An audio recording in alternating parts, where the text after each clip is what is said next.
session together, giving us all the instructions and all the guidance. Ladies and gentlemen, I'd like to introduce my very own Dr. Ahmed Sanda. If you clap well,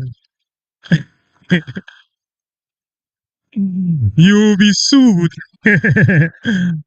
And our immediate president of the association is here seated, my own madam at the Department of Animal and Environmental Biology, the most beautiful professor I've ever seen. Don't get jealous. Our own Professor Ijoma Favor Vincent Akpo. Please put your hands together for her. You know, with the fire of Dr. Ahmed and the calmness of Professor Ijoma, you can't go wrong. Everything has to go straight. Please put your hands together for our two former presidents. Then, of course, I want to introduce the man who sits at the steering. Recording in progress. Our very distinguished president, former director, EIA, Federal Ministry of Environment, and our current president, Dr. Abbas Sulman. Now, don't worry, you see Dr. Abbas is with the press people. They're having the press briefing right now. They'll be here shortly. Okay. Now, I want to introduce our chairperson, LOC, Professor Miriam Igbo Azikpe. She and her team has worked tirelessly to make this work and make this a beautiful outing. Please put your hands together for her. I want to introduce all these people. I think to now start the program properly, I will ask that the media people would cue in the national anthem and the University of Lagos anthem, and we will make some more introductions later. Thank you. The national anthem, please. May we rise for the national anthem.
Wonderful. Thank you. You may be seated. Please just give us light music. Let me get the chairman of the LOC ready for opening remarks.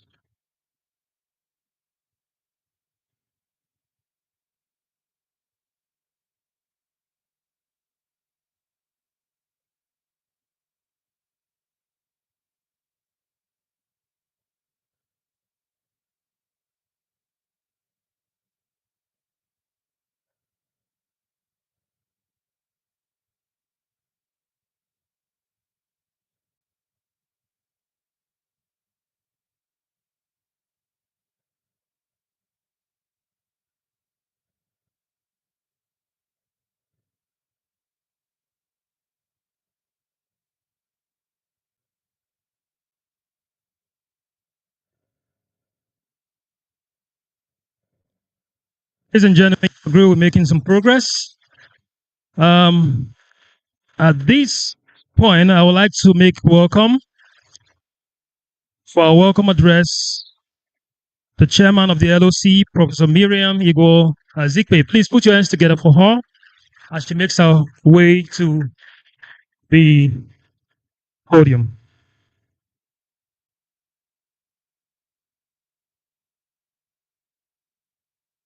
If I were you, I won't stop clapping. Otherwise, there won't be lunch.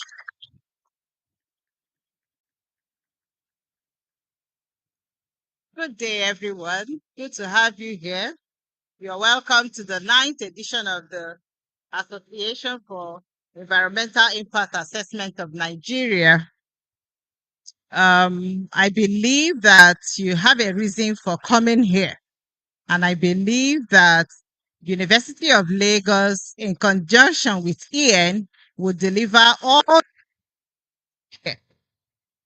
for this year's ninth edition of this conference and annual general meeting, which is institutional strengthening of impact assessment policies and regulation, draws very dear meaning to our heart. And we have every reason to think about environmental impact assessment in Nigeria, the essence, education, cans. And we're here to talk about it, to look for strategies to strengthen institutional partnership between the academia and the practice. I welcome you all to this conference and the general meeting. I ask you to key into all the areas that we have, which include the keynote address by our own Emeritus Distinguished Professor Babat Jide Alo. We also have technical sections by well-meaning environmentalists that have gone through all corners of the globe to establish environmental impact assessment.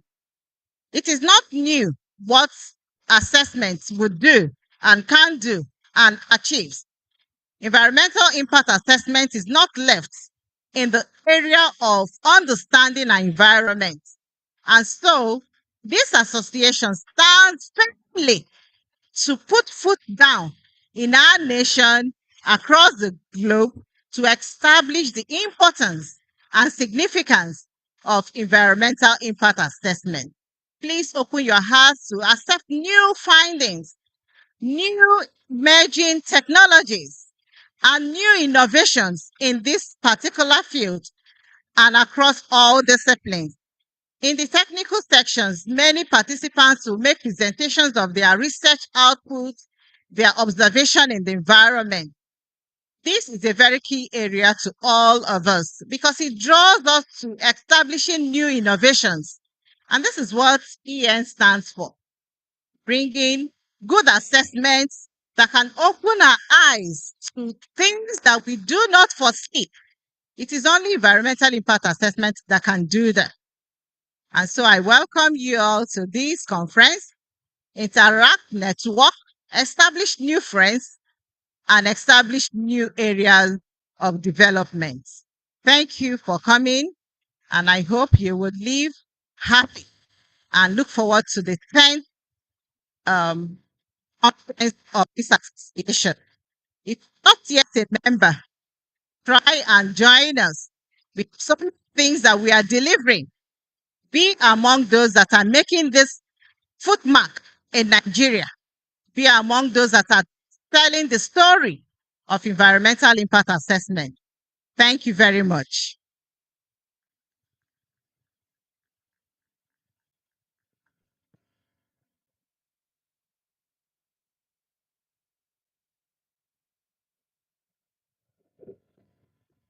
I believe our LC chair deserves more applause.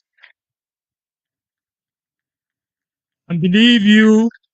I'm observing those who are clapping very well. Those who are not clapping very well, punch. But I noticed that Dr. Sander clapped the most. So, sir, I will give you 3 portions. Please put your hands together for him. All right. The co-chair for this wonderful 9th annual conference and AGM is no other person than our very esteemed Dr. Eugene Itwa. He's hiding up there, but please put your hands together for him and celebrate him. Thank you, sir, for all the efforts. I celebrate you. Now, ladies and gentlemen, we should have done this before now, safety briefing, but I would first of all welcome our chairman, then I will welcome Dr. Bayomi to do the safety briefing.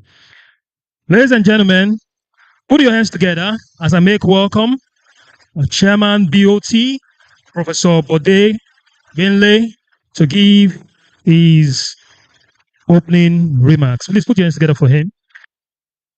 And don't stop clapping until he gets here. He's our chairman. He's been guiding us through the years and making sure that we're on the right path. You're welcome, sir. Thank you very much.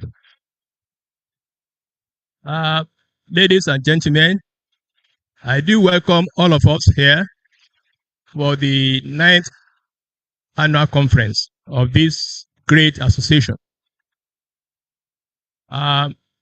So when we say environment, and we are talking of an association for environment, and in Nigeria, it means a lot of things. What is environmental impact assessment? Well, environmental impact assessment is the assessment of the environment, all the impacts, whether it is what you call environmental, or whether it is social, whether it is security, whether it is health. All these are very important. And therefore, when we come together like this, I want us, each and every one of us, to put in our minds how we can grow, how we can develop the environment of this, our nation. And therefore, as an association of the environmental impact assessment of Nigeria, please do from today, as members of the association, be very upright, be very diligent, and also please invite others to the association, because as I said, the environment is the number one of give the first importance of our life. Now, so it's good that we have the project managers, directors, and so on and so forth at this meeting. We also have academia. We also have government policy makers, and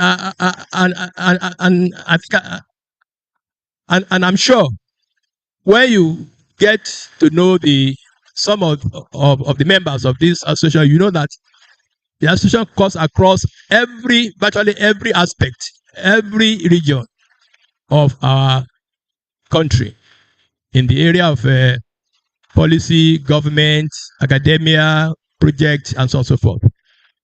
Now, so when we talk of association of environmental impact assessment, for environmental impact assessment, we're also talking of those who are in the area of call it climate, call it social, call it security, call it health, call it AI, and so on and so forth. So that's why I want to say again, please be vigilant in the society, in the association, and bring others to make our country grow in the area of environment, which actually, as I keep saying, the environment is the all important for us. Now, how did we come about this association? You know, EIA came across in the 1970s in the US. Then later on, we have, and that is why we, projects that need environmental assessment, that need social assessment, that need they all came under the EIA, all of them. So when and then and of course, so some of us, maybe most of us, have heard about IAIA. IAIA is the Institute, so it's the International Association of Impact Assessment. All right. So you say, what does? There's no environment there. Yes, but because the impact assessment covers all the areas of environment, and this came about in the early 2000s, and the conference of IAIA came into Africa, as far as I know. It came to Ghana in 2009 when the IAIA had its conference in that year. And as usual, most of the African attendants for that conference were Nigerians. Now, and I can say that it was at that conference that the motion or the idea of establishing impact assessment of Nigeria came about. At that conference, well, I will not mention the names of those who are there, but I said quite a number of Nigerians were there. And it was at that conference that I said, okay, let us also establish impact assessment of Nigeria. Even though we know that there was, in Nigeria, there was Environmental Society, I think. And when we now came back and we approached the CAC, CAC is the Corporate Affairs Commission, that we want to establish impact assessment, Association of Impact Assessment of Nigeria. So the director in charge of a registration of association or whatever now asked, okay, what type of impact? Well, I said environment. So he now said, why don't you name it environmental impact assessment? And I said, because I was there at that time anyway, I said, but we have impact assessment of countries like Ghana and so on and so forth. And his answer, of course, you will guess what his answer is. He said, this is Nigeria. And that was why we came about the name Association of Environmental Impact Assessment of Nigeria. But as I keep saying, environment covers every impact, whether social, and that is what we are today. So please, at this meeting, And outside this meeting, please put in more and more into the practice, into the policy, into the actions of the environmental aspects of this country. I would like to mention a few names that are here with us. Professor Jide Alo is not here, but I can say that yes, both of us actually introduced to ourselves environmental assessment when we were both at the University of Lagos, even though we have known one another before we even met again at the University of Lagos. And I also want to mention Dr. Ahmed Sander. He has been a great friend. I met him years before we even formed this association, before this association was formed, which was at the Ministry of Solid Minerals. But then you know that solid minerals cannot be solid minerals ministry without environment being done. No way. So we met there years ago for different projects assignments. And I can say that one is the first president of this association, but even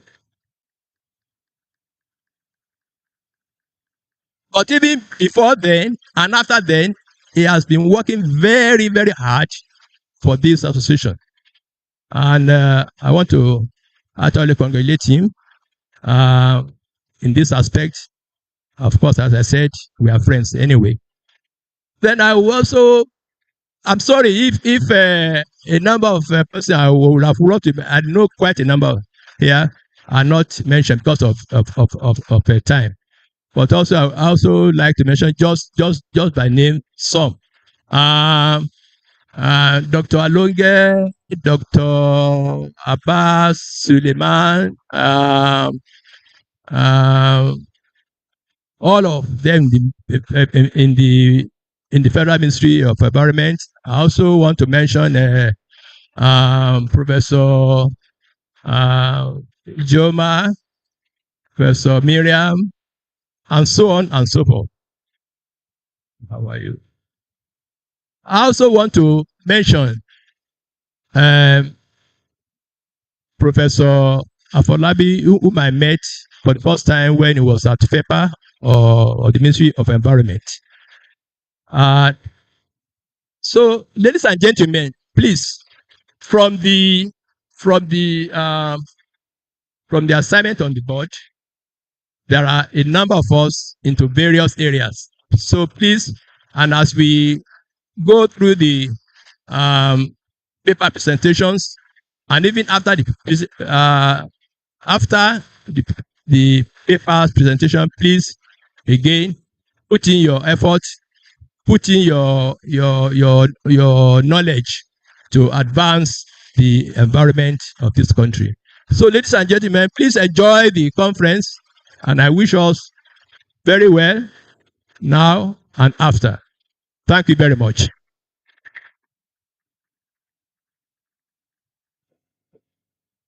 If you don't mind, please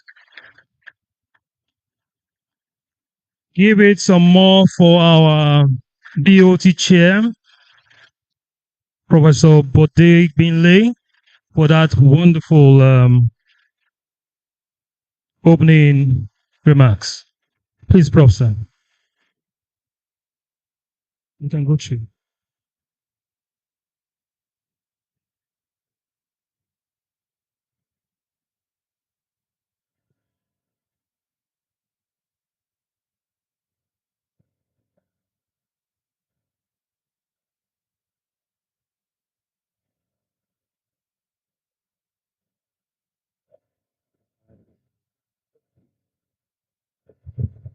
Okay.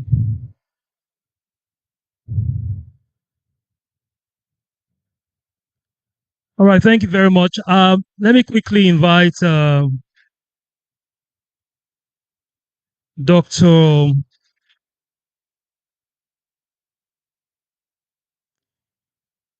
Dr. Hakeem Abayomi to give us the safety briefing. Please put your hands together for him.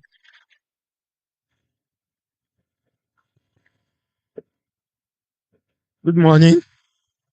I just want to give the safety brief. We are not expecting any fire drill. Should in case there is any sort of alarm or a call to leave the hall, please let us do this in an orderly manner. There is an exit door just on your left. Then there's another at the top of the hall there. We can exit the hall through these two doors. The mustard point is the open space between this building and the next building. Also, should in case we wish to take nature's call, the convenience is just at the adjoining building. You know, it's a twin building. The convenience is just there. Every other thing, we don't expect to have any emergency, hopefully. But should in case there is any, the medical team is just at the back of the hall if any first aid treatment is required. Thank you very much.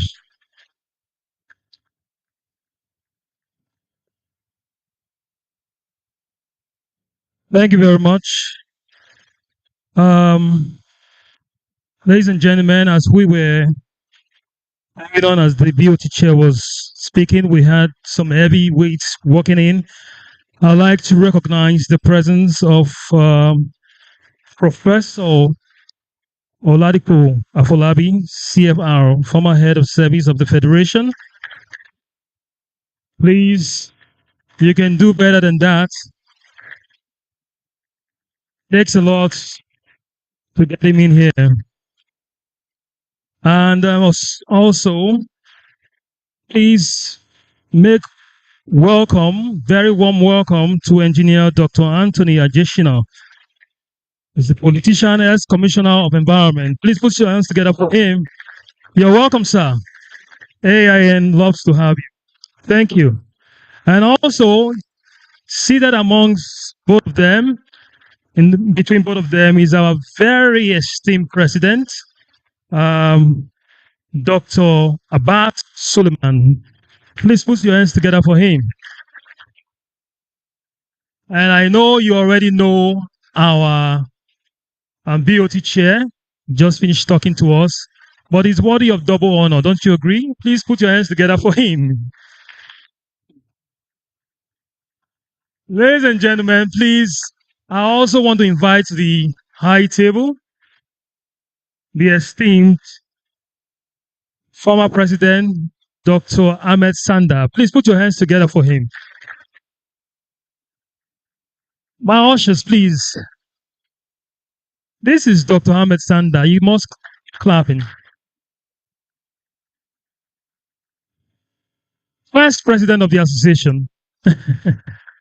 You're welcome, sir.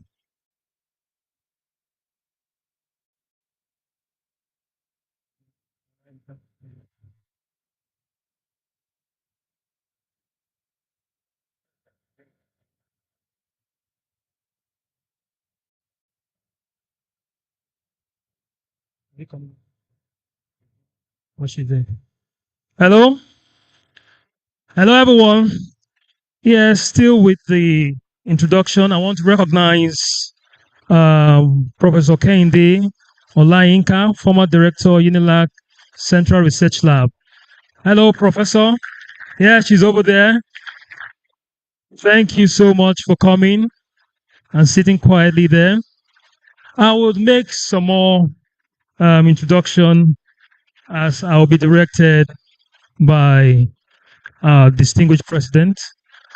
At this point, we would like to have some goodwill. Sorry.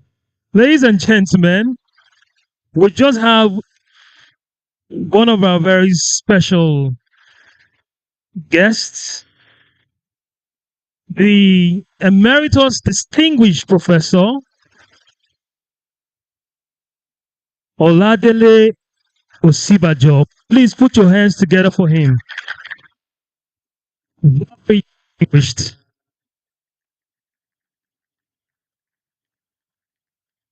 Stop clapping.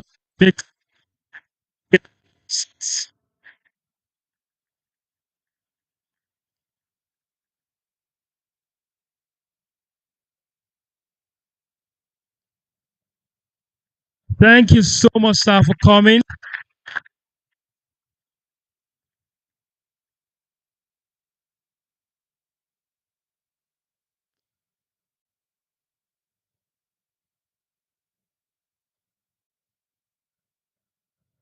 All right. Now the high table is powerfully constituted. We'll move very fast with our program. Ladies and gentlemen, put your hands together as I make welcome our special guest of honor, Professor Olaki, for his goodwill message. Please put your hands together for him.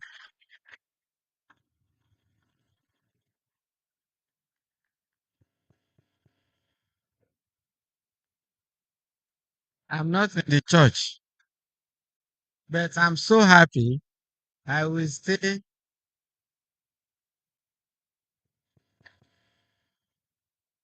closely. Can we hear now? I'm not in the church, but I will start by saying, praise the Lord. Praise the Lord. You see, why I'm praising the Lord was that as a young senior lecturer in 1988, I was invited by a senior colleague, Professor Imebore. He said, there's an assignment in Abeokuta, come with me. And when we got there, I met 3 other people. I think 2 of them of blessed memory, Dr. Aindo and Professor Nimbe Adedipe, who was the Vice Chancellor of Federal University of Agriculture at the time. He was somewhere in one small building. That's the way it started in Abeokuta. And what was the assignment? It was, can we draft something that will become the law to create an institution to manage the environment? Well, we had faith, but we did what to do. And at that time also, we were using US EPA, United States Environmental Protection Agency law to write what we had. And I think it became Decree something 1988. No, it was not 1992. It was Decree 88 of Pepper. Yes, it was 19 what? It was 1988. No, we wrote the thing 1988. So I could remember. Sorry, it's old age. In those days, they will ask me, all these things I had detail, but it's disappearing for lack of use. So when it became the decree, really nobody knew how to navigate the way. Everybody, including the director, was a neonate in this matter because he was an engineer. Sanitation was his specialty, not environment the way we know it today. And then we had quickly senior people who assisted him. One of those is our Professor Oshibanja. I left for Zimbabwe to teach in the university. So when I came back, I also was part of starting a new university, which is now called LAUTECH. I actually gave the first lecture in that university. But I molded the university philosophy after MIT, in which case your professors are more of industry professors than classroom professors. So, such that the professors at LAUTECH will have an industry where they work or where they establish. So, created also BTech environmental chemistry was what we created. I think they still award the degree. It required that the professor will spend 1 day a week in the factory, and the student will spend 2 months a year in the factory. So the only place I knew was FEPA to practice environmental chemistry. So I approached our doctor. I know that I would like to have my students to come here for summer 2 months a year. He said, you will serve me first. You escaped, come back. But for me to be able to open files, do all sorts of things as a civil servant, he decided to arrange interview for me to spend, I think, 6 months. Professor Shibanjo was one of those who interviewed me. It was tough. I recollect one question you may not remember now. They asked all sorts of questions. We were many. I think there were 5 of us on the row, and they were throwing questions. They say, you answer the same question. So they asked, I think you asked, who was a woman leader in Nigeria? We got to general question. Of course, I scratched my head. I did whatever I could. But the guy sitting next to me said, what's my business with a woman? I have 2 of them in the kitchen. Of course, he lost out. But it's to show that that story that we are celebrating today was not something that we believed was going to grow this way. It was a mustard seed. It was threatened many times because the biggest culprits disturbing the environment was the supervisor of environment, Ministry of Works, and so the minister was supervising environment. That was when, I think in 1997 or 98, we had to look for a way to bring our story to the world so we can get independence from the minister. We had what we called ECOSUM, Ecological Summit. And there, stakeholders recommended that we should have an institution that will be headed by a cabinet rank officer so that we will not be reporting to any minister, and that cabinet rank officer will be a member of the cabinet just as you have for USCPA. But when the transition committee for President Obasanjo came in 1999, it was interpreted that a cabinet rank officer must be a minister, and a minister will head a ministry. This is why we have Ministry of Environment. That was not our intention. Our intention was to have a professional outfit like the planning and budget, where you had cabinet rank officer heading the place. But today we thank God because many things wouldn't have happened. God designs things. That's my story. God designs things in a way that he had a target somewhere. So to me, it was a mistake. I was hungry when we had Ministry of Environment because everything was got diluted.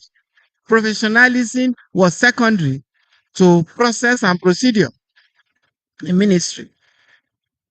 But that gave me the opportunity to become a permanent secretary and eventually a head of service. So it was God designed like that. But I will tell you my joy is that when we were sweating to write what is the EIA, it was just procedure, it was not law at the time. We thank God for all those who ensured that it was enshrined and became the law. We had resistance. We had a lot of resistance. But thank God for you remain faithful and you are working.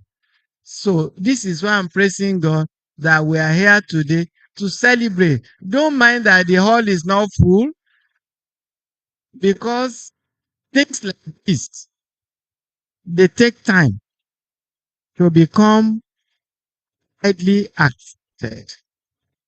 Let me also tell you another joy is that somehow we woke up and professionalized environment, because it became an all-comers when borehole drillers were also consultants environment, mechanics, consultants in environment.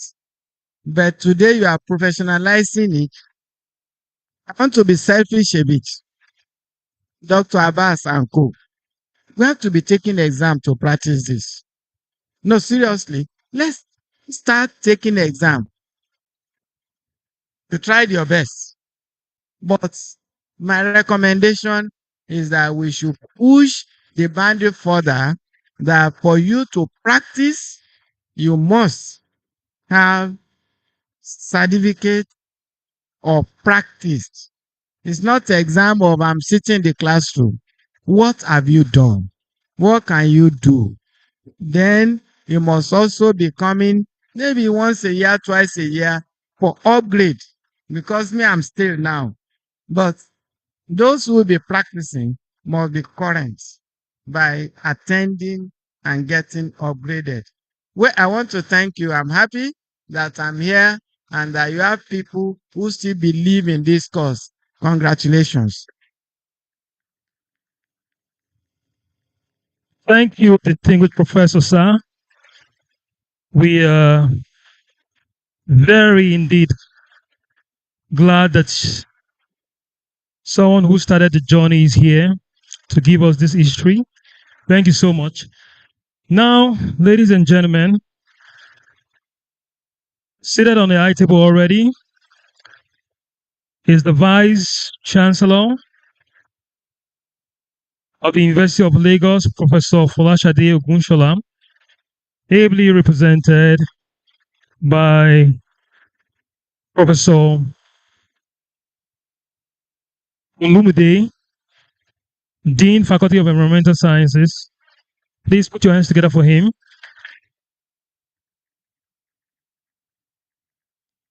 Welcome, sir. That's not how you clap for your chief host, sir. You can do better than that. If you look at the high table, you agree with me that the high table is not complete. It's not well, it's not balanced. And we have to bring a balance to the high table before we are sued by the women. So, ladies and gentlemen, please, former president of the Association for Assessment, past president, Professor. Please put your hands together for her. She makes her way here.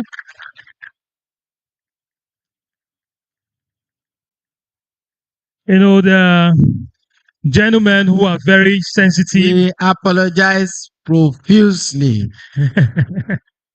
The stage is small, would have had more women, maybe garrison the men from right to left. But please bear with us.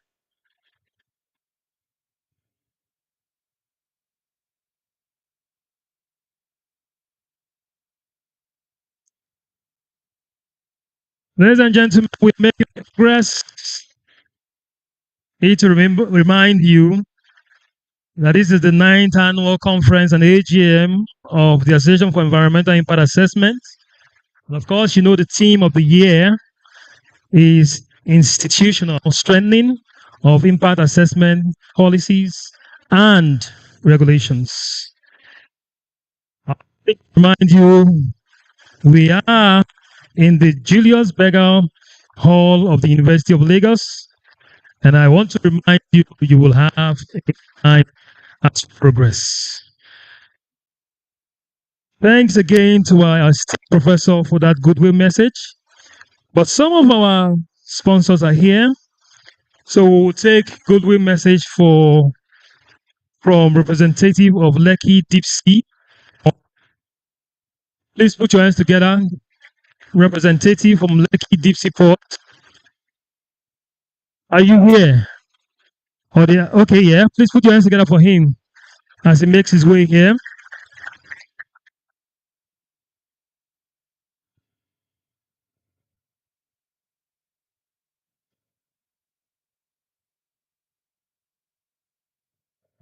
Good afternoon, everyone. Because of the shortness of time, I would like to stand on existing protocol.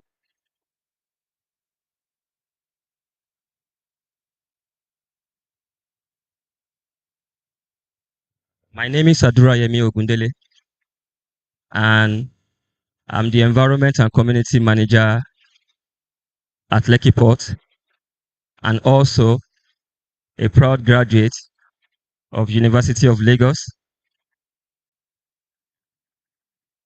It's a pleasure to join you all, and I hope I will see you soon at our facility on Friday, God willing.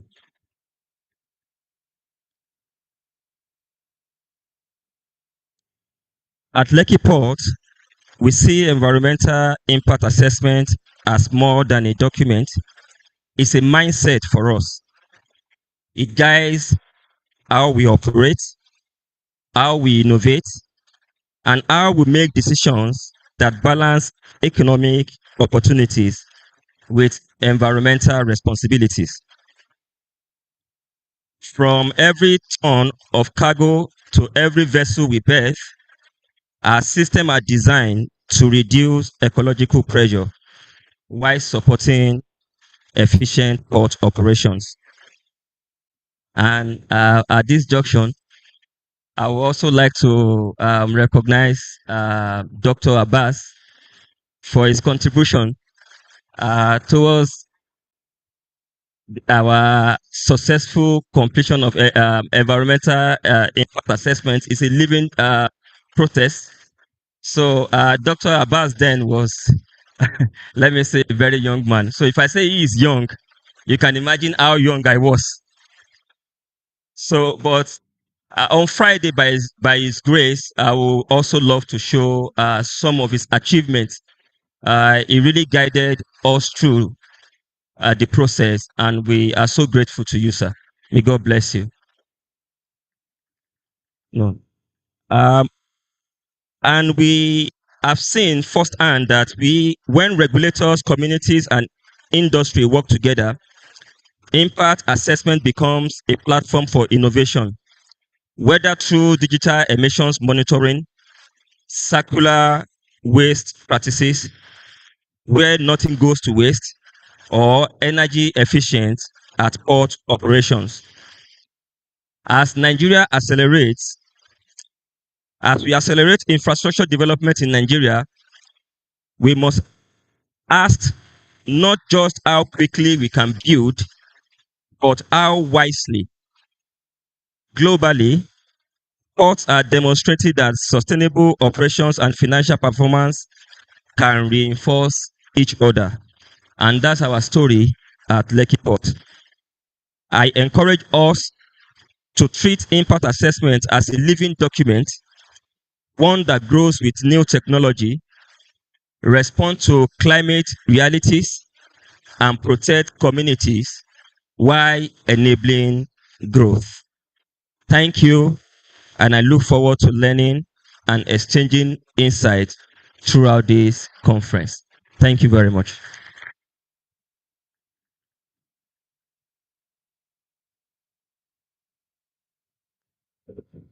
Thank you very much. Please, we'll move very quickly because our keynote speaker is already on queue and is waiting for us. So those who are coming for keynote address, kindly be very brief as much as you can. And those who are, if you have a seat in front of you, Those up there, please, can you fill the seat so that our pictures will be great, okay? Please, we are scanty, we are scattered, it's not nice. Let's do that quickly. So I welcome those for Eco Atlantic. Very briefly, just 1 minute, you can give us your keynote. And then after that, UAE technologies and the future of environment. Very quickly.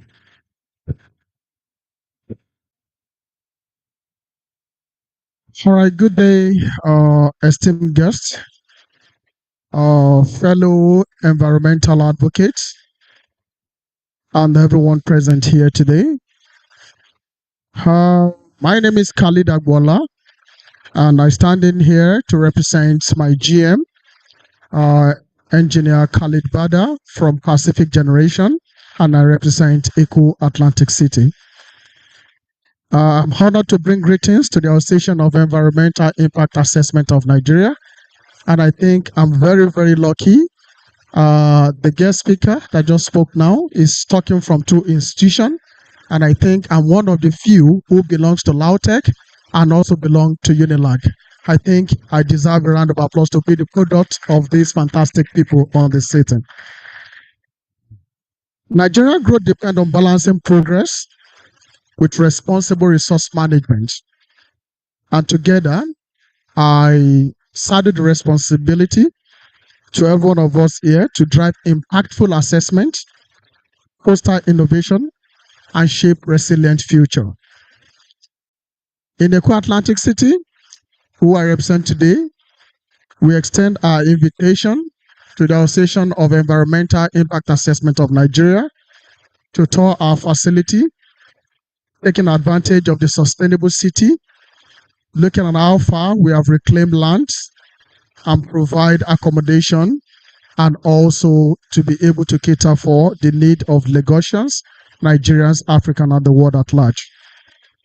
As we gather to advance sustainable development and practices, let's work together to prioritize and harmonize between stakeholder communities, ethics, tribes, and others in environmental stakeholdship and stewardship. As I'll be living here today, I want to leave you with one thing. I am an engineer, electrical by profession, structural engineering, second degree, but today I work as health, safety, environment, and quality head. And over the years, I've realized the importance of Mother Nature in creating a sustainable world. For the opportunity that comes and have the opportunity to have you tomorrow, as we look forward to having you explore what we have built in the last 15 years in the Eco Atlantic City, I want to entrust the leadership of the future, which has been given to us by the able men seated here today, to the young and vibrant student members who are here. I wish you all the best in future, and I wish our Association of Environmental Engineers the best. Thank you so much. Once again, my name is Khalid Agbola. Engineer, I gave you 1 minute. You took 10. Are you a pastor or a politician? Please put your hands together for him again. All right, I'll make welcome the AEIAN technologies if they are here. Please, just a minute, please, very briefly. Then we can have the Minister of Environment and then the Vice Chancellor. Our keynote speaker is online waiting, and we don't want to keep him waiting further.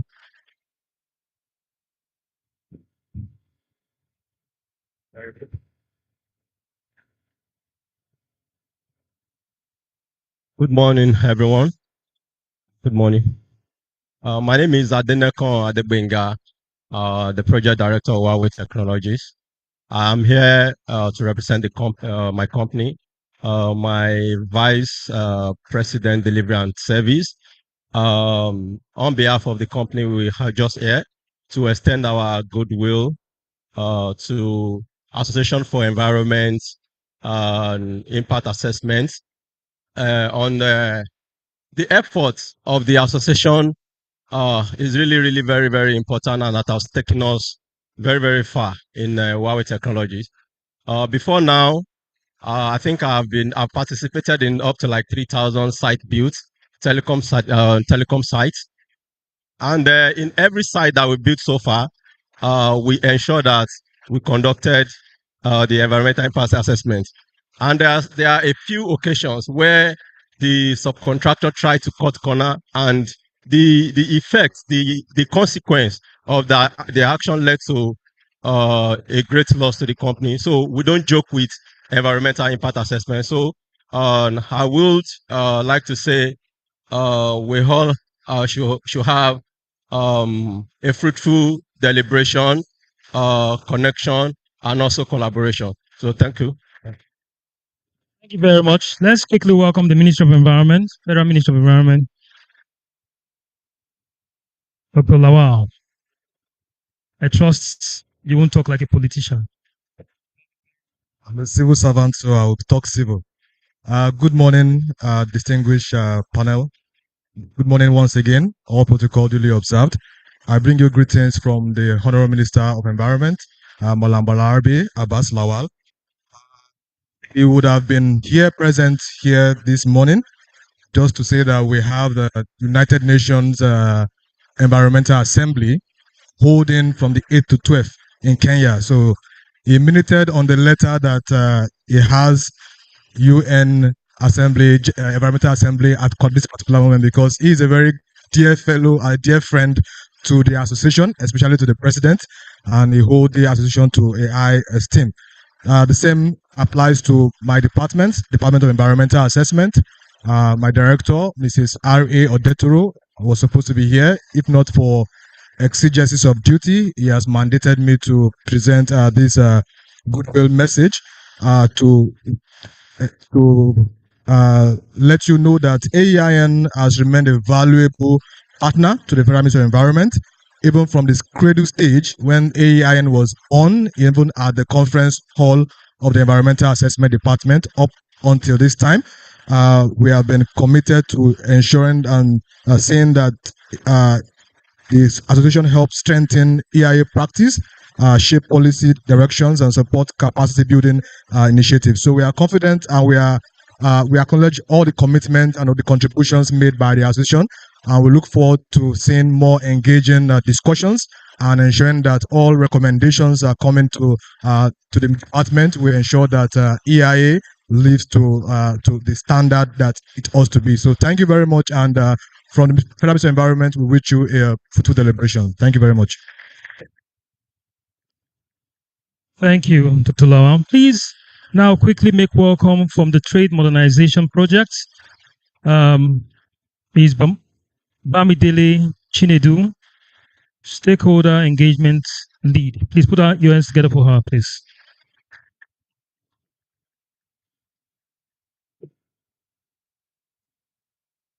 Well, good afternoon, ladies and gentlemen, and good afternoon, our high table professors. It's great to see you all, and I can't wait to hear the many things we will learn here today. My name is Bamidele Chinedu, and I work with Trade Modernization Projects. And it is a great pleasure to be here this morning and this afternoon to learn a whole lot more about environmental impact, the impact of environment in Nigeria generally. Why am I saying that? Because the impact of everything we do, daily living, even the things we do in the home, our work has impact on the environment. And we need to take cognizance of all this so that we could have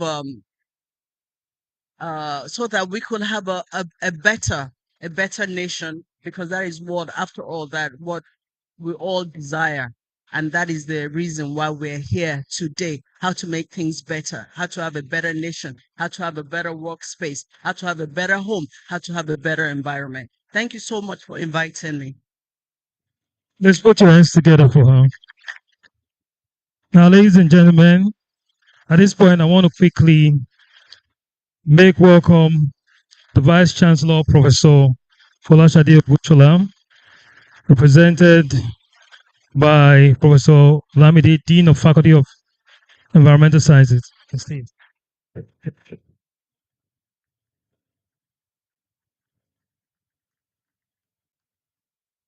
Thank you very much. Standing on existing protocol. My name is Professor Adenuga Olumide, the Dean, Faculty of Environmental Sciences. Time will not permit me to read the speech of the Vice Chancellor. I was really in touch with the person in charge. I was calling even before 10 o'clock. But unfortunately, he said there was no light. So all I'm saying is that it is not in my character to be late to an event. It was when I called that she later called. So we are sorry for that. As I've said, I'm standing on existing protocol. It is with great honor and profound delight that we welcome you all to the University of Lagos for this important conference organized by Association of Environmental Impact Assessment of Nigeria. The topic, your team, institutional strengthening of impact assessment policies and regulation, will not be more timely than this time around. And why? The reason being that at a moment when Nigeria or many nations are grappling with environmental degradation, climate vulnerability, rapid urbanization, and the increasing pressure on natural resources. Therefore, Nigeria must stand firm in its commitment to development that is not only inclusive but sustainable. When we're talking of impact assessment, it's a cornerstone of sustainable development. It's more than just a statutory requirement. It is a safeguard of our collective future. For any country to build a resilient infrastructure, protect ecosystems, and foster social equity, impact assessment serves as the cornerstone of decision making.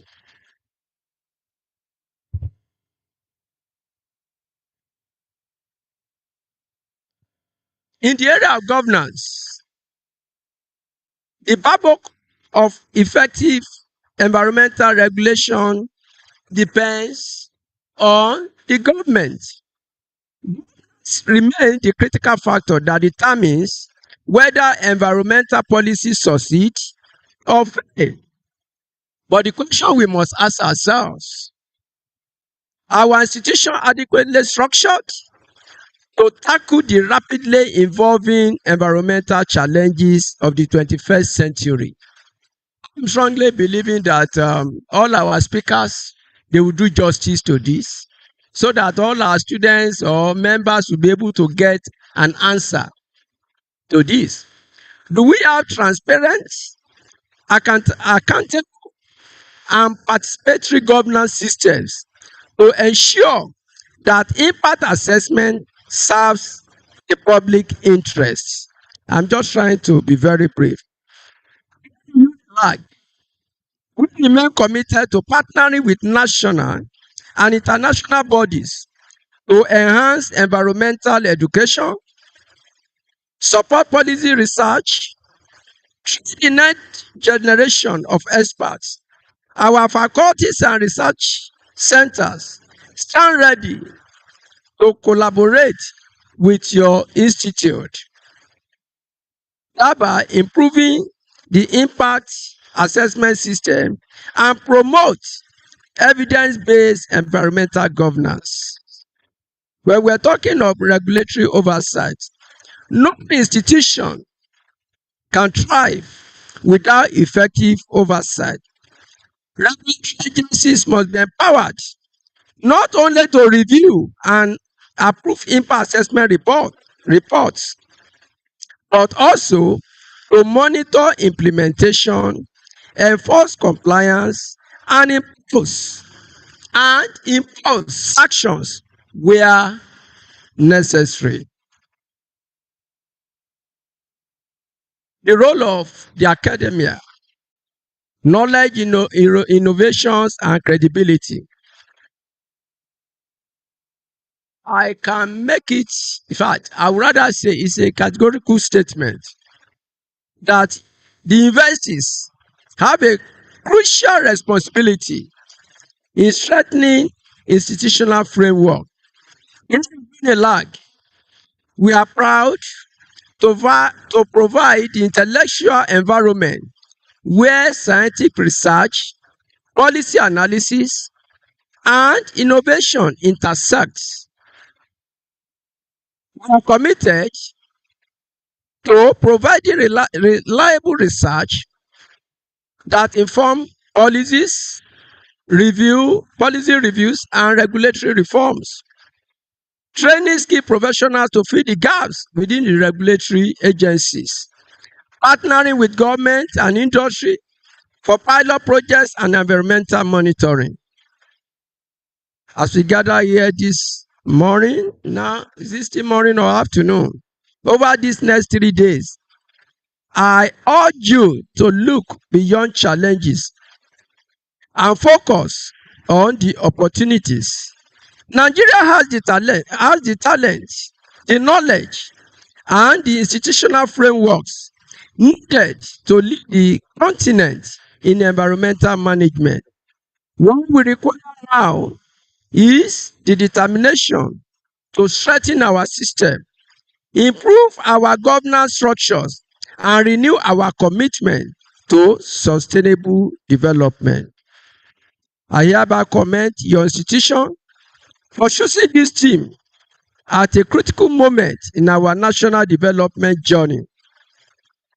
I also applaud all participants for your dedication to ensuring that environmental impact assessment remain a credible, transformative tools for the development of our dear country, Nigeria. On behalf of the University of Lagos, we welcome you again to this conference and wish you productive deliberation. Thank you and God bless.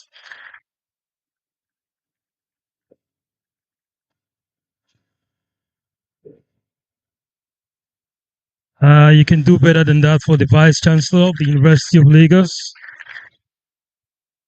Thank you so much, sir. All right, ladies and gentlemen, quickly we'll go into the keynote address. That will be taken by Professor Emeritus Distinguished Professor Babajide Alo, FAS. I think we have, and he's going to be doing that from online, but let's have a little of his profile up here.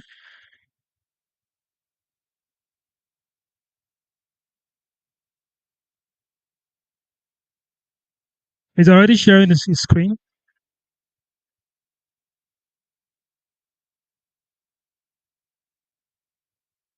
All of that.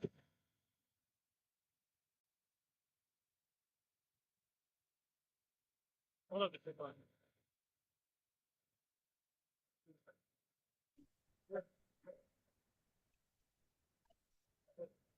Actually,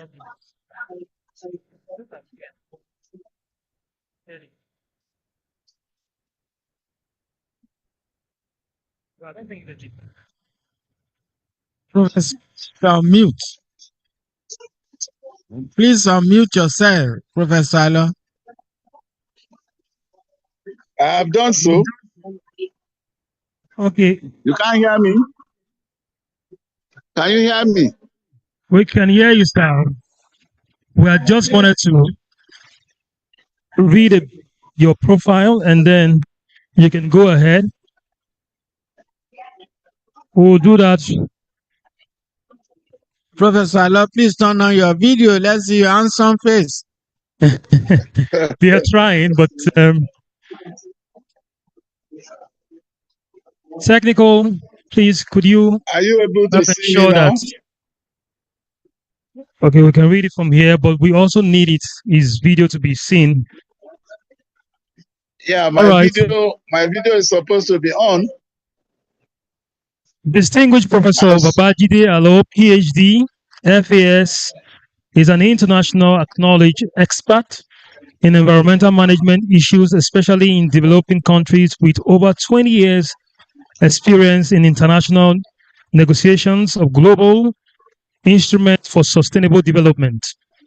His recent interests include chemical pollution studies of the Lagos Lagoon, Nigeria, including hypoxia, assessment of nitrogen and phosphorus loading by atmospheric dry deposition to the Lagos Lagoon, comparative chemical characterization of closed and active landfill, composites, etc. He is presently Distinguished Professor of Chemistry and immediate past Deputy Vice Chancellor, Academics and Research at the University of Lagos. Center, the Center Director, University of Lagos Center for Environmental Human Resources Development. He has over 160 publications in learned journals and conference proceedings to his credit. He is widely traveled and has served as chair or co-chair of many United Nations, UNEP, and UNIDO international expert committees, ad hoc groups, meetings, and represented Nigeria as technical advisor on numerous delegations to global meetings and chemical management, climate change, and maritime sustainable development issues.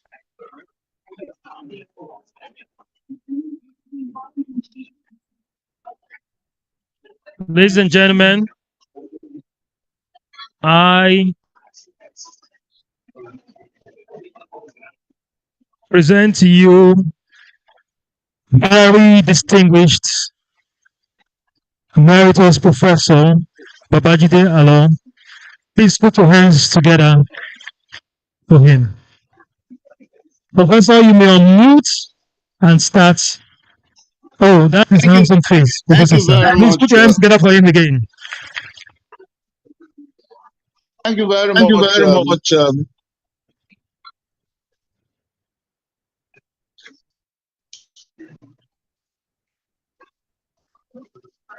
And I want to say, I want to stand on existing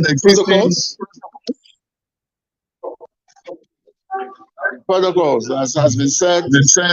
But even with that, as I'm standing on the existing protocols, I want to recognize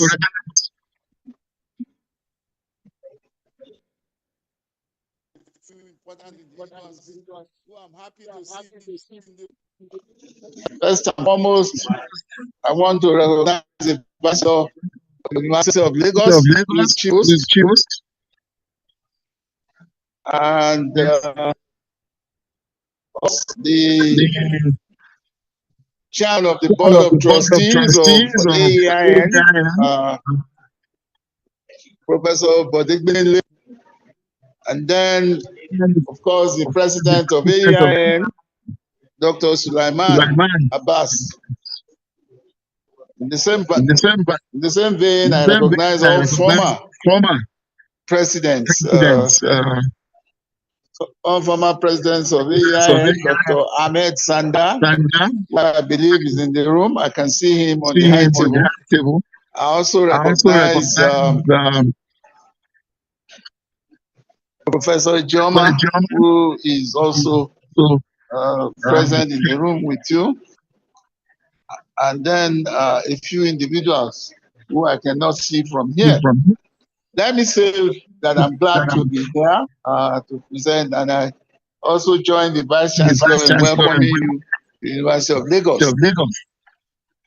I want to say that the citation read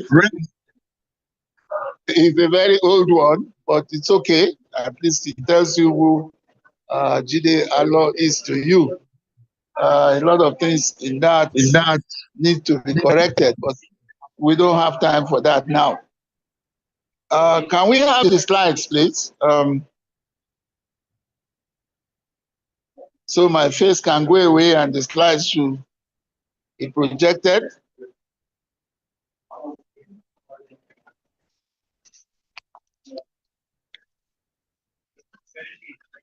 Mr. MC, or is it the IT people?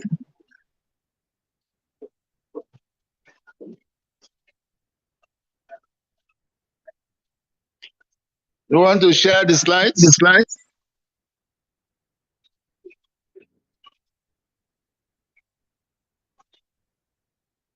Or I should go ahead with my own copy?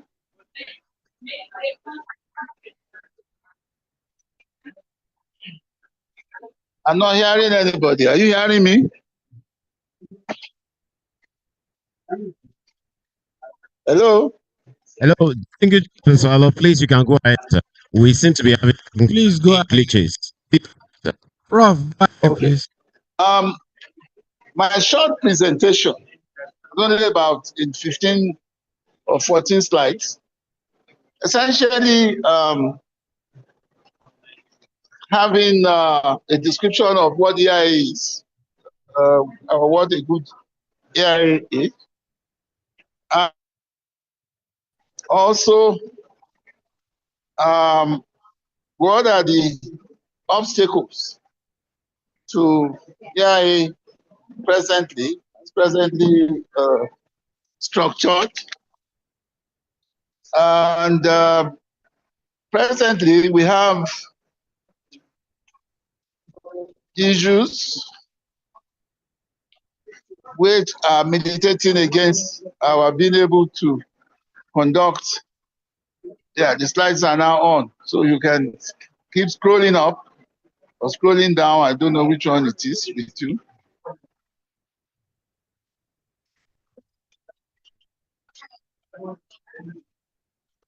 Are you hearing me?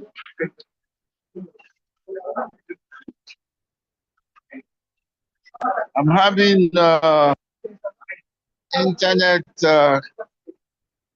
connection issues here, but basically what I We can hear have you in my very well, presentation. very well. We hear you. Oh, very good, very good. It's just me here that I'm having. I can't see the projection. So can you go on, please, whoever is in charge of the slides, so I can talk to the slides. Can you go on, or you have challenges Your at your slide end? is on. We can see what is Oh, yeah. EIA. So Please I go said, ahead. okay, Go that ahead. EIA is a systematic process. I'm glad that one of the Goodwin message delivery said it clearly that EIA is a process that doesn't begin and end anywhere. The entire life of a project, the importance of EIA is there. It provides information for decision making that analyzes the biophysical environment, the social environment, the economic, and the institutional consequences of proposed actions on people's health. Next slide. So basically, it involves identification of potential changes. A lot of the common word we use are impacts, but I always want to say that development creates changes to the environment. It evaluates those changes, both qualitative and quantitative. It predicts impacts. It gives you the significance ranking in the prediction. Then it outlines mitigation measures for implementation of the project, so that the project can be environmentally friendly as well as sustainable. It then puts in place monitoring steps for implementation of the project. So overall, it promotes transparency and participation of the public, and that's very, very important. Participation of the public and affected communities in decision making, so that it then contributes to an environmentally sound and sustainable development. Next slide, please. So we say, and it is for Nigeria is not different from global situations, to predict all environmental, health, and social impacts, to provide ways and means of reducing adverse impacts, and present the predictions of these impacts, in a manner that alternatives or other options can be developed. Next slide, please. So, but there are two, the focus of my presentation is not really introducing what AIA is. Virtually everybody in the room must have conducted or participated in an AIA before, but to look at institutional obstacles, the challenges of AIA implementation in Nigeria. We see, for example, that there are policy and institutional weaknesses.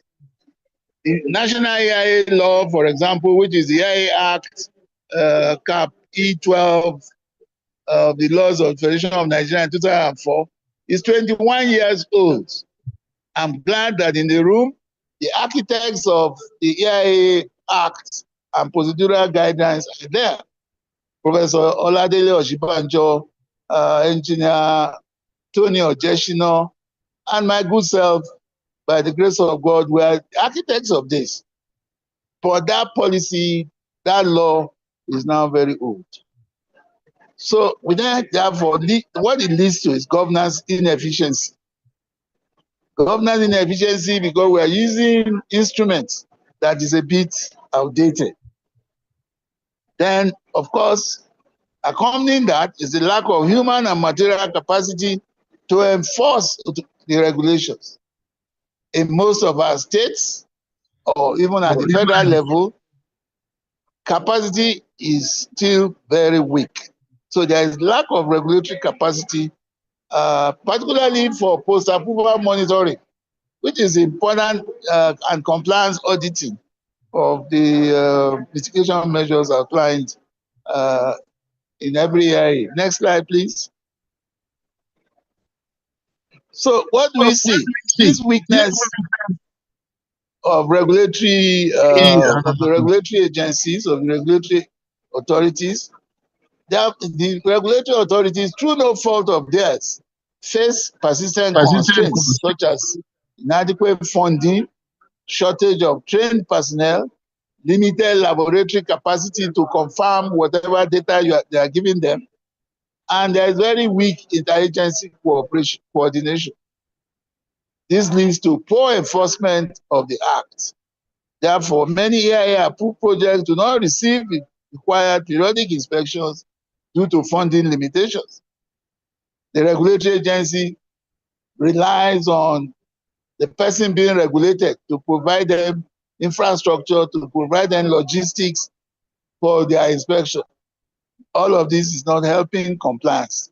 So compliance reports many times are frequently incomplete because they are just descriptive rather than to be empirical or evidence-based. And therefore, sometimes they may be submitted late owing to inadequate laboratory capacity. Next slide, please. So what we are therefore seeing on another additional obstacle is poor stakeholder input. AIA is supposed to be aligned with the community where the project is sited. But we have poor stakeholder inputs in the analysis of the project impacts. Community involvement is minimal, reducing transparency, accountability, and public trust. So stakeholders are not adequately mapped. They are not properly engaged for their feedback in each of all these matters. So we then see poor articulation of project impact analysis. The community are not well interacted with to ask them, how will this project impact you? The consultants who write the reports just simply engage stakeholders at the minimal level. And therefore, we do not have concrete ideas of what the impacts are. So empirical and data-driven analysis is often not provided at all the project phases. We might have it for construction, but we may not have it for operation, at the operation phase. Next slide, please. So there is serious lack of monitoring of mitigation measures. Most reports, EIA reports, would outline mitigation measures, but there is no monitoring of those mitigation measures or whether they are implemented at all. Post-approval follow-up monitoring is essential for compliance and enforcement of mitigation measures, but this is often lacking. So without strong and transparent post-approval monitoring, EIA is therefore of very little value, almost no value. So what we find is that the EIA approval letters places the responsibility of the post-approval monitoring on the person being monitored. So impact mitigation measures is placed on the project proponent. All of that weakens our EIA process in Nigeria. So once the proponents have collected their EIA approval letters, they refuse to facilitate the monitoring programs that are outlined. Usually only the first monitoring exercise, which is during the construction phase, is usually well executed. Next slide, please. Next. So the lack of, this is then accompanied by lack of enforcement of impact abatement measures. Every EIA contains abatement measures, mitigation measures, but post-approval compliance monitoring, which would assist to detect deviations from what was outlined in the report and what was approved by the regulator, many times there is a lack of follow-up. So we do not know whether they are compliant or they are not compliant. One major issue again that I want to put on the table for Nigeria is the over-centralization of EIA implementation. So far, EIA implementation in Nigeria is over-centralized, like most other sectors, and has become a bane for proper administration and control. Why should we not decentralize EIA up to state level or sometimes even local government level, so that people who are closer to the ground will also part. The Federal Ministry of Environment, which is the agency, which is the entity that the Act gives powers, can decentralize this to the state or local government level and participate in what they are doing and oversee what the states and local governments are doing. So stakeholders cannot act in enforcement due to the distance between implementation team and the stakeholders. When management of enforcement is located in Abuja, how will they be able to find out what's going on in the hinterland, in places that are far away from Abuja? Next slide, please. So I cannot hesitate but mention also the impact of corruption in the EIA governance architecture.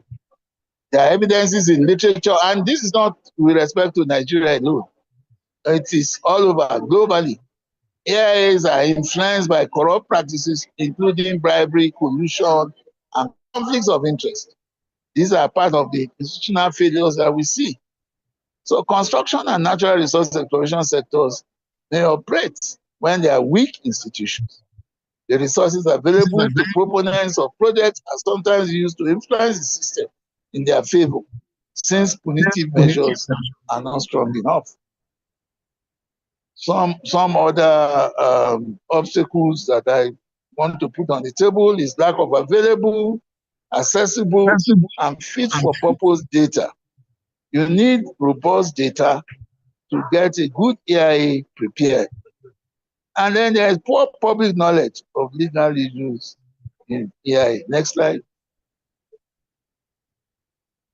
Next slide, please. So I put here some new paradigms for resolving the obstacles, like strengthening the policy framework. Like I said, our act is at the point where we need to review it. We need to try and coordinate all agencies that are involved in environmental management. The Federal Ministry of Environment can do it, but they need to bring them on board. Need to bring on NESDRA, NOSDRA, all the parastatals to work together. Then, of course, digitalization, use of digital technology is now very important for us in getting a good job done. Then there is evidence-based reporting, which is presently very much lacking. We need to report with evidence on post-approval compliance suggestions. Next slide, please. Quickly. Next slide, please, quickly. So then we need to now start thinking of structured community-based environmental audits, education of the host community. Next slide, please.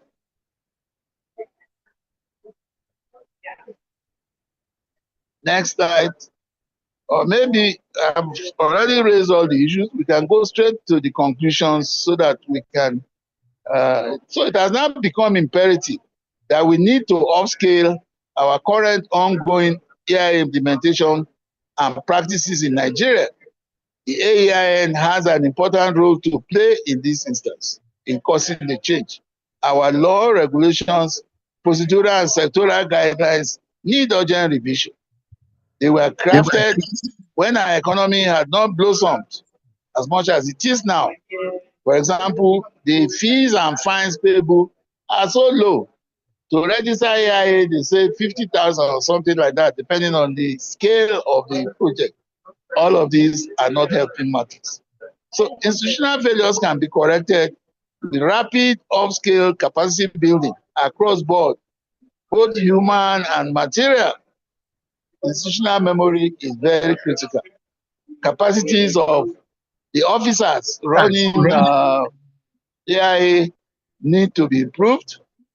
Funding needs to be given, sufficient funding. In other parts of the world, a lot of money is pumped in because people know the importance of AIs and they get into it.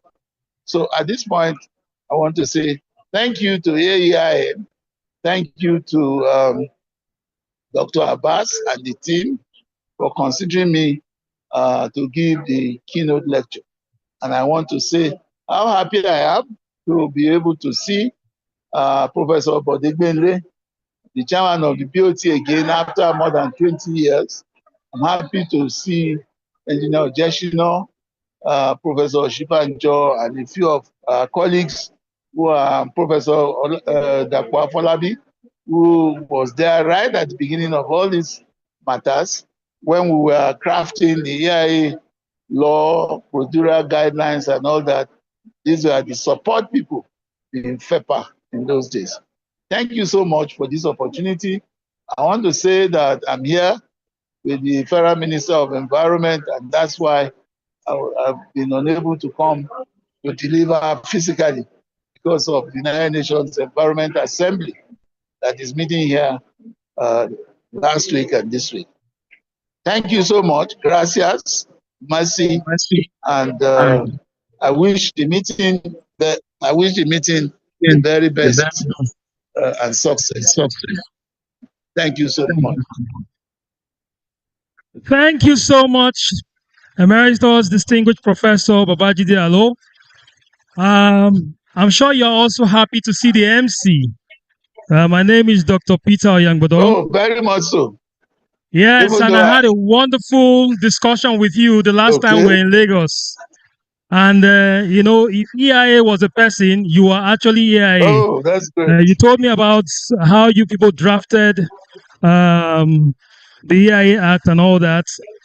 I mean, I would like to come sit on under your feet again. And many of the young people here would have loved to have your presence. The architects of that are in the room. Engineer yes, I can see. Professor Oladile Ochibanjo. We will lie on their feet this afternoon. Late Dr. Evans I know put together to do this for Nigeria. And we're glad that it has lived the time. Everybody is happy. Thank you. Thank you so much, sir. We really love you. We thank you for finding out time. We know you're very busy, and all the giants in the room. Thank you so much, Professor Star, for doing great work for our country. Thank you, Professor Folabi. Thank you. Thank you so much, sir. Thank you. Ladies and gentlemen, without wasting much time, because we'd have to, we are going to be having tea break in lunchtime. But before then, ladies and gentlemen, I want to welcome our very distinguished president, the very gentleman, the man who is holding things down for the association, Professor. Yes, you're going to be one someday. You're in the midst of professor. You know, when the prophet, when was it Saul was in the midst of prophet, he prophesied. So you are in the midst of professor. You know, you profess this afternoon. Please put your hands together for my own president, Dr. Abbas Suleiman. And we would also have the award ceremony immediately as he makes his, remarks. Please put your hands together for him again as he walks in here. Don't stop clapping. Otherwise, you won't get lunch. Remember, we already have 3 portions for Dr. Ahmed Sanda, who has been doing a great job applauding. Thank you, sir. You're welcome, sir.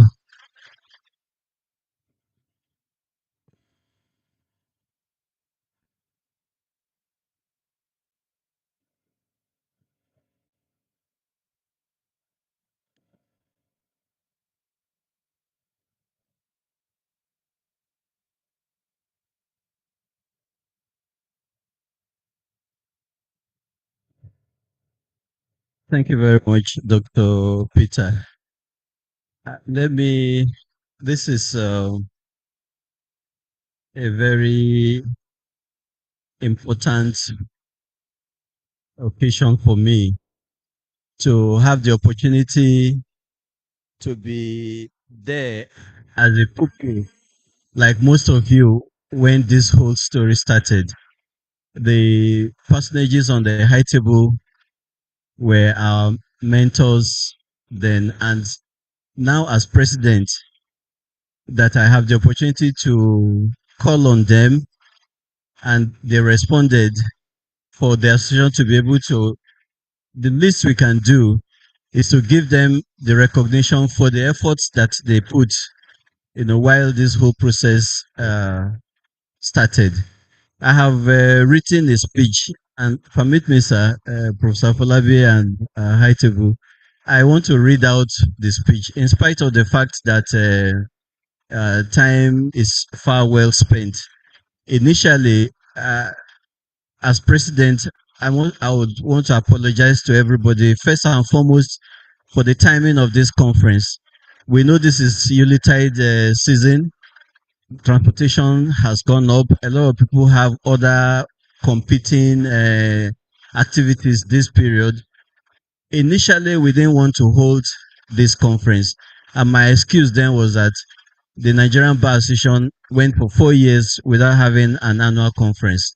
So our nascent association, with the poor finances that we have, if we do not have a conference, so be it.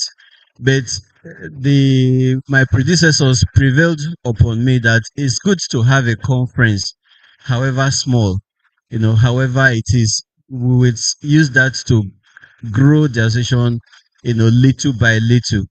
Big oak trees, they grow from the little acorn that is planted.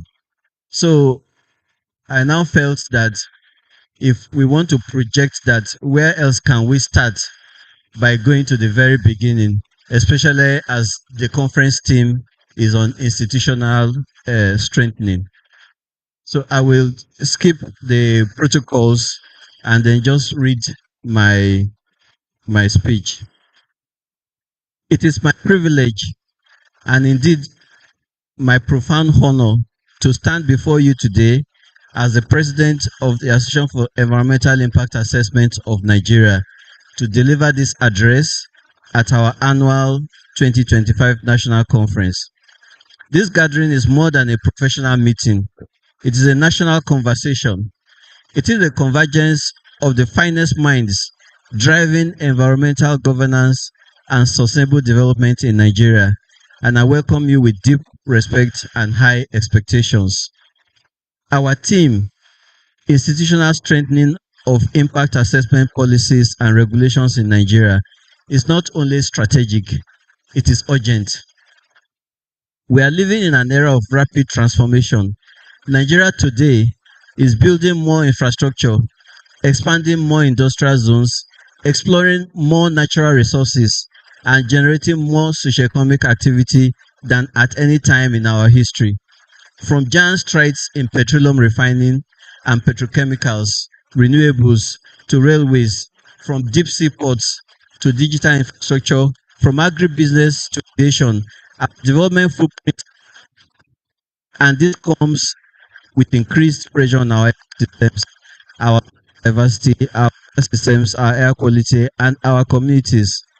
We all know that environmental impact assessment is the instrument that ensures development does not compromise environmental integrity. But for EIA to be effective, institutions must be strong, mandates must be clear, processes must be transparent, and professionals must be equipped. The federal government of Nigeria enacted the EIA Act in 1992 as a demonstration of her commitment to the international obligations and laws like the Rio Declaration of Principles. Prior to this Act's enactment, project appraisals were limited predominantly to feasibility studies and economic cost-benefit analysis. Most of these appraisals did not take environmental cost, public opinion, and social and economic impacts of development projects into consideration. EIA law mandatory where proposed projects or activities are likely to cause significant environmental effects. Also, EIA, unlike other environmental laws, is proactive in nature. It is meant to prevent, reduce, mitigate the negative effects of projects or activities on the environment before the commencement of such project activities. In spite of the enactment of the EIA law in 1992, the practice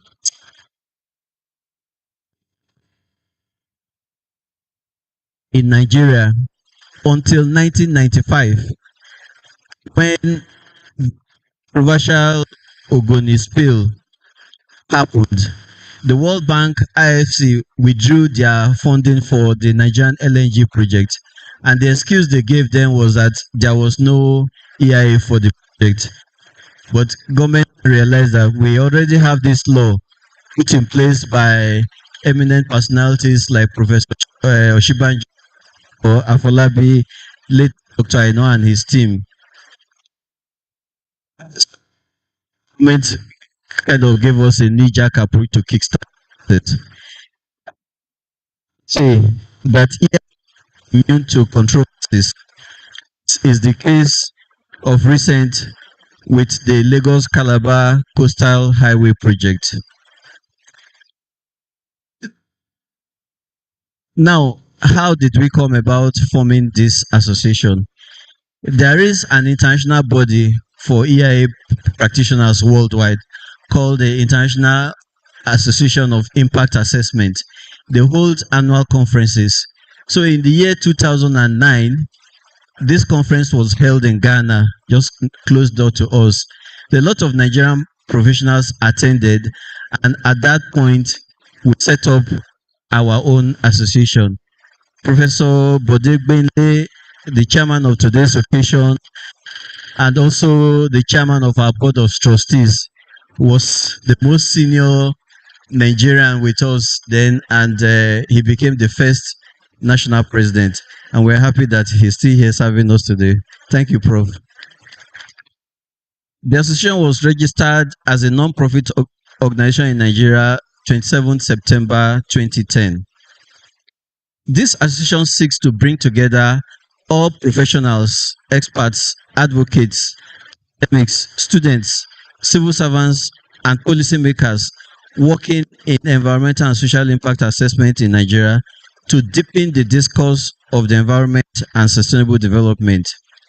AEIAN stands today as the professional backbone of EIA practice in Nigeria. Our association is committed to providing leadership in education and practice in Nigeria by offering expert advisory to government, supporting in the setting of professional standards, organizing training, workshops and research, strengthening at all levels.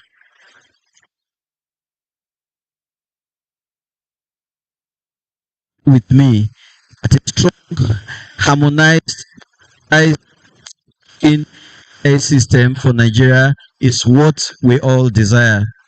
There is no gainsaying the fact that the following are urgently needed to reform and strengthen our EIA administration in Nigeria. 1. Harmonization of mandates and clear regulatory rules. I will not repeat. The keynote speaker had given a lot. We are all thinking in the same vein. So what I have here is really what the keynote speaker had said, on professionalism, integrating climate change, data integration and what have you. It's been 32 years that the EIA Act has been practiced, and stronger bodies have been created consequent upon this act. Agencies like NESRIA, NOSDRA, Biosafety, and even state EPAs. There are also environmental units in many ministries, departments, and agencies. And we have also developed a growing indigenous EIA consulting capacity. EIA implementation in Nigeria has also improved judicial recognition of environmental rights and increased public awareness and community participation on development projects. Yet, we must be sincere with ourselves. Gaps still remain. Post-EIA monitoring remains the weakest link in our national EIA system. There are so many other issues. I would want to repeat them. The keynote speaker had already said that. I would also share this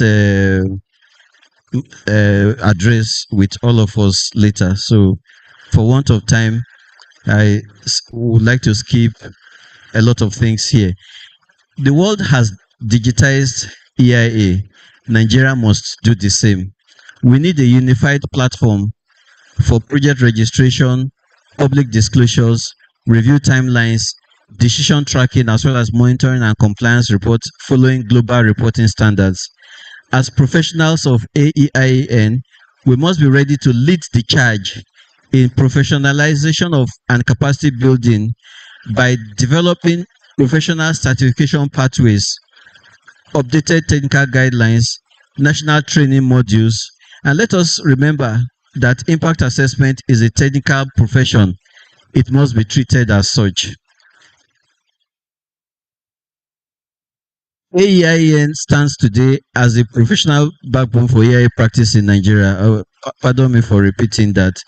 At this juncture, I want to recognize the pioneers of EIA in Nigeria. Distinguished ladies and gentlemen, no sector can grow without pioneers. These early pioneers fought hard to embed environmental safeguards in our national development conversation at a time when environmental issues were far from mainstream.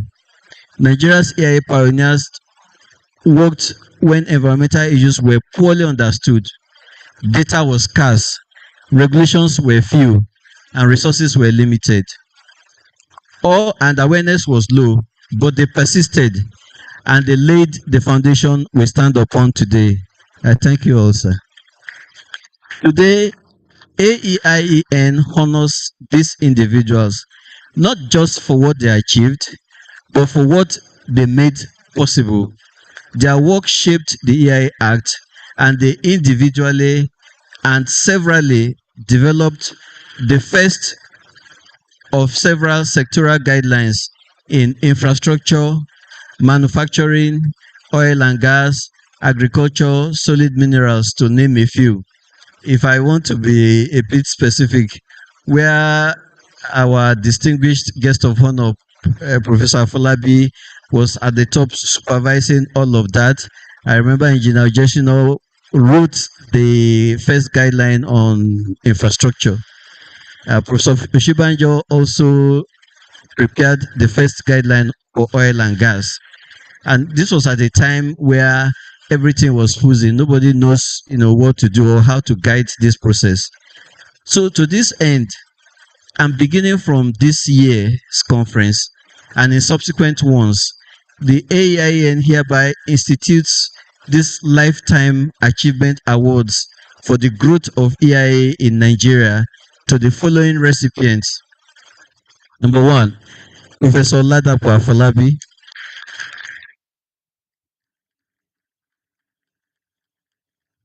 Miss Anne Eneita, unfortunately she couldn't make it. Emeritus Distinguished Professor Babatunde Alo, our keynote speaker. He wrote the guidelines on manufacturing. Professor Emeritus Professor Ladile Oshibanjo, the father of the environment, and Ashiwaju Engineer Anthony Ojeshino. We will also give awards to the chairman of BOT, Dr. Banja Dekoya and Dr. Ahmed Sanda, former presidents of AEIAN, but those ones will be done at a later time. I will just read out their name now. Immediate past president, Professor Ijoma Vincent Apu, for the growth of our association.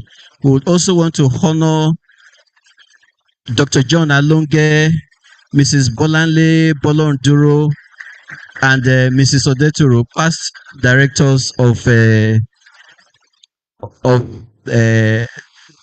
current director of EIA in the Federal Ministry of Environment. Those awards will be coming later. So we quickly, jump into giving the awards, beginning with our father of environment, Professor Oladele Oshibanjo. I would want to call on Professor Folabi to help us. No, let Professor Oshibanjo Oladele to help us present the awards to Professor Oshibanjo. And then the MC will take over from here.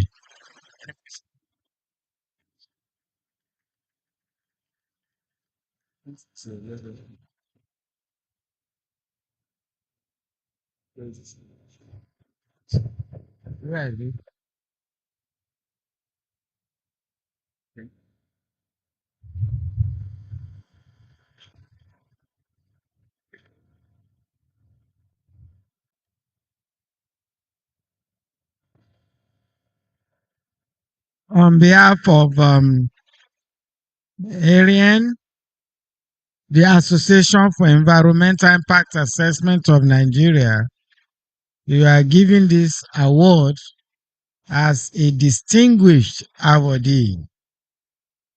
We are presenting this to you, Professor Oladele Oshibanjo,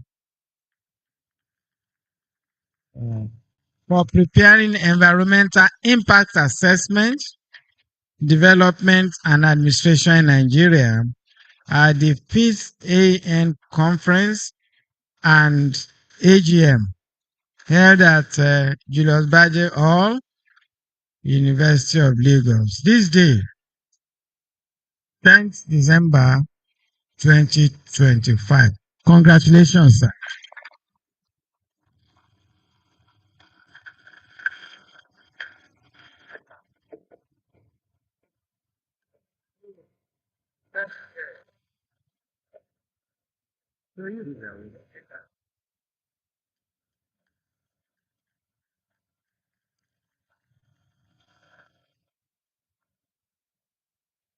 Thank you, Professor,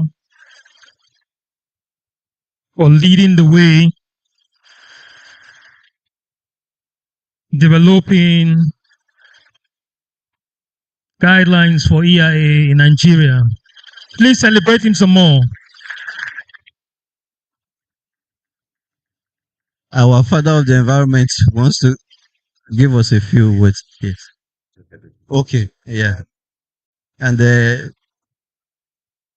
after the speech, you will take. Okay. Okay. Yes.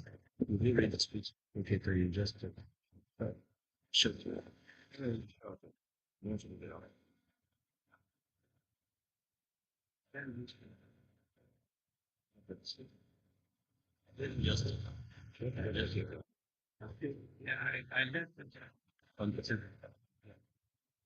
Your speech is in your pocket.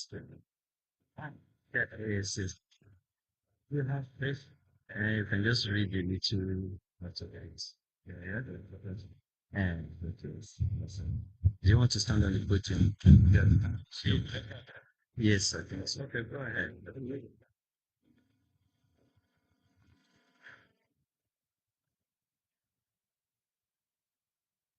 Yeah. Screen? Yes, yes, sir. Yeah, that's great.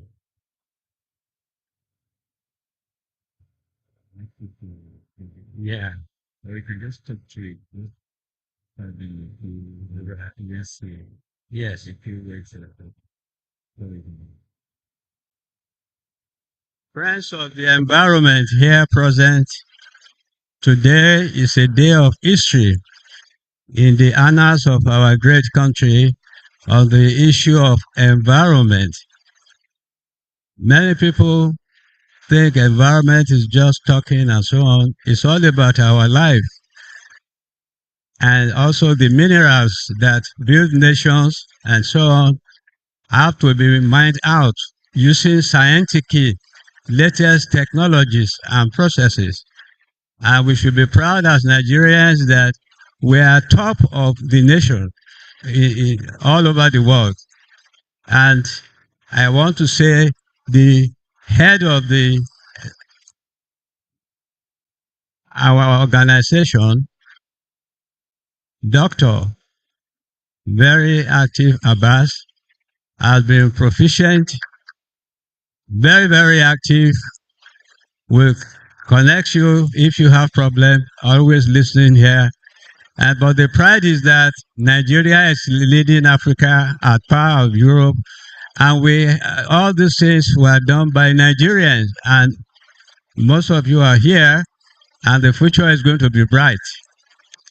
We pray that our leadership shall continue to be strong and give us the best that is available. So Nigeria becomes the spot for other countries to follow. Well, I will just say, in the name of God the Father, the Son, and the Holy Spirit, AIA is going to grow bigger and bigger. It's going to be, people will look for it, and we are going to make it top on the scale. Thank you very much for your kind attention, and keep up the goodwill. Sorry, before I fall, let me recognize Professor Folabi, the Esther on the ground, and other colleagues, Professor Alo and Engineer Adeshino, and all that. Nigeria is rich. We don't have to look for, people have to look from us. Therefore, thank you for the opportunity and the honor. God bless you.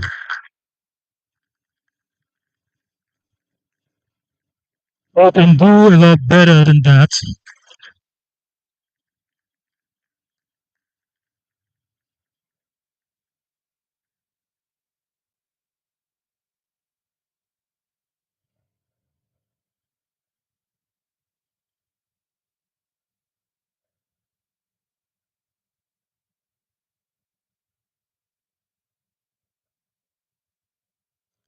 Let's remind you that Professor Ladele Osibajo is a retired professor of analytical and environmental chemistry at the University of Ibadan in Nigeria with over 40 years of experience in environmental science. Professor Osibajo is the former executive director of the Basel Convention Coordinating Center for Training and Technology Transfer for Africa region until his retirement in December 2015. And he also served as co-chair of PACE, the Partnership for Action on Computing Equipment. He was past national president, Chemical Society of Nigeria, CSN, and pioneer national president, Institute of Chartered Chemists of Nigeria, ICCON. Professor Sibajo is also the current national president, Waste Management Society of Nigeria, OMASN, which is a national member of International Solid Waste Association, ISWA. Please put your hands together for this great man who has done so much for Nigeria. Thank you so much. Please, if you will kindly also put up the profile of the next awardee, Professor Oladipo Afolabi, so we can quickly read through that as he's awarded. Ladies,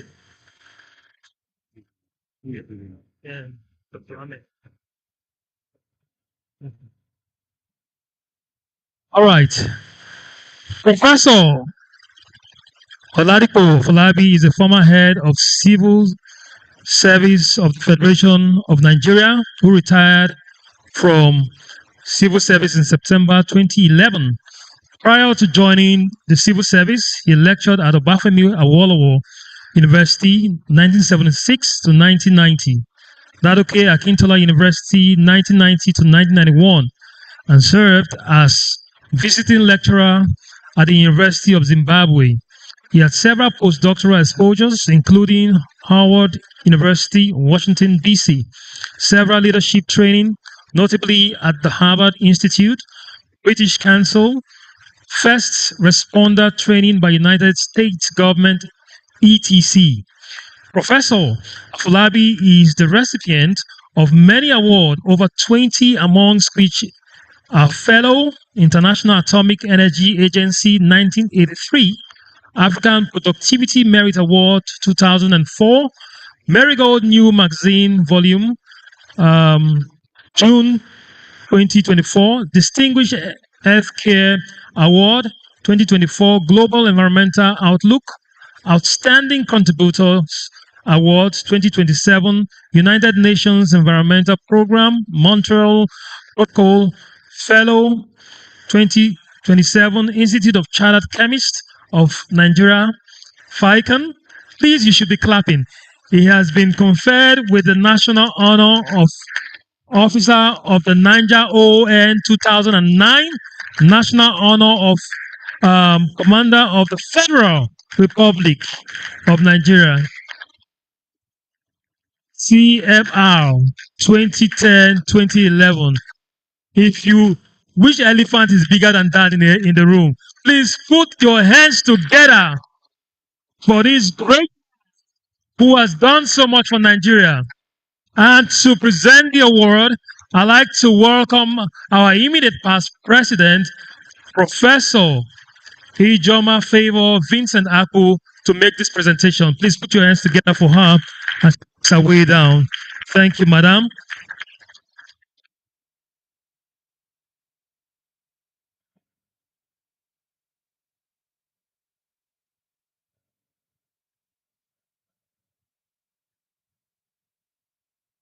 On behalf of Association for Environmental Impact Assessment of Nigeria, I present this distinguished award to Professor Oladipo Afolabi, OON, CFR, for pioneering in environmental impact assessment, development, and administration in Nigeria at the 9th AEIAN conference and AGM held at Julius Berger Hall, University of Port Harcourt, on this day, 10th December.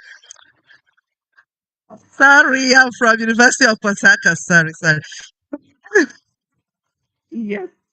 Held at Julius Berger Hall, University of Lagos, this day, 10th December 2025.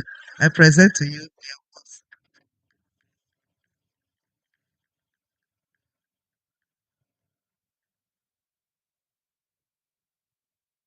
We celebrate you, sir. Please put your hands together again for him.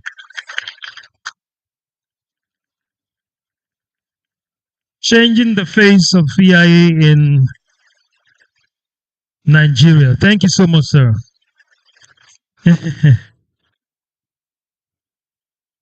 So, Ahmed will present to Annie or to Professor Alo. Okay, and you additional just a program. Yes. Well, they have representatives. We can call them later. Yes. Okay. Okay. Okay. All right, ladies and gentlemen, can we move to the next awardee? I would like the media to project Engineer Dr. Anthony Ajeshina, the profile. So, yes. Please put your hands together for Engineer Dr. Anthony Ajeshina. Ashiwaju Engineer Tony Ajeshina is the Chairman CEO of Global Environmental Technology. Asiwaju Tony Ajeshina, Asiwaju Etu, or is he ETO? He is an international consultant of repute, as well as manager of men and resources with over 30 years of experience in environmental. Yes, with 30 years, not 10, with over 30 years. Over 30 years, sir. Yes, please hear that very well. Hear that clearly. Yes.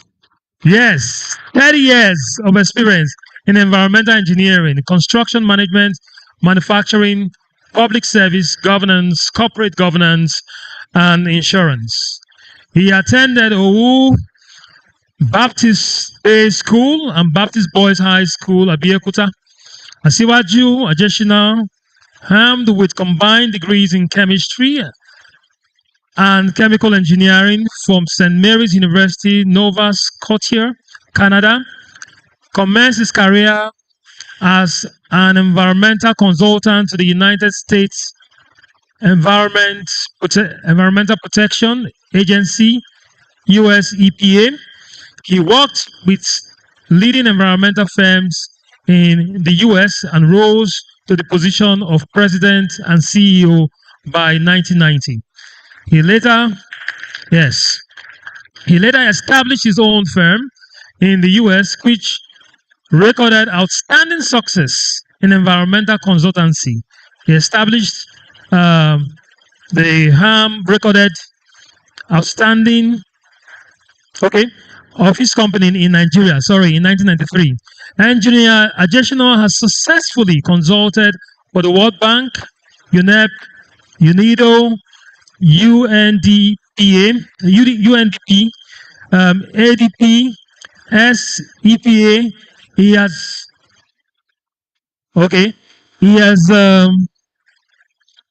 He has assisted several states in the US. Okay. Yes. Let me look at the bigger screen. Yes.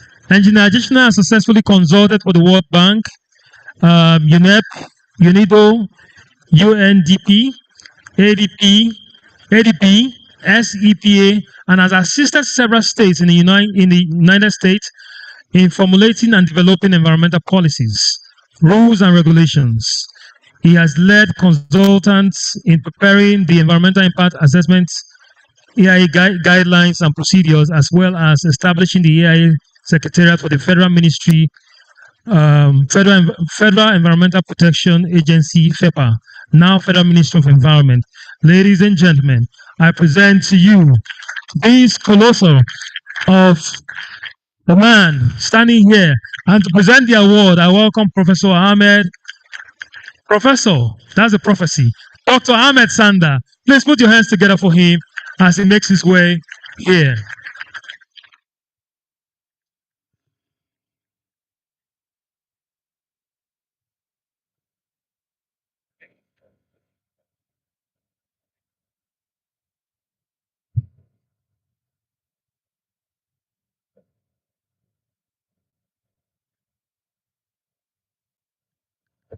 I don't have my glasses.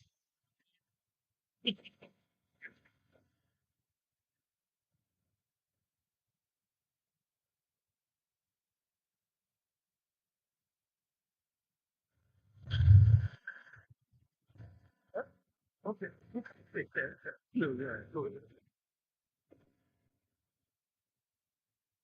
The Association for Environmental Impact Assessment of Nigeria presents this distinguished award to Ashiwaju Engineer Dr. Anthony Ojeshina for pioneering environmental impact assessment, EIA development and administration in Nigeria at the 9th AEIAN conference and AGM held at Julius Berger Hall, University of Lagos, not Port Harcourt. This day, 10th December 2025. Sir, it's a great honor to meet you. Yes.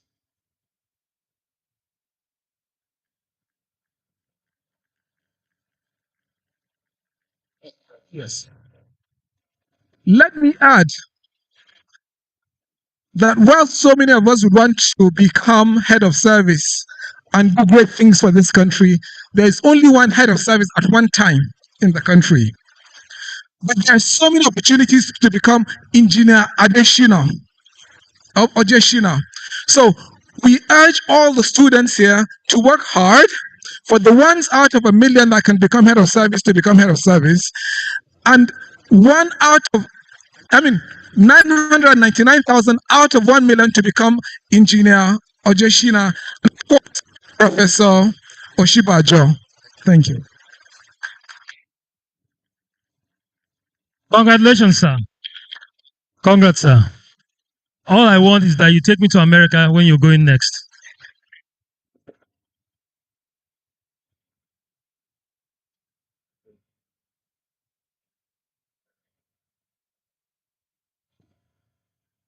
Let me start by thanking the Association of Environmental Impact Nigeria for this award. It's greatly appreciated. The organizers, I thank you. But I'm going to give a bit of background, historical perspective within a short period of time. The environmental impact assessment policies and guidelines emerged as a result of the EIA Decree number 86 of 1992 in the 1990s under the Federal Environmental Protection Agency. The EIA policies and guidelines of Nigeria has arguably been considered one of the best in the world. And the reason for this is as follows. FEPA adopted a three-pronged approach at inception of bringing together European, American, and African policies to evolve the Nigerian guidelines in order to develop a very robust document for Nigeria. Consultants were engaged to bring different perspectives by the late Dr. Evans Aino, the then DG, under a coordination of Ms. Anne Ene, who was the director at the agency. The first partner they brought on board was Mr. Robert Turnbull from the University of Aberdeen, who was brought to present the European perspective of EIA. At that time, I was just coming fresh from America to set up an arm of my company, and I was asked to join and introduce the American perspective. So you have two perspectives now. And then they contacted Professor Oladele Oshibanjo and Professor Jide Alo to give the African perspective. So it's 3 in 1. And this is why Nigerian EIA guidelines and policies have always been praised by people from outside of Nigeria. This step emanated in the robustness of Nigerian AIA process, policies, and guidelines, which has earned Nigerian document a pride of place globally. Now, there are sufficient EIA reports over the years across various sectors covering various African regions in Nigeria with sufficient data to ensure that future EIA reports reduce in bulkiness but are rich in data integrity. This provides speed and accuracy of approval processes. For example, a foreign investor that wants to establish manufacturing facility in Nigeria industrial sector should be able to have access to an existing data from a national data bank. Talk about digitalization. We've spoken about that a few times today, which can be tested by them through spot checking and analysis. This reduces the process, reporting, and government approval and certification and sufficient time, regardless of the sectors. And what this does is speed up things, but also increases the integrity of data. We must clean up the anomalies of reporting deceptive data by testing this data with specialized softwares already developed in Nigeria to ensure purity of data gathering. Professor Oshimanjo and my humble self are actually co-directors in a company that developed this software.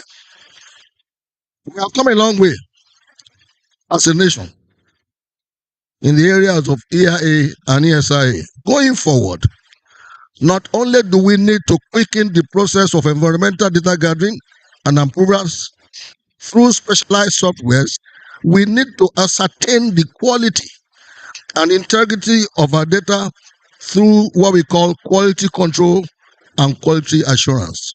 I so submit. Once again, I thank the organizers, I thank the association, and I wish you greater experts ahead. Thank you. Thank you very much. Please put your hands together for him. All right, we'll run through the award, but let me quickly recognize a few of our. Yes, I want to recognize someone.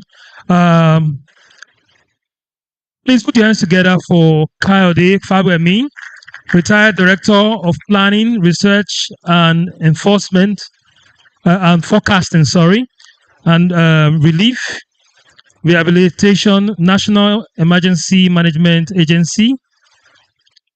Please put your hands together for him.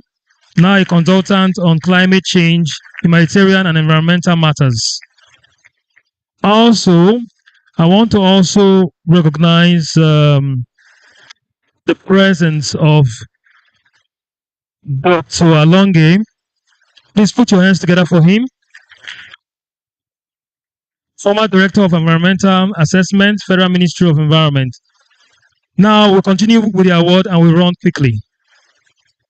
Thank you very much. So it's been a long day, and if you recall in my address, there are some eminent EIA personalities that I reeled out their names and harped on their contribution to the growth of our association, which I said we will be giving them awards also.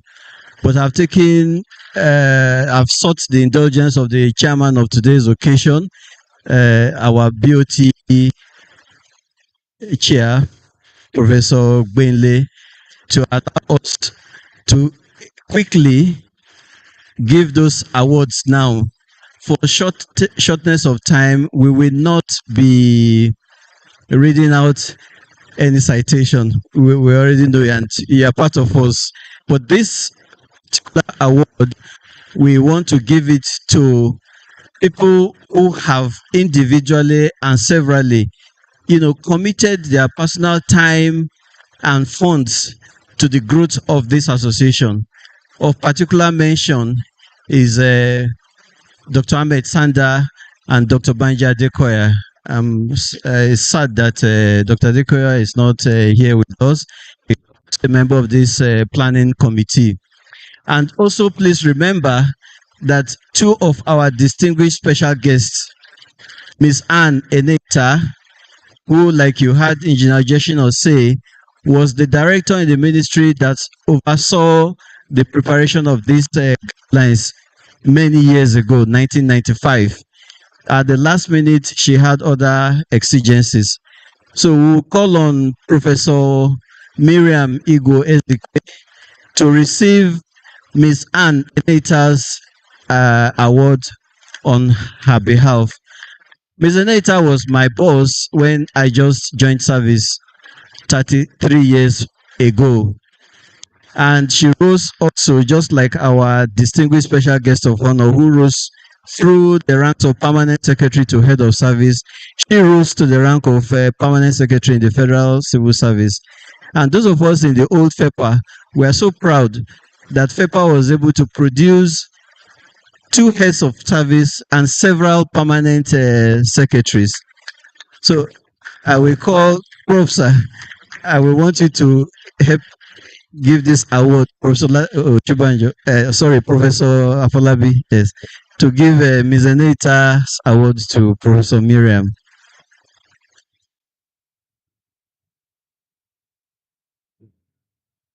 Then Dr. John Alonge and Mrs. Bolonduro and Mr. Detoro should please get ready and stand close by for their own awards for their contribution in the growth of this association.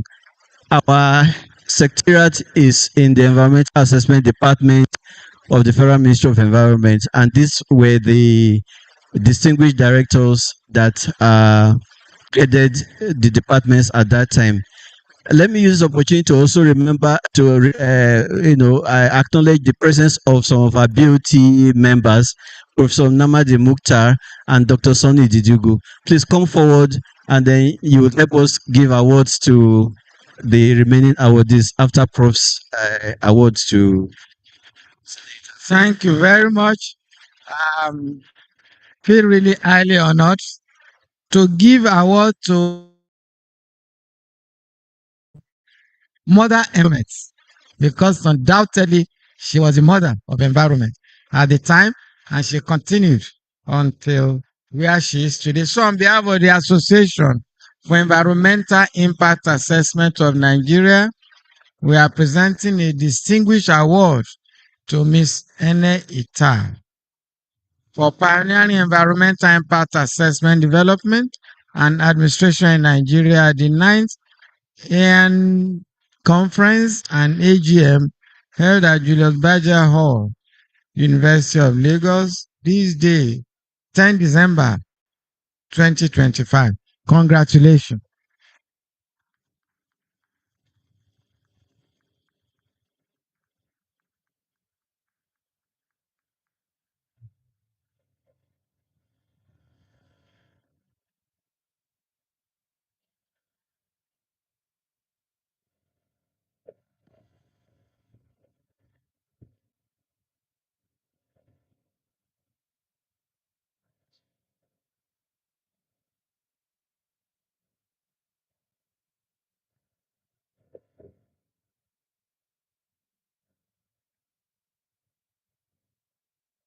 Okay.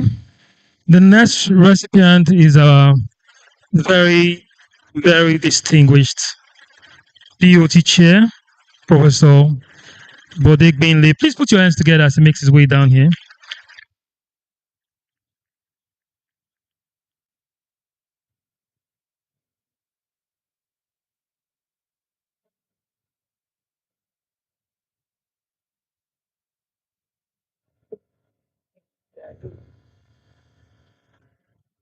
We are looking for a citation.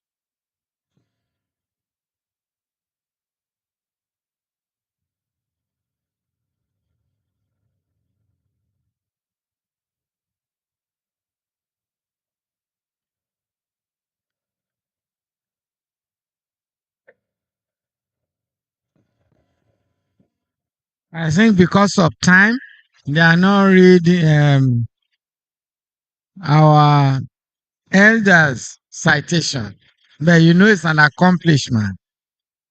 So on behalf of Association of Environmental Impact Assessment of Nigeria, we present a distinguished award to our Professor Bode Gbenle for outstanding contribution to the growth of AEAN at the 9th AEAN Conference and AGM held at Julius Berger Hall, University of Lagos, this day, 10 December 2025.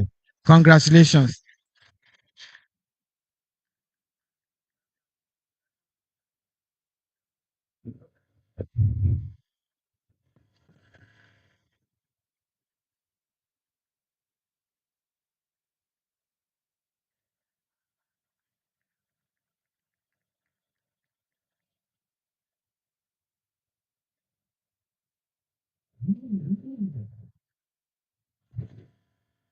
All right, ladies and gentlemen, please, would you put your hands together for Professor Kehinde Olayinka to receive the award on behalf of Professor Babatunde Alo. Put your hands together. Yes, can we have the, okay. Dr. Lawa, Babatunde Alo's award, please. The last one that was there.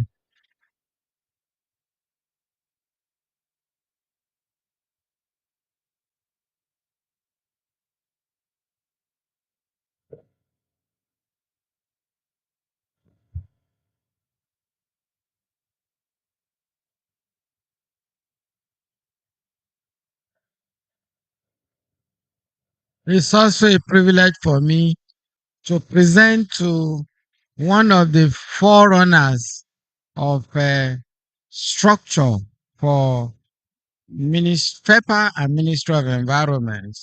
So on behalf of Association for Environmental Impact Assessment of Nigeria, we present this distinguished award to Emeritus Distinguished Professor Babatunde Alo for pioneering environmental impact assessment, development, and administration in Nigeria at the 9th AEAN Conference and AGM held at Julius Berger Hall, University of Lagos, this is the 10th December 2025. Congratulations.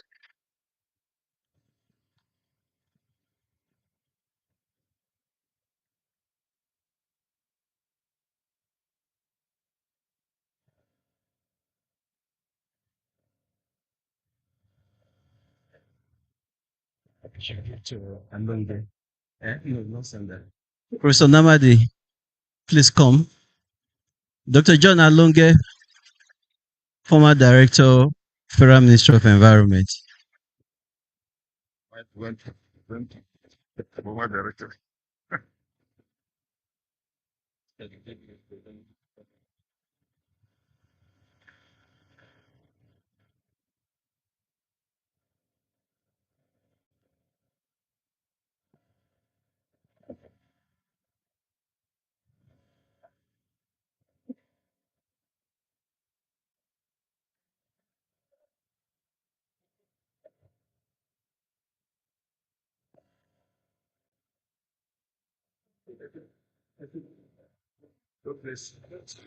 Okay. It's really a honor to me to present this distinguished award to you, sir, because I happen to be one of your mentees when you are the director. Even before you became the director, we work together. So I know how you put things into us and you train us without you knowing.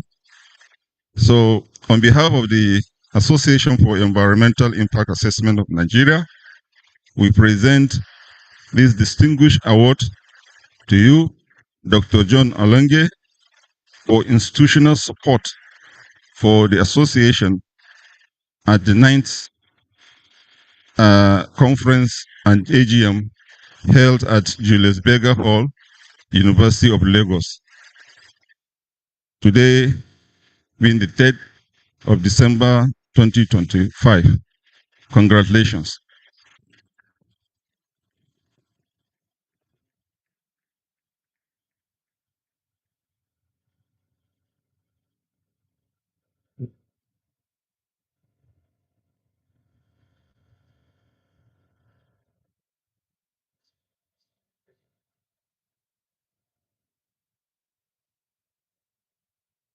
Okay, we'll continue with the presentations. To present the award to Mrs. Bolanle Ajay. She here? Please put your hands together for her as she makes her way here. Professor Namadi, please.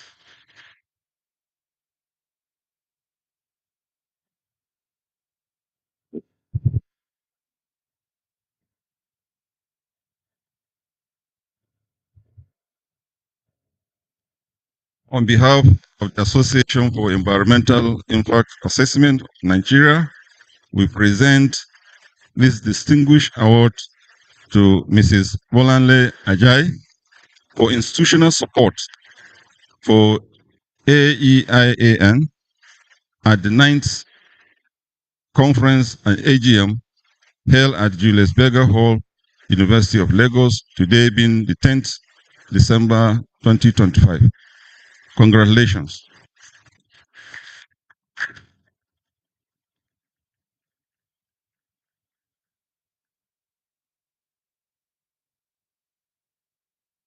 Thank you.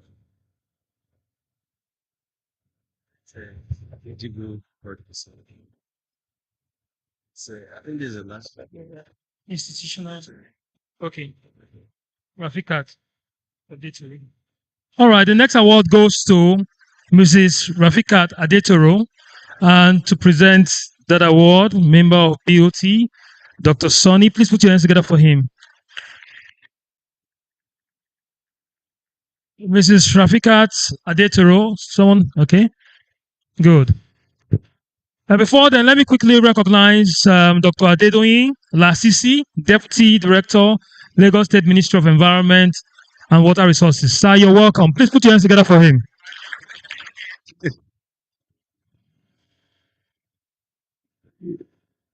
The BOT chairman, I think he has stepped out, but the president is here. Madam, fortunately, she is equally my boss because she has supervised about 12 of my projects, Divine Concern Integrated Services Limited, and she attended one of the EIA panel review. So, madam, it's a great opportunity for me on behalf of EIA to present this great honor to you, this award to you, to the glory of God. So, Association of Environmental Impact Assessment of Nigeria Distinguished Award presented to Ms. Robert Odaturu for institutional support for AEIAN of the conference and AGM held at Julius Berger Hall, University of Lagos, this day, 10 December 2025. Congratulations, madam, once again.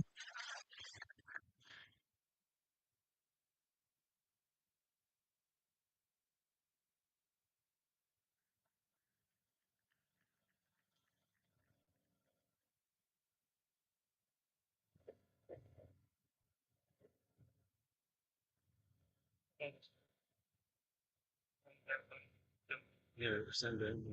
I think we're done. Benji is not here, still that doesn't miss. He called me and I chose the Oh, John. Okay. Please, Dr. Sonny, your service will still be needed. Huh? Okay. The president will present this. Oh, yes, the president. Please, the next award goes to Professor Ijoma Vincent Aku. Please put your hands together for her. Presenting it is the able president, Dr. Abbas Suleiman. Thank you, Prof. We are glad that you made it all the way from Port Harcourt. Professor Ijoma is the immediate past president of the association. I just took over from her a few months ago rather. So on behalf of the association, I'm following your tradition, of giving awards to desiring people. And I think even after us, this tradition should continue. I hereby, on behalf of the association, present this distinguished award to you.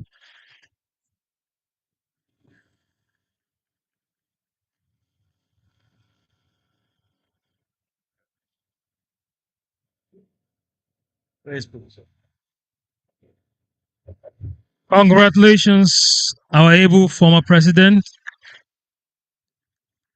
Quickly, I'll welcome this very distinguished professor who has worked so hard to ensure this program is a success. Professor Miriam Igwo Izikbe, please put your hands together for her. She is our next awardee.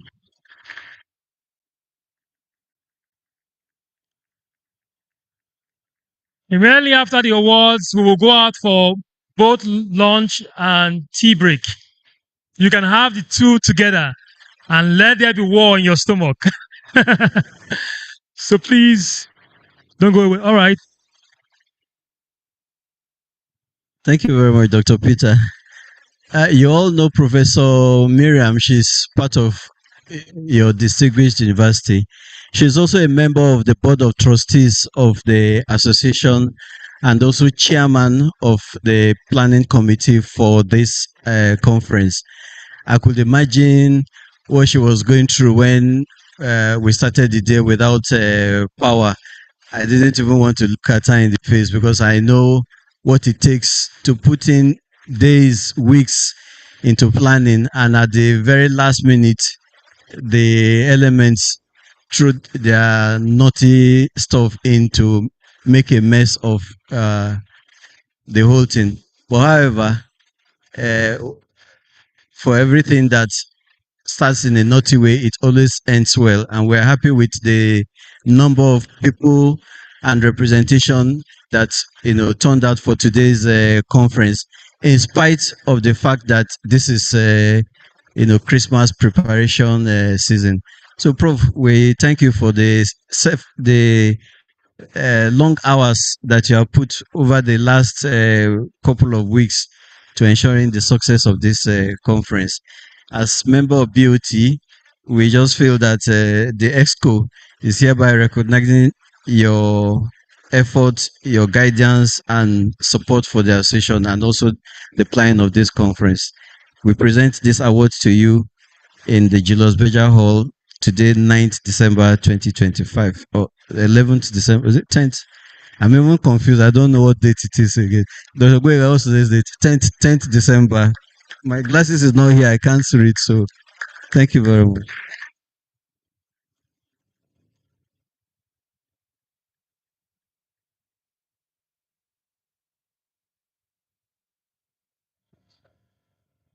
All right, that brings us to the end of the award. The other awardees are Dr. Ahmed Sanda, Dr. Banji Adekoya. Dr. Ahmed had stepped out, but Dr. Banji is not here, but of course they will get the award. Ladies and gentlemen, I'll just make a brief announcement. We will step out for our tea break. All right? Immediately after the tea break, or rather the lunch and tea break, we'll have a panel discussion, and I'm sure you want to be here to listen to this. Bridging policy and practice, strengthening AEIAN institutions in Nigeria. We have speakers from the Federal Ministry of Environment, the academia, private sector, and civil society. So it will be a great one. Then panelists include the DEA, DG Nursery, industry sector, academia, and NGO. All right. Then right after that, we'll have another technical sessions, and that will be shared by Dr. Taiwo and co-chaired by Dr. Idewu Anayo. Okay. Thank you so much. You can now proceed outside for your meal. Thanks.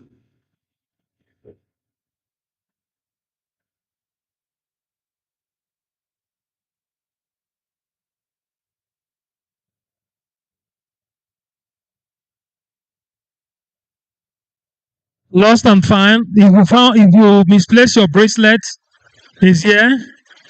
Anybody that misplaced their bracelet? Yes, give us some music. We've been dulling since. Missing bracelet, please.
Okay, hello, ladies and gentlemen, please let us start coming back in for the panel session.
Ladies and gentlemen, please let us start coming back in for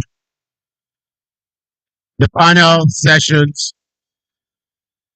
I know you want to do a combination of your lunch and tea break, but please let us come back inside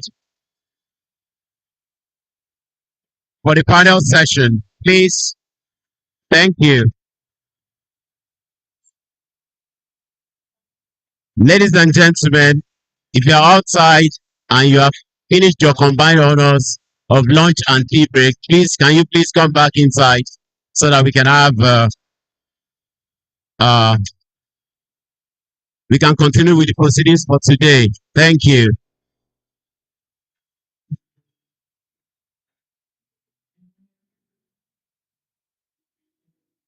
Ladies and gentlemen, please, if you have taken your packs, whether it's combined or single honors, please come back inside so that we can, so that we can finish the proceedings for today. Thank you so much. Please do not go. I can see people holding bags going out of the hall again. Please, I want you to come back in so that we can wrap up. Thank you.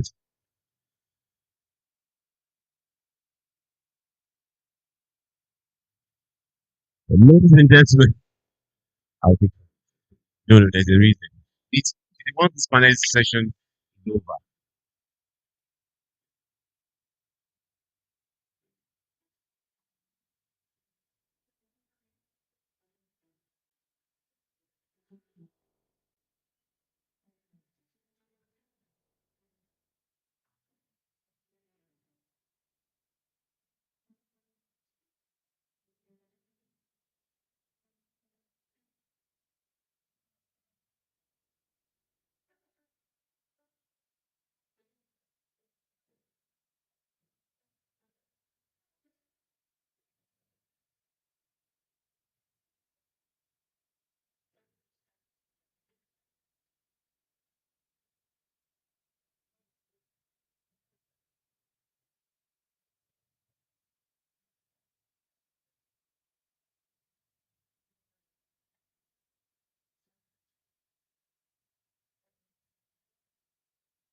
Hello, ladies and gentlemen. Please let's get back to our seats so that we can continue with the proceedings. Thank you.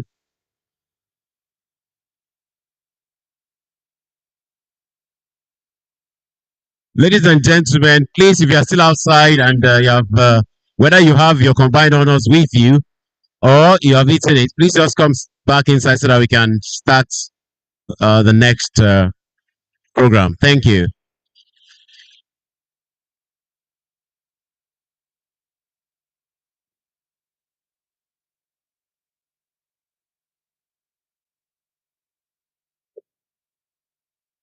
Please do not eat within these all. Just hold your pack with you. We'll soon be over. Thank you. Empty pack.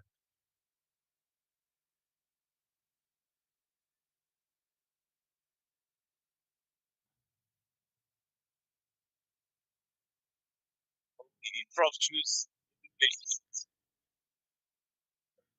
I did not like this. But you might want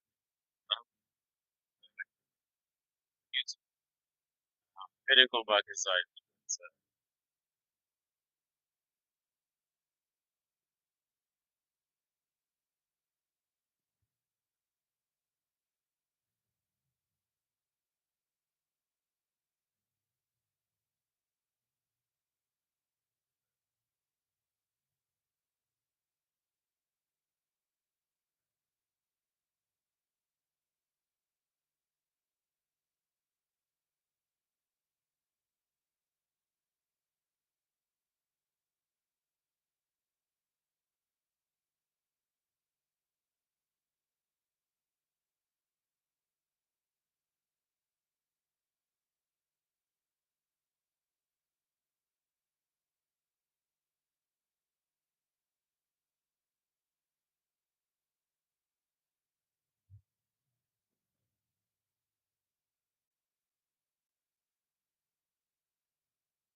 Good afternoon, ladies and gentlemen.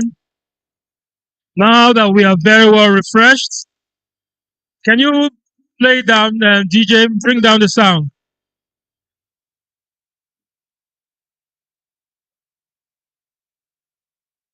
Bring down the sound, please.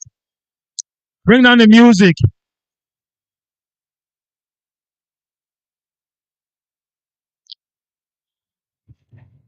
All right.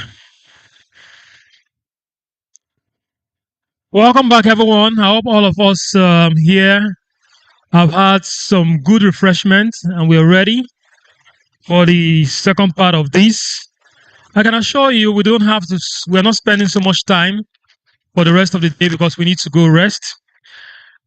So we have the panel discussions. The first one is the plenary panel, Bridging Policy and Practice Strengthening ASIA institutions in Nigeria. Speakers from the different organizations here present. And then we'll have the second.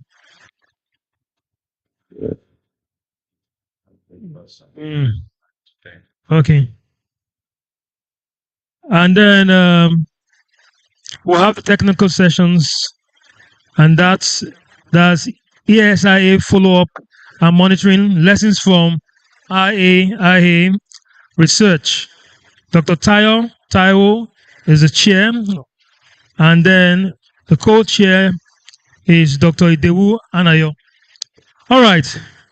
So please kindly settle down as we start our panel discussions. All right. So I'd like to welcome those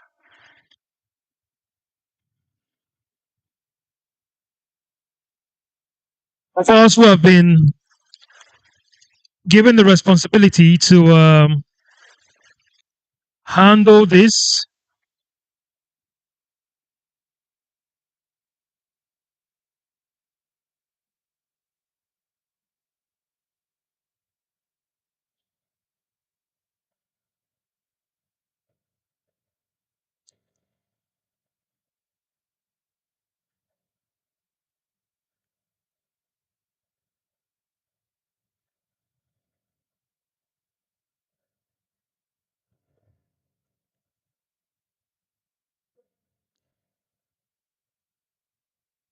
For the panel discussions, I'd like to welcome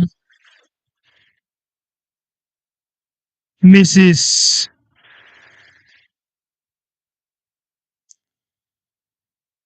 Odetoro Rafikat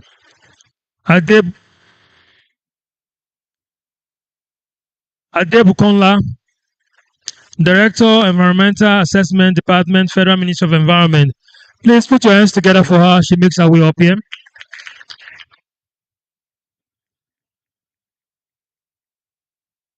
We also have here, please, if you hear your name, kindly come up so that we can accept you're not here.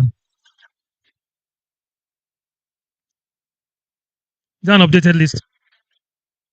Then we also have Professor Innocent Barrete Baricom. I don't know whether he's here. I doubt though.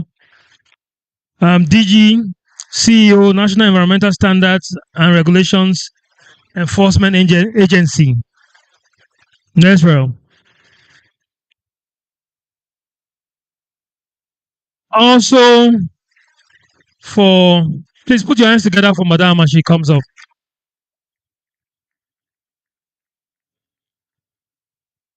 Also, we have Dr. Efegbedeki Limsinokobia, National President, Nigerian Environmental Society of Nigeria, NES. Is he here or he had someone to represent him? Then, of course, we have Mrs. Margaret Bolanle Bolorunduro, former Director, Environmental Assessment Department, Federal Ministry of Environment.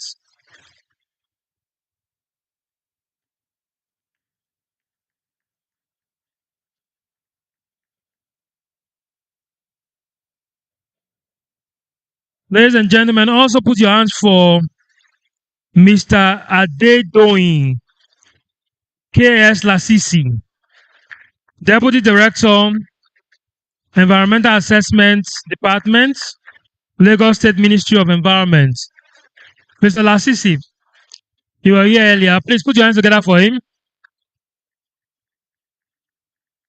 You're welcome, sir.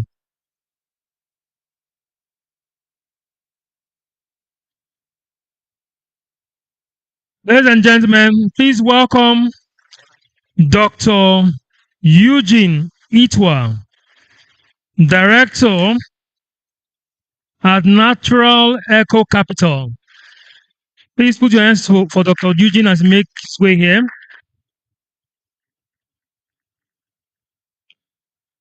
We also have Ahmed Ogunshola, GM CEO, CTO, Trade Modernization Projects.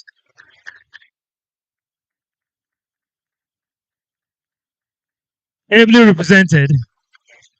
Please put your hands together for her. Mrs. Bamidele Chinedu, welcome, ma. And now we have Dr. Temitope Sogamu. Okay. Sorry, you will have to find me for murdering that name. She is an environmental toxicologist and pollution management specialist. You're welcome. Please put your hands together again for our panelists.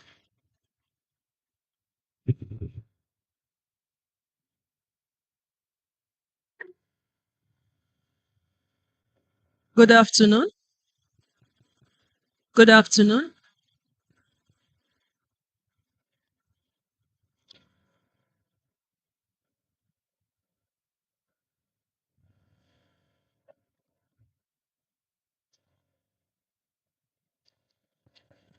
Good afternoon, distinguished members of the panel. Good afternoon, distinguished audience. We'll be taking this panel discussion on bridging policy and practice, strengthening ESIA institutions. Sorry, we're not hearing you too well. Maybe Let me sound like Professor Afolabi, one of our fathers in environment. Praise the Lord. Praise the Lord. Praise the Lord. So now I have your attention. I know we are not in church. I just wanted your attention. It's good to praise the Lord anyway. Once again, good afternoon, distinguished panelists. Good afternoon to our fathers in environment, even though some of them are not here, the members of the high table, and to you participants, good afternoon. We'll be looking at bridging policy and practice, strengthening ESIA institutions in Nigeria. The ESIA process is a critical tool for ensuring sustainable development. There has to be development, and there cannot be development without impact. And the ESIA is to ensure that we have development with minimal impact because we need to make progress. Fortunately, the keynote speaker, Professor Babajide Alo, who coincidentally was my lecturer and my project supervisor in my undergraduate, she's done justice to the topic, so he set the ground for this discussion. And I'm fortunate to have this group of panelists with me. I know almost all of them. I have worked with almost all of them. So I know that we have round pegs in round holes. I know this is going to be an interesting discussion. Our modus operandi is we will take the questions, the panelists would attend to the questions, and then the last few minutes, we will throw it to the audience for feedback for the question and answer session. We will not be able to incorporate that into the panel discussion so we can make the best use of the time that we have. I'll be taking the first question, and the first question will go to my neighbor, the Deputy Director of Ministry of the Environment, or is it still Ministry of Lagos State, Mr. Lasisi. We've worked severally on some projects. Now, the first question is this: how can Nigeria strengthen institutional coordination among regulatory agencies to eliminate overlaps, conflicting mandates, and delays in ESIA approval processes, and also to avoid undue pressure on project proponents? We know that environment is on the concurrent list, so the national, sub-national can legislate on it. And we have had incidences where a proponent is undergoing the EIA and maybe a state Ministry of Environment is asking for some details, for some information. So, Mr. Lasisi, how do we avoid this overlap and conflicting mandates and delays in ESIA approvals? Thank you very much, Mark. Good afternoon, ladies and gentlemen. I want to sincerely thank the organizer for inviting me. First, like we've heard from Professor Alo, the law that mandates EIA in Nigeria is long overdue. So the first way by which we can avoid the delays and the intrigues between the states and local governments and how we can make the whole EIA process to be one is to first review the law. People as always say, why is things that has to do with science become cumbersome? You find it difficult for most proponents who wants to do oil and gas projects have to do EIA with federal ministry. They have to go to DPR to do another EIA. Why should that be?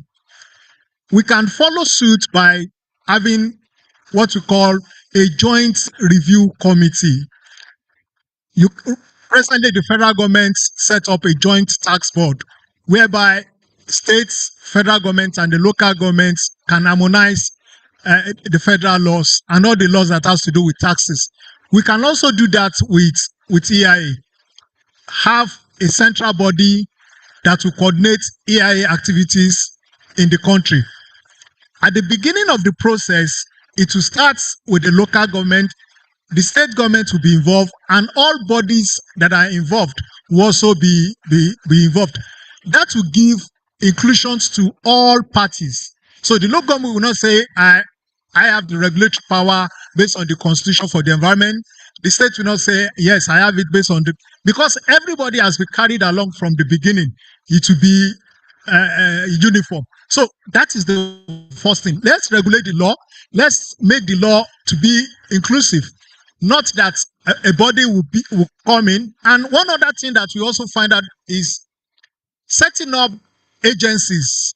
Setting up agencies has to be with input from participants, most especially the academicians.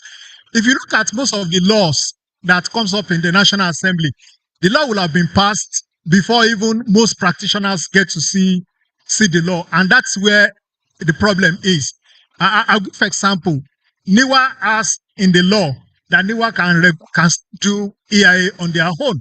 When the Federal Ministry of Environment is the whole body that has to do with EIA in Nigeria. So basically, we have to go back to the round table, review the law, and make it inclusive with everybody. Thank you very much. Thank you, Mr. Lasisi. Mr. Dr. Itzua, I want to, based on what he has said and the question, do we need to amend the law, or can we have, does it have to do with understanding of the law? Maybe we need legal clarity and then have like a service level agreement of this is what you are supposed to do, this is not what you're supposed to do, rather than go to the law. Is the law adequate? Thank you very much. Just to say first and foremost that laws in themselves are not enough prescription.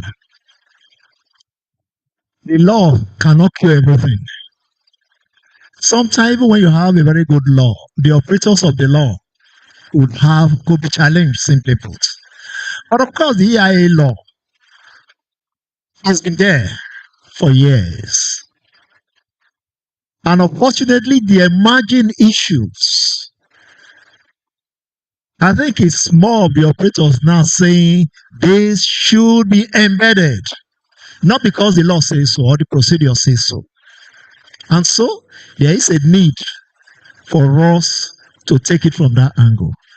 Or taking it from what Dr. Lasisi has said, I think there is a need for us to understand our responsibilities. And so I will talk about mandate mapping. When it comes to EIA, what are the roles of the state? What are the roles of the other agencies? He just talked about NIWA. He talked about those in the oil and gas that are doing one thing or the other. Let's map all of that. What are their mandates? How do they conflict with this? And then we will come up with what we call a conflict resolution protocol. And so for the state, before, take note, it could be cumbersome trying to change the existing law. And of course, I think I'm aware that there has actually been a number of attempts to review, to update, or to do whatever, because it's going to pass through the parliament.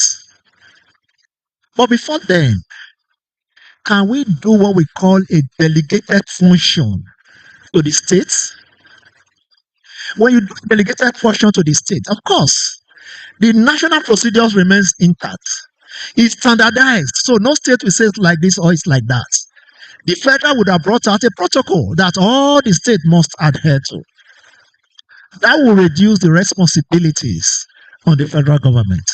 That will give some level of responsibility to the state that are saying we want to actually look at what is happening within our domain. I think if we do that, that could be very helpful. Thank you. Thank you very much.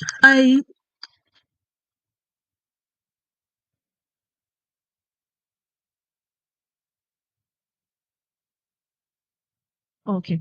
The representative of the Honorable Minister of Environment, Dr. Boyega Lawal, will be joining us on the high table.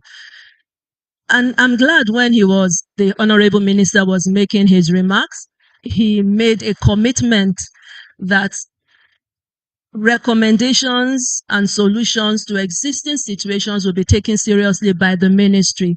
So as we are discussing, I hope you are noting the things that you're going to take back home. Thank you. The second question goes to Dr. Itua.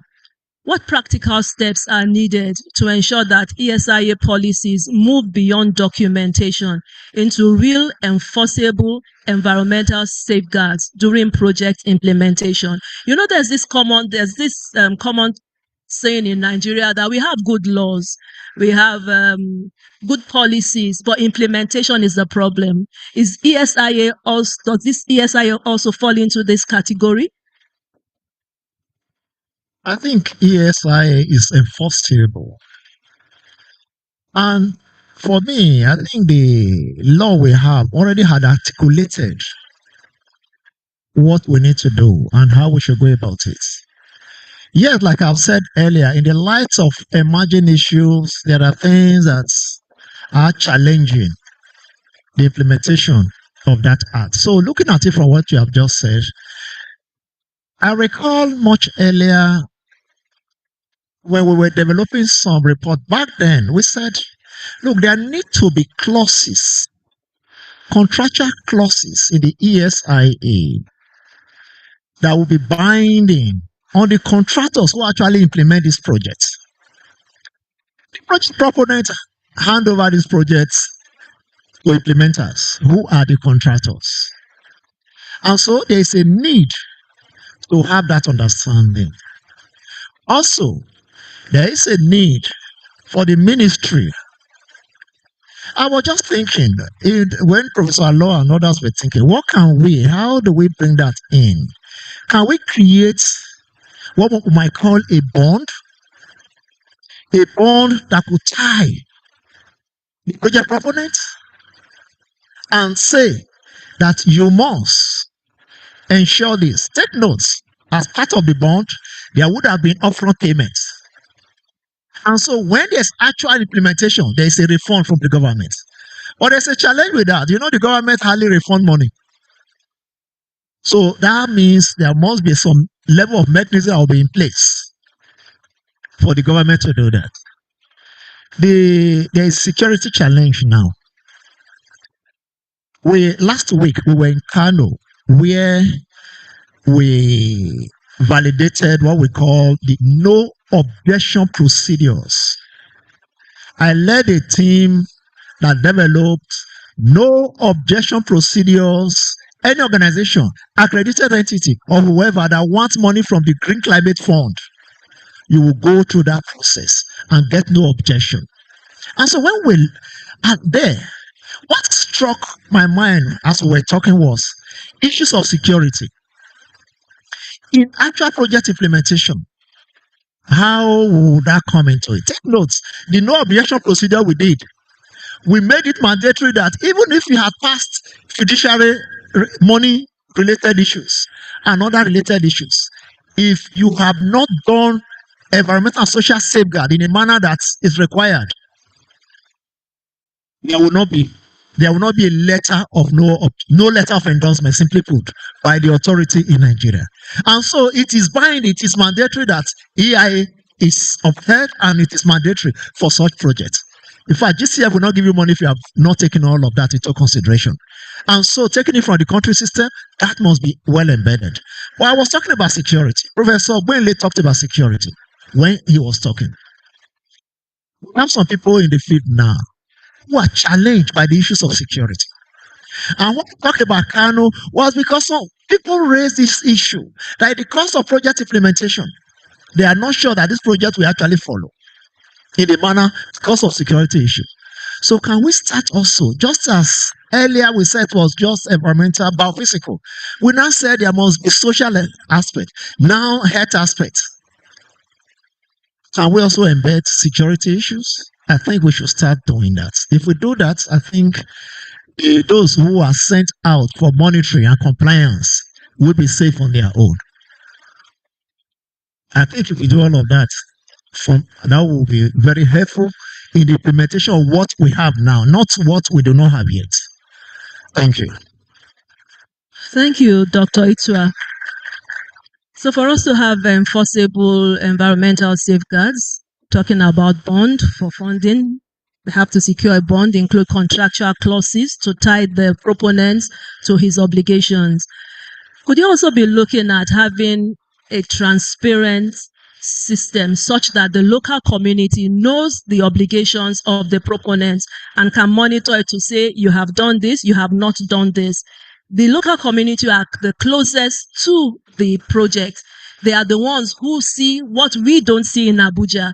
They are the ones who see what the states don't see. So if they know that these are the obligations of the proponents, they can give a report, and there's a channel,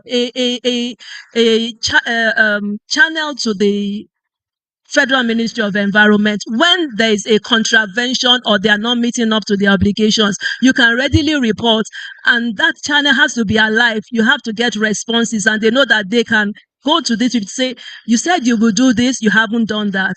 That makes the document transparent. That puts the proponent on his feet, and that makes the EIA process more enforceable. Thank you. The third question: to what extent are current ESIA guidelines in Nigeria aligned with international best practices, that is IFC, World Bank, AFDB standards? And what are the most urgent gaps? You know, coincidentally, a few weeks ago, there was this seminar on international EIAs. Do we have a local EIA and an international EIA? The EIA is an international document. It was not fabricated or created in Nigeria. So there was this talk about international EIAs. So to what extent are the Asia guidelines as we have in Nigeria aligned with international best practices? Do we have Nigerian EIA? Do we have international EIAs? Dr. Shogbamu, I'll let you take that question. Thank you very much, and thank you for the invitation to be on the panel. I will speak first from the practice side, as I've been on the other end of the panel before, and the experiences that I have had is that most of the time the international EIA guidelines like the World Bank, the AFDB seem to be much more robust. And so usually what we say in the field is that if you're able to comply with these international EIA guidelines, you really should not have any challenges with fitting into or complying with the national guidelines. But there's some contextualities and specificities that are in the national guidelines that are important to be followed. In the field of academics and even in practice, we talked about context as well. Now, for the international guideline, for example, and I'm glad that Dr. Abbas talked about it when he was giving a speech before the awards. I remember the last few panels I was, I think, into the 2020s, we began to raise the issues of how climate change mainstreaming is obviously missing. At least at that time, I don't know if the EIA review process have been updated for Nigeria. Climate change mainstreaming into EIA assessments and the guidelines in Nigeria. One thing we noticed with international guidelines is that they are sort of moving with the times and also moving with international priorities. But then again, we know that in the process in Nigeria, like Dr. Ito had said, it takes a process to be able to review or update this thing. So what do we do in Nigeria? Does that mean that we stick to go with it or doing things? No, because again, we work hand in hand and we work in practice with international guidelines. And that's where academics come in, and Mr. Lasisi talked about it. Because most of the time, we academics are at the forefront of what is the current and best practice in this case as we're moving forward. And so when we bring us on the panel or we are invited, we bring these other dimensions that adds value to the EIA. The next thing I'm seeing is that very soon, the issue of plastic pollution and all of that will become something that is quite stringent to be talked about in the EIA, which is not expressly stated at the moment. Why is this so? Because it's something that is now becoming an international challenge and even a national one. And so we can't just take up everything a lot of the times. We have to look at the context that we have in Nigeria. And then the international guidelines also look at things that are transboundary in nature, where you are not only looking at activities that affect the national context alone, but affect international context. And that's why it's often a bit more robust than the national, but it doesn't remove the authenticity, the contextuality, and the value of the national guidelines that we have, for example, in Nigeria. Thank you, Dr. Shobanu. Now, would I be correct to say, Dr. Boyega, that the current ESIA guidelines in Nigeria, just like a skeleton, it has the basics, but maybe the padding, you can have a skeleton, by the time you add flesh to it, you can have different shapes. Maybe the padding is not, it's a bit different from the international. The basics are there, but maybe we need to pay more attention to some issues. Commonly, people would say the social issues, cultural heritage, for example, is not something that we usually pay a lot of attention to. Social issues need to be more robust, health impact, labor issues, gender issues, most of them social. And then also the issue of, it seems as if the EIA process is focused on registration to approval. The after, the follow-up, the monitoring is not robust enough. Would I be correct to say that? And then, if I am correct, what's the way forward? Thank you very much, Ma. The question is very apt because based on personally my own exposure to other countries' framework in terms of World Bank and Islamic Development Bank and EIB and other countries, Canadian EIA law and the rest of those laws and ranking EIA processes, even in South Africa. One thing I observe is that the Nigerian EIA system is very robust because our own context in terms of the population and the way we do our EIA to some extent is different from how most countries operate.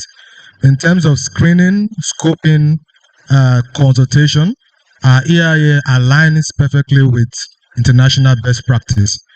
But based on the fact that some countries have different areas of focus based on their scope, based on their interest, and based on the major environmental and social issues that they are trying to arrest. Now, when it comes to comparing our standard with the World Bank standard, as you rightly said, the World Bank might focus more on stakeholders' engagement, and they would demand a stakeholders' engagement plan, in which we feel that in our chapter 4 of that is the description of environment, we have a section that would dedicate for socioeconomics. But to the financiers, they might feel it is not adequate because might not have been able to robustly consider labor influx, sexual-based violence, grievance redress mechanism, gender action plan, in which issues that will ensure that all areas of those social activities are widely addressed. But when it comes to the Nigerian system, we will not shy away from the fact that we have been able to touch the surface of different areas, but we have not taken deep dive into specific areas. But based on other international standards, based on their exposure, they might request that a grievance redress mechanism is very important for a particular project. So going forward, we have identified that there are major gaps in the EIA structure that we currently operate in, and we are abreast with the international best practices. When we say international best practices, we're talking about other development partners that seek EIAs also in comparison with ours. And we are using the opportunity of the Environmental, Social and Health Impact Assessment Bill, which is currently at the National Assembly, to mainstream, to bring in all these areas that we are not factored in initially 30 years ago into that. They are now emerging issues, talking about strategic environmental assessment, which we have been having a lot of discourse, but we have not really added flesh to it. So we are abreast with a whole lot of these emerging issues, and in our own way, because we could not wait for the law to come out, we have incorporated few into the EIA Act, EIA Proceedings and Guidelines Regulation 2021. That is talking about climate resilience and climate change issues into different chapters. You might be interested in getting that gazette. It's on our website, www.ead.gov.ng. It has some new information. So we are abreast of the gaps and we are working to see how we can bridge it as we move on. Thank you very much. So we should be looking forward to more robust EIAs, even while the act is in the parliament. Could you also help consultants when you are approving TORs to highlight those areas that you also want them to make the report more robust so that it doesn't become a back and forth thing? Thank you very much, Dr. Boyega Lawa. Dr. Shogbamu, what role should science-based evidence, including ecotoxicology, I know that's your field, including ecotoxicology, pollution monitoring, and environmental data systems play in strengthening SAIE decision making? Thank you very much. I was already thinking I would be the one that would be spotlighted for that. Fortunately, I work in that space of engaging evidence producers, so those on the policy making side, with those of us in academia, because the challenge until recent times often is that we academics often stay within our institutions. A lot of the times is policymakers also do that, and so that's why I really congratulate AEIAN with this, because I can see not only my colleagues in the room, but I can see a lot of practitioners and policymakers as well, which is often not the case when you go to academic meetings. Now, in terms of addressing the question, I said earlier about moving with the times and how academics actually pose in the forefront of this, because by way of research, we research what are current priorities. However, a lot of the times there is that lacune or gap between what are current or urgent priorities within our context, for example, at the policymaker end, at the practitioner end, and what obtains internationally. And so if we really want to address issues that are contextual to us, it means that there is need for that conversation or engagement between these three circles within the national context, so that what we're doing is informed by the priorities and challenges that are within our context and from the policy making and practitioner side, and then the solutions or that can help your decision that we are bringing forward from this research is also speaking to your priorities or the challenges that the policy making and practitioners are trying to address in the field. One of the things, for example, that we have done within a project that I lead is what we call the Environmental Evidence Portal for Nigeria. It's called EPON. And fortunately, about 5 years ago when we started this was a partnership between 3 government institutions: Federal Ministry of Environment, Lagos State Ministry of Environment, Federal Ministry of Science and Tech, and academic institutions. What we try to do with that portal is that we created an open access database that helps to create contextual, or what we call Nigeriana environmental information. So what that does is that when the practitioner is doing environmental assessment or wants to do and is trying to get information, in the desktop review phase, you are trying to get information on the areas where you are working. It doesn't become more of a challenge, because a lot of the times these documents or results or data are behind paywalls. I cannot overemphasize the fact that research needs to be funded to be open access. That's not my assignment here.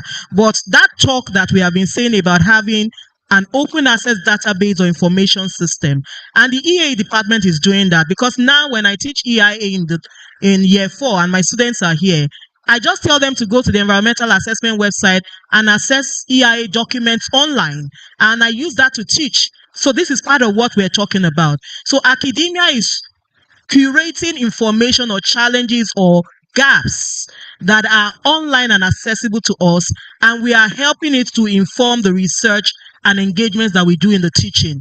And it should also go both ways, but we should not work in silos. We should all know what we are doing and integrate these things so that it can facilitate the decision making across board. That's good to know. That's we're bridging the gap. Mr. Lasisi is nodding his head. That means that you are in the picture of what he's saying. Okay, so thank you very much. Mr. Lasisi, how can Nigeria improve transparency and accountability in ESIA processes, especially in screening, scoping, monitoring, public disclosure of compliance reports? How can we improve on transparency and accountability? Thank you very much, ma. People oriented. For us to put transparency into anything, we have to carry people along. It has to be from the bottom approach. If you want to cite a project in a community, don't let the community know about projects when you are doing the public display. At the beginning of the project, when the consultant is even coming up with the terms of reference, let the people who are going to be affected by the project, let them be involved. Each of the projects, part of it, we've seen a situation whereby the scoping exercise is even watering down now. The scoping exercise should be people focused. Let the people come and speak. We, the government official, let's take the background and let the people around the project community, like let's say there's a project in the rural area of Lagos State that have not been before, and we want to cite a project. We only just go there one day for site visit. But the citizens who have been there know the characteristics of that environment. We will not. I don't want a situation whereby it will be during the panel review that we will get the input of the citizen. Let's get their input right at the beginning while we're even determining the terms of reference. What kind of input? So people focus should be the approach. Let's carry people along. Also, there are a lot of practitioners and people that ask information. There's something in this word, she made mention of it a few minutes ago, that information in Nigeria, it's not in the open access. We should have a situation whereby the academicians, data research from the university, it's available for practitioners also to use. There was a time I was looking for a publication about water pollution in Lagos Lagoon, authored by Professor Alo. I could not even get access onto it unless when one of my professors who is in Canada was able to make it available to me. And this is Professor Alo who I've been with for over years. I could not get access to his publication because it's not in the open access. So let's put people first. And that, I think, will make everything transparent. Thank you, man. Thank you, Mr. Lasisi. Our next question will be on technology, how to incorporate technology into ESIA process. Technology is everything. Technology is everywhere. I was telling somebody that young children, it seems as if God gave them that knowledge of how to operate your phone. They cannot read, they cannot write, but they know how to get where the cartoon is. They know how to open your phone. So if we don't begin to take the right steps, we will be left behind. In what ways can Nigeria leverage digital technologies, GIS, AI, remote sensing, and digital monitoring to improve ESIA quality, monitoring, and post-approval enforcement? My sister, Mrs. Bamidele Chinedu. All right, thank you. Good afternoon once again. It is a privilege to be here amongst the learned, so to say. Yeah, technology, we can tell technology is really taking over the world. That is the next gold mine, so to say. This event is being live streamed right now as we're here. What is that? Technology. And I've taken a couple of pictures here today. What is that? Technology. So technology really is here to stay and to improve our lives, improve work, for us and improve school as well for students? Well, Nigeria can leverage digital technologies by strengthening baseline data. Very important. Some people say data is now the gold. And so many times, some of us are a bit worried about what personal data is there online for people to mine. So data is very important. It helps us make decisions and to be more objective, even in this that we're talking about, enforcing conditions in real time as we're live streamed now. That's an example. Well, these tools help shift from paper-based to live data-driven. This will impact approval and compliance as well. And also it will also impact on field data collection and community reporting. It helps to also bring everybody together and also mitigate overlapping approvals, overlapping paperwork by making processes faster and more accurate. Thank you. Thank you very much. We need to bring this on board so that we are not left behind. We can be in an office and be doing our scoping, doing our screening, even before we physically go there.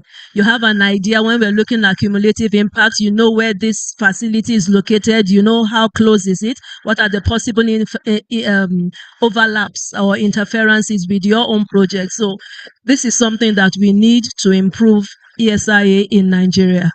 The Honorable, the Director EA's representative, what strategies can be adopted to improve professional competence and ethical standards among ESIA consultants, reviewers, and regulators and project proponents across Nigeria? I remember in the days when Dr. Alonge was the Director EA department, we used to have quarterly in-house trainings, and it went a long way to equip staff. Coincidentally, I was the training officer then. Dr. Ituatu had been part of our facility. So it built us up. It built us up. So what strategies can be adopted to improve professional competence? From your desk, you see reports. Sometimes you wonder, what is the professional background of this person? So what can we do to improve professional competence and ethical standards among ESIA consultants and even regulators? Thank you very much, Ma. This particular issue seems to be like the issue that has been in the front burner currently. And you agree with me that a whole lot of institutions are rising up to the standard, because it is an issue that has lingered for a long while in terms of ethical standard and the competency of consultants. Even most times you see slides about challenges we have in EI process, they will say capacity building of regulators. So thank God for different bodies, the Institute for Environmental Protection Practitioners of Nigeria, the SPACE program by the World Bank, and other novel activities online, even from the association, from different angles. So it's a collective responsibility for everyone to prioritize training. The ministry has its own area of accrediting consultants, although it is not foolproof.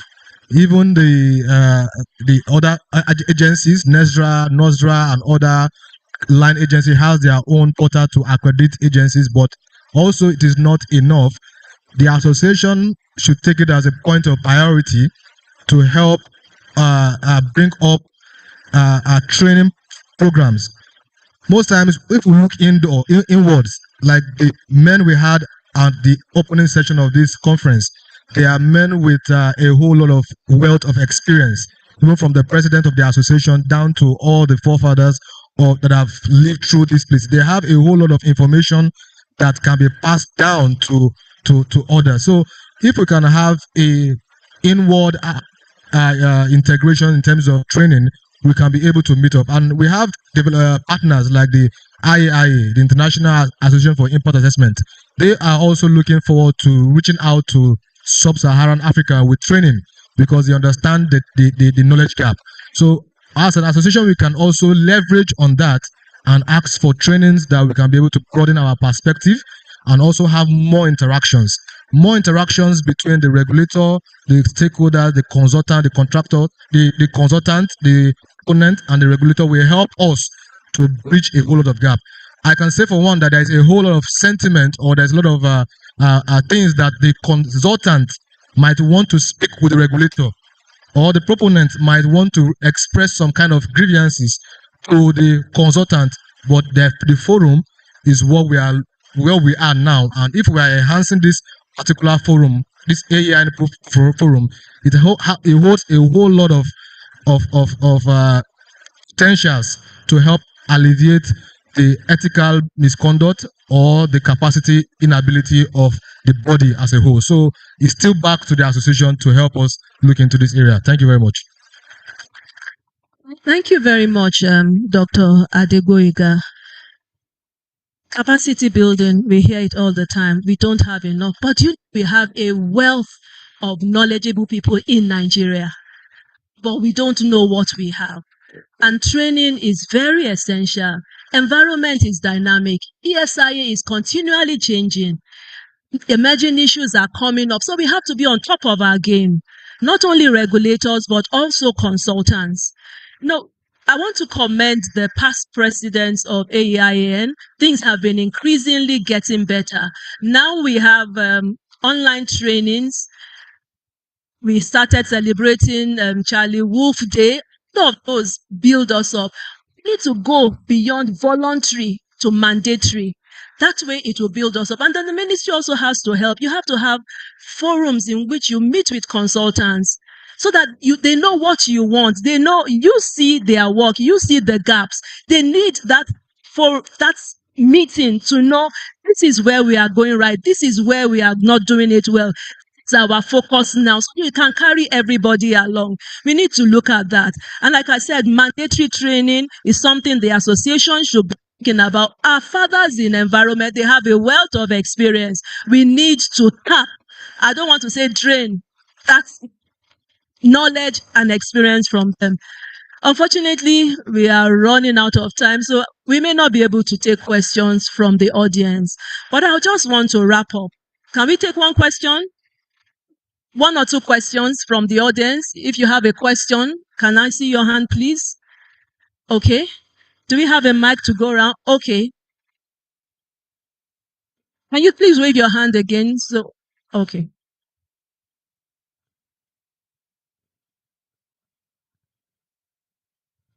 Thank you very much for the discussion.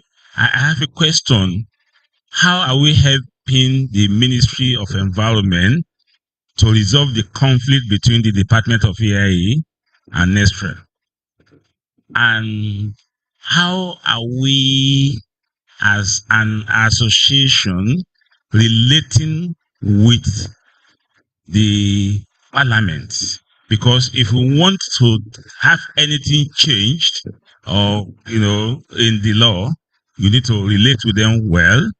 Apart from what they will be requesting for, you need to relate to them. So a meeting like this, we need to invite the committee that oversees environment. Thank you very much. Thank you very much. You just brought something. Thank you. Thank you. I think we should just take 2 questions, then we can wrap up. Yeah. No, we've got 2. So sorry, we'll not be able to take any further. Good afternoon. Okay, my question is, I've heard of a situation where a company that's already existing and had already done the EIA for the company before it was finally built, but it did it at the state level and didn't do it at the federal level. So they asked them to now do it again, but at the federal level this time. So I want to ask, is it not possible for for them to do it at the state level, and can't it just be accepted like that? Do you have to do it all over again, even though it's already existing? Thank you. Dr. Adeboyega, you would answer that question.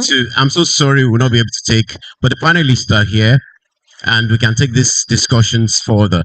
So our time is so far spent. Please forgive us. Thank you. That's why you take the question on how to resolve the conflict between Ministry of Environment and its baby Nesria. Thank you very much for that question. The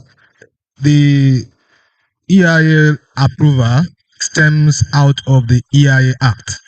And the EIA Act Cap E12 2004 states that for every major development project, before it's being conceived, it should carry out an environmental impact assessment. And the power or the mandate for that particular law being implemented domicile with the Federal Ministry of Environment in collaboration with the states and local government. So some states might have some similar approvals that is within their state legislation that is allowed for them to carry out within their state purview.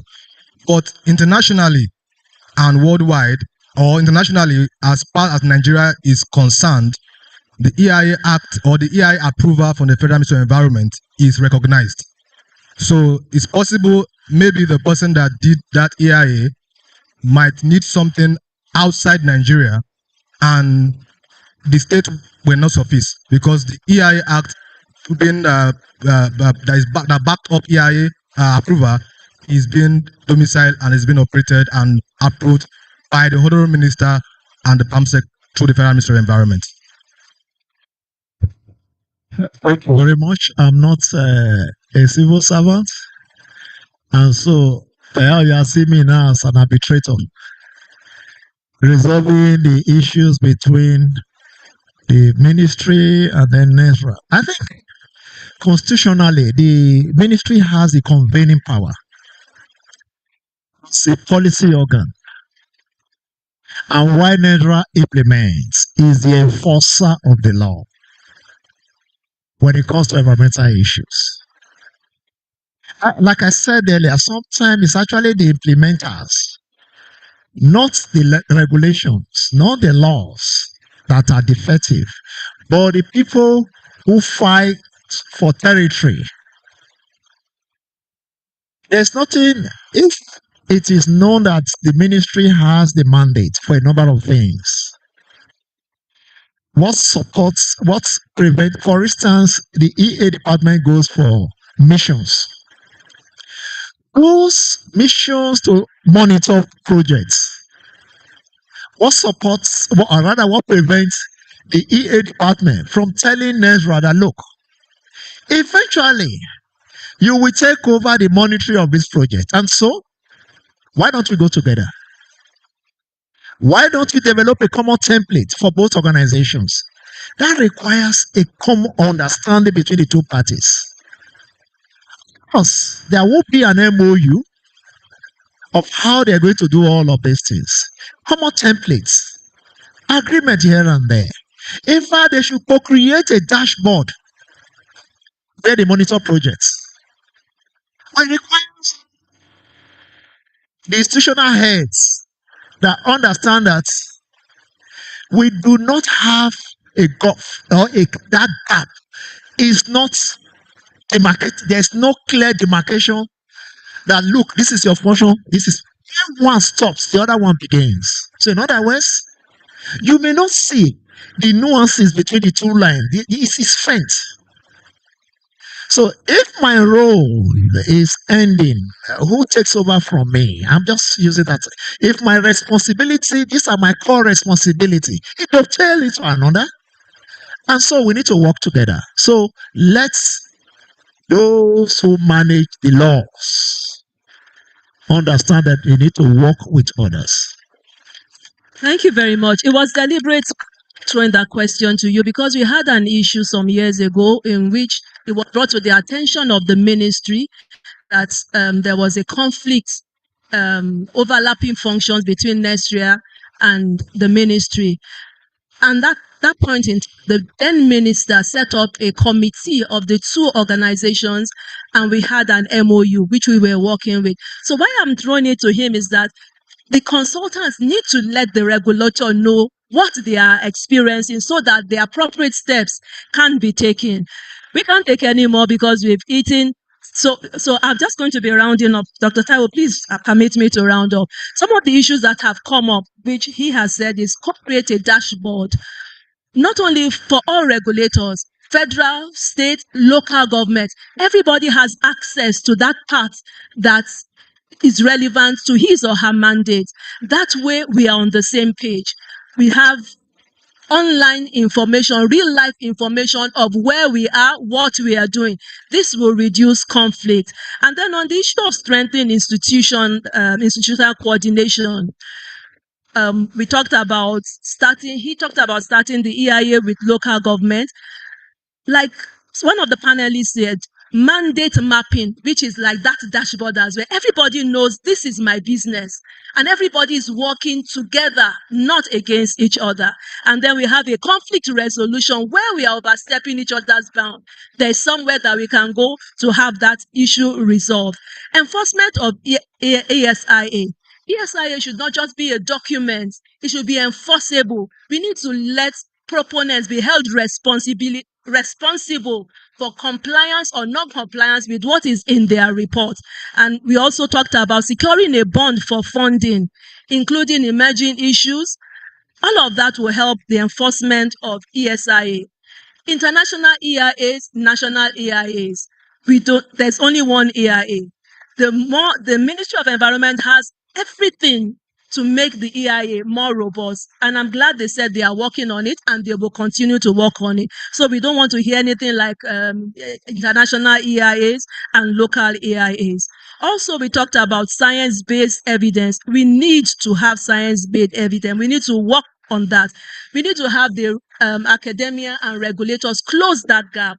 They will solve the problem. We will tell them this is the problem. They will solve the problem. We will sit down together and see what is workable. Regulators, I forgot I'm not a regulator. I was going to say we. Regulators will tell you this is practicable. The academia can give us theory that is not practicable. But working together, we will sit down and work out what can work. They will be churning out the solutions and we will be telling them this, we need your assistance in this area. We talked about improving transparency and accountability. We need to bring everybody on board. Like we had said earlier, having a dashboard where everybody knows what is going on, where the relevant stakeholders have the required information. It's transparent. If I say I'm going to do this, you cannot go to the regulator and say, please, track this up, because it's already in the public space and I can hold you accountable.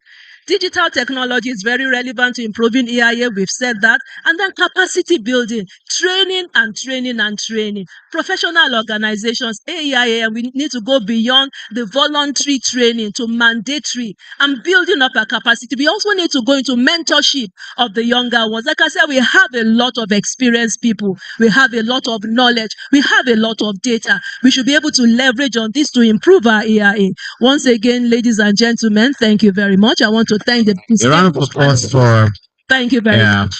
All the panelists. I want to thank you, Dr. Eugene, Dr. Boyega, Mr. Lasisi, Dr. Shogrimu, Madam from Trade Modernization Project. I didn't get the name. I'm so sorry. We thank you for what you have done this afternoon, and I believe that every one of us will learn a thing or two. But the conversation does not stop here; it continues. Thank you, and have a wonderful day. Yeah. The president of AEIAN would like to make a remark on a particular discussion. So I'll just hand over the mic to him. Yeah.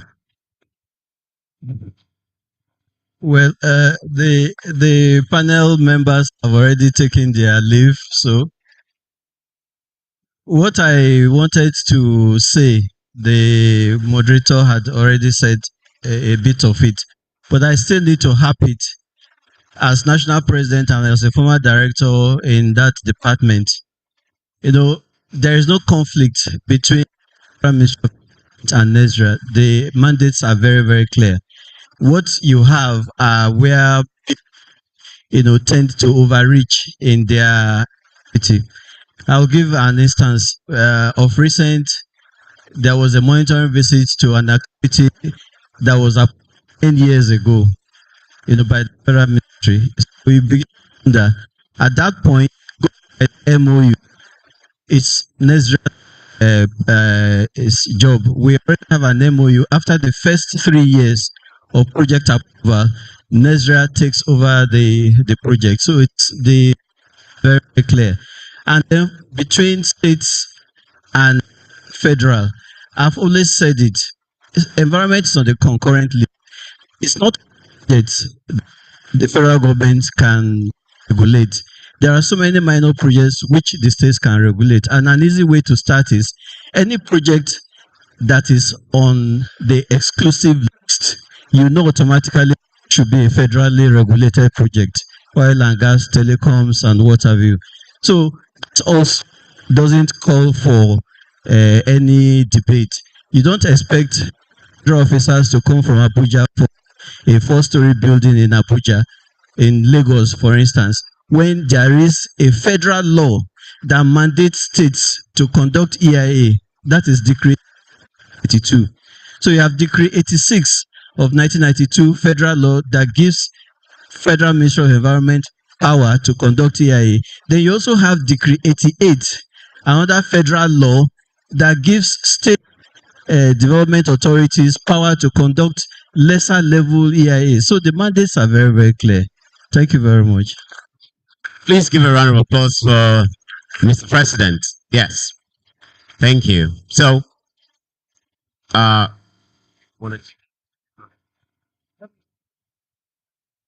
video I'm making. Sorry. Click and then snap it.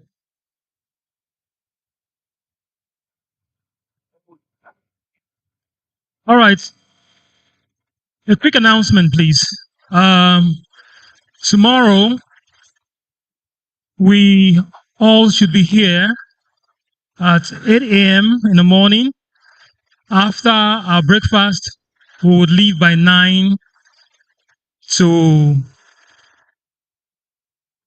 All right, 8:30. The president just instructed. Yeah, 8:30 on the dot. Please, we'll be leaving for Eco Atlantic, okay? So, and immediately after this last panel discussion, we are going to be having our AGM, and it's not going to take so much time. So please, don't go anywhere. all right, thank you. Good evening. Thank you for your patience for every other person who has remained. The next session is technical session, and we have the first session is Asia follow-up and monitoring, lessons from International Association of Impact Assessment. So, a quick announcement, please. Please do not leave without taking your certificates. They're already prepared. Thank you.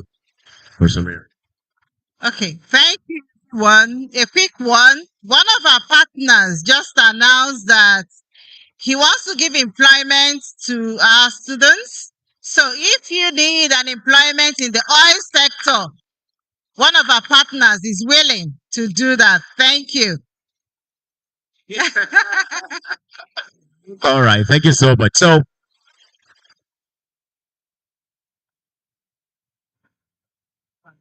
ladies and gentlemen, those that are making presentations should please come forward so that we quickly know who are going to make presentations. I know you're tired, but please don't be tired yet, sir. I heard what you said. Just take a walk, but you can come back. For people who are going to give us presentations, our time is fast spent. Please make it snappy.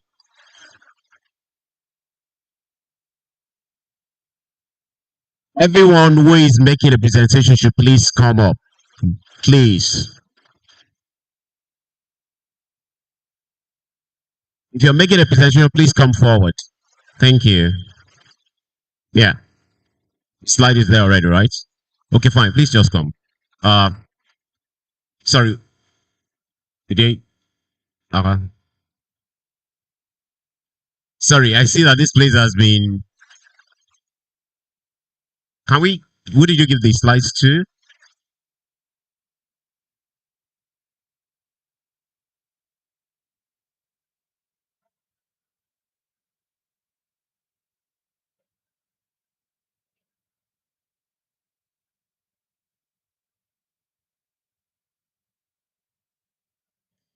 This session, my name is Tayo Taiwo, and I'll be chairing this session. Mr. Tosi Osho is going to be assisting me. So, Mr. Tosi Osho, please come forward.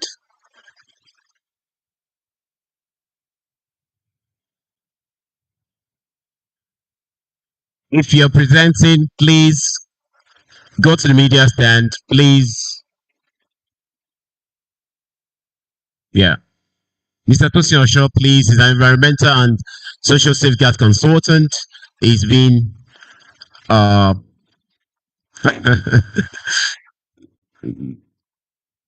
he's been an environmental and social safeguards consultant for so many years.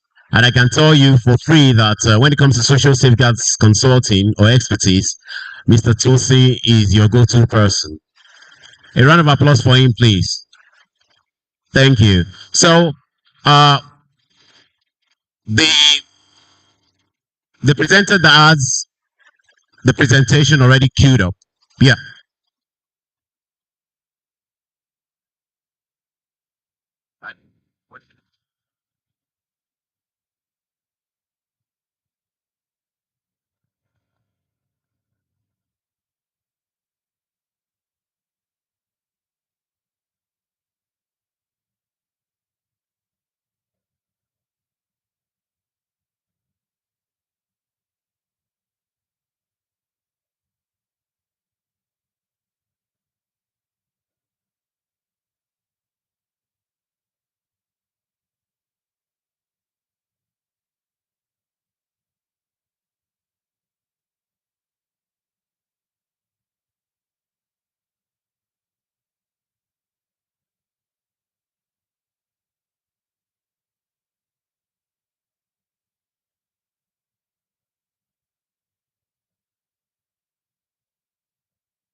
Yeah.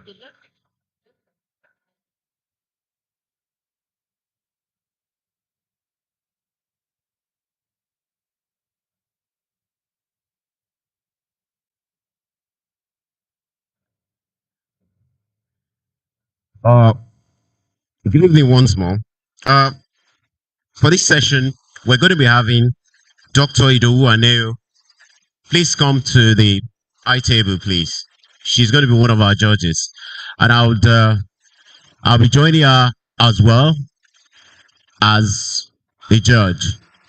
Please, a round of applause for Dr. Hanayo as she comes over. Thank you.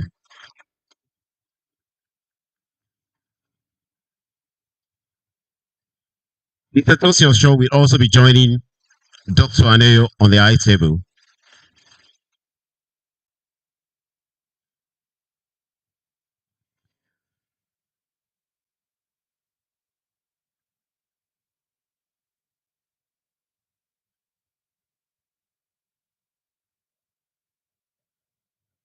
Yeah.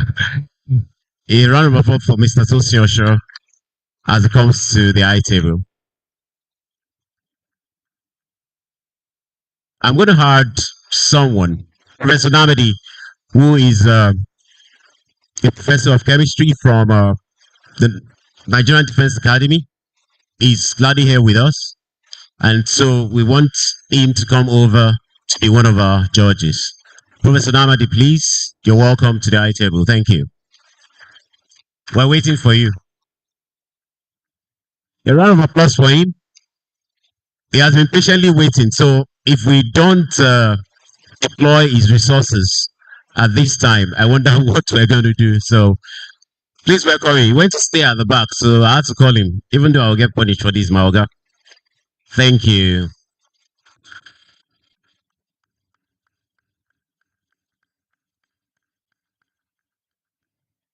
All right. All right. Without wasting time,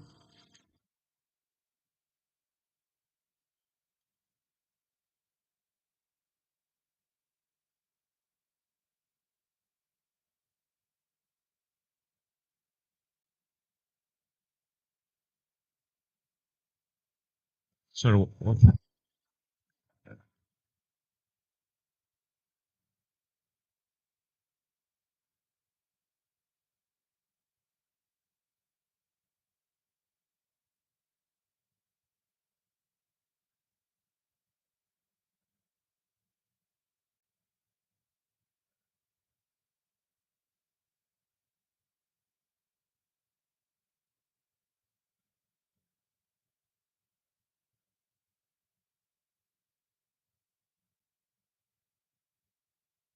Didn't realize you were there. The first presentation we're going to be having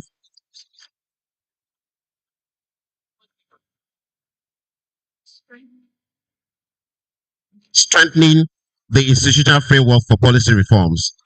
And it's going to be presented by Dr. Moro Otuawe. A round of applause for her as she comes forward.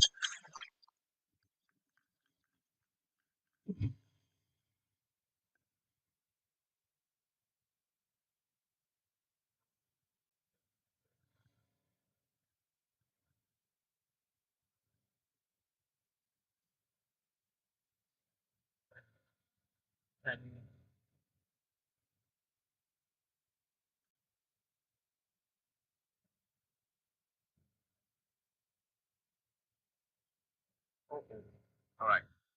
Sorry, just a minute. While we were having this, please let us recognize Mr. Tairu Usman, Managing Director, Hello Nigerian Limited, one of our top financiers, who has been very supportive. A round of applause for him, please. Where is Mr. Tairu Usman? Mr. Tairu Usman, we thank you so much, Mr. Tairu, MD Alod Nigeria Limited, who has been one of our supporters and financiers. You're welcome, sir. Thank you. So, put up mic to Tayo. Chair.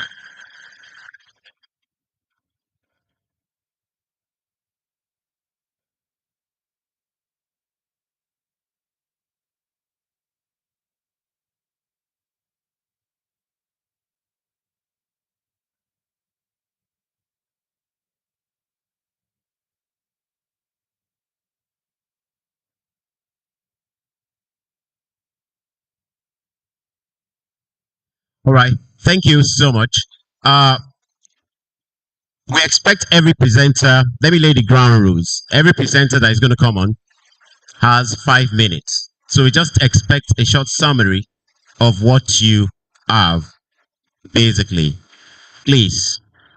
please let us stick to the time. Our time is so far gone. I know you have a lot to share with us, and we're going to be, I'm sure that online very soon, we're going to be doing something also in that regard. Thank you. I learned that we can have the projections now, so we're just going to wait a bit for the projection. But since we have 5 minutes, I don't want to take that offer because she has to project what she's got. So let us just give her the next 1 minute. We want her to be able to project that it went down. So, sorry, our technical people, are you here or you just want us to go on? All right. Madam, please go. Yeah. Hello.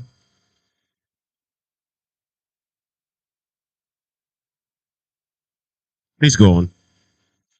Gotcha. Fine. Well, it was.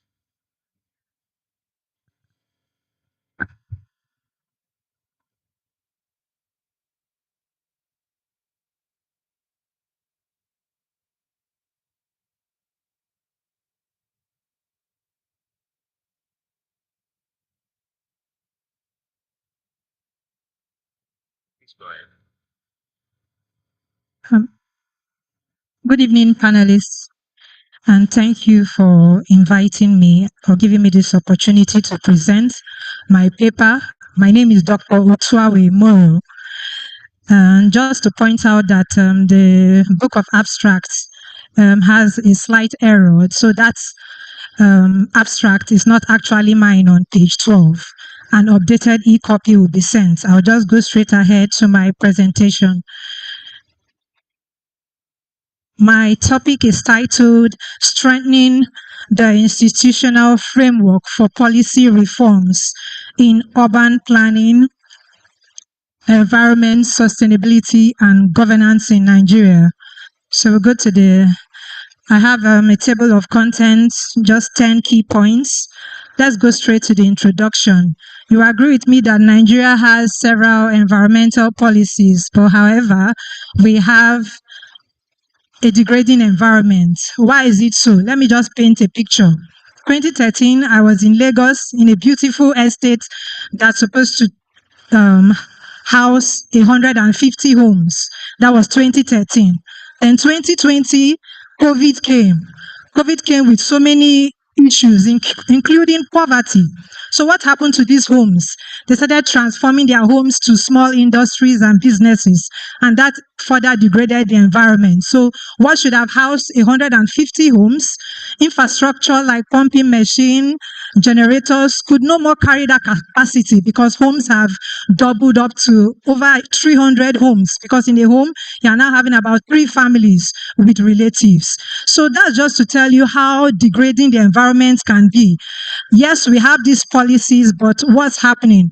Because of the immediate needs of man, the environment has degraded. Hence, we have peculiar socioeconomic issues, natural resources being exploited, and the regulatory capacity is unable to carry out frequent monitoring to combat this issue.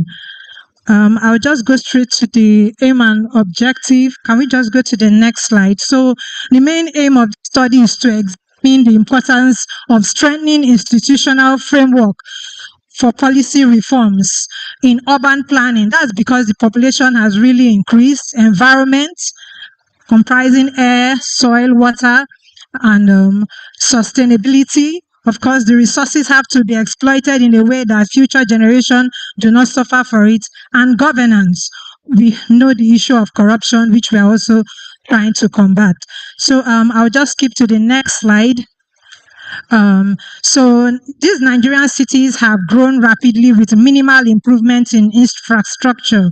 So due to this unpredictable growth, we can see how commercial activities are now taking place in residential homes or in residential areas, and we don't really have a clear demarcation, which the existing policies did not envisage. Hence, there need to be some form of amendment. We have governmental issues like insecurity and corruption, as mentioned earlier.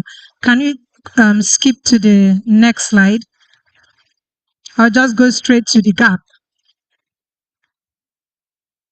So let's just look at the gap. Can you skip again? Let's see the lack of continuity. We have successive governments have come up with plans, but these plans and framework has been abandoned. Hence, there's need to integrate both the current problem and also have our priorities right, and that could be solved by public-private sector partnership. We can see tracking failure. I was happy today as most of the preliminary speakers talked about digitization. There's a lot that AI can do to address this systemic failure. Can we just go to the next slide? So now, what's the proposed solution? That's having a comprehensive environmental database. This is not new for those that are coming from industry, but it might be slightly a struggle for the regulatory agencies because they are trying to translate their hard copy projects to e-forms, which is already almost a lifestyle for those coming from industry, especially from the oil and gas sector.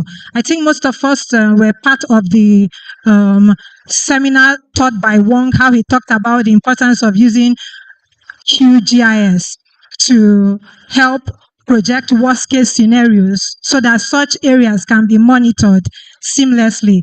I'll just go to my last slide now, which is conclusion. The commitment that is required from policymakers will require implementing strategies that improve regional sustainability. Most times we talk about the federal level, but there's need for us to take it down to the grassroots so that there is appropriate collaboration to safeguard the environment. Thank you.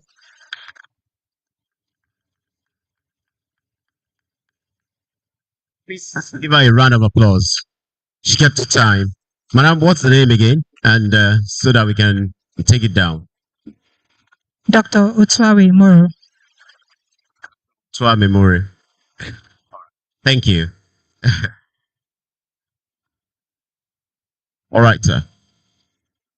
So, can we have the second person? Can you please project the second person on now? Thank you.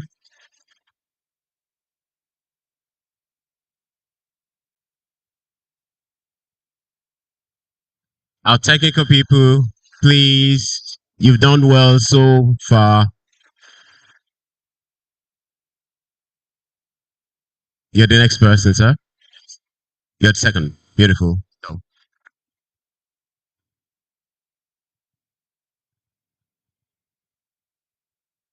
be reminded that you have 5 minutes. Thank you.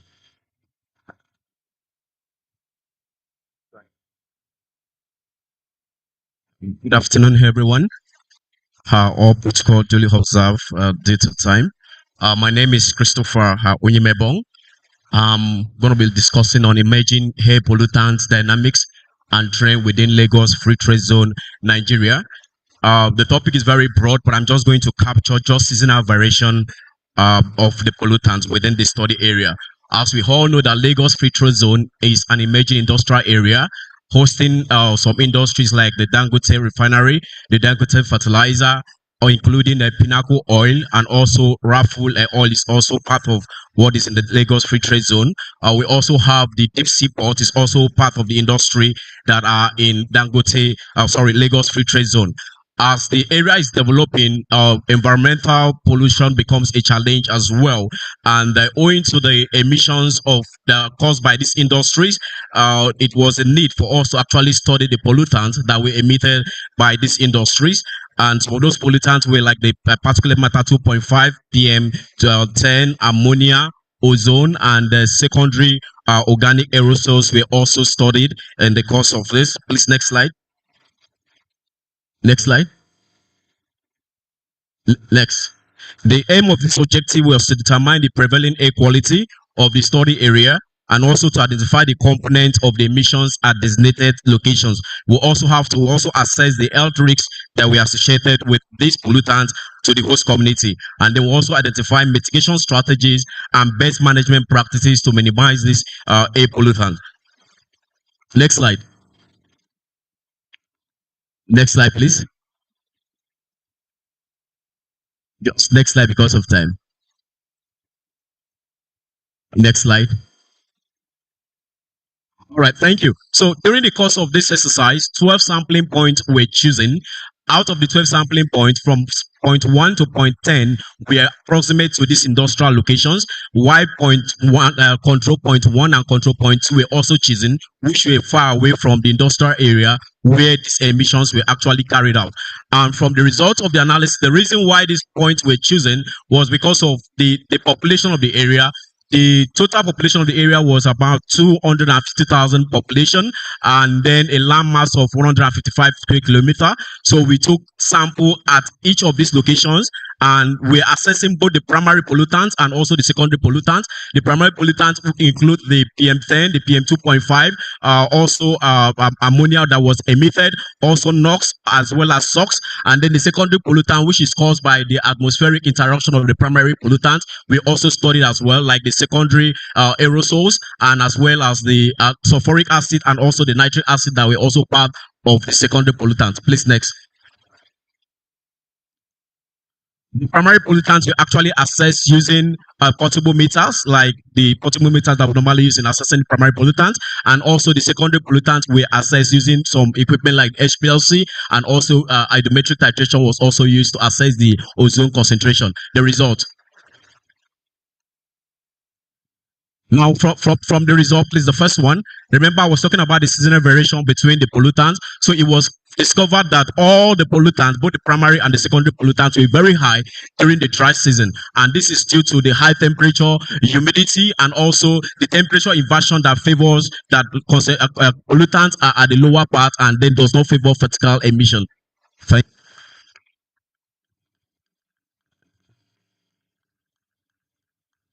A round of applause for Mr. Christopher for his wonderful presentation. And I like one thing about it, he kept to time. Thank you. A round of applause again. Yeah. So the next presenter on the queue, please. The next presenter should please come forward.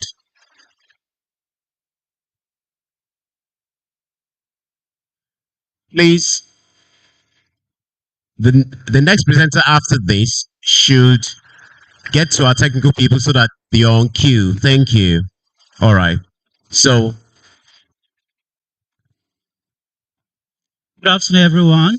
Permit me to stand on the existing protocols. The topic, my name is Amos Sierro Giwa, and I'm be presenting on the topic that titled Conducting Environmental Compliance Monitoring in Cement Industry. Our focus is slag emission monitoring. Next. Cement is one of the most common used man-made objects and has been discovered to produce about the highest cement in the world. And in this production, when you are producing cement, it is thermal intensive. So that means that you need energy, thermal, to produce cement. Next.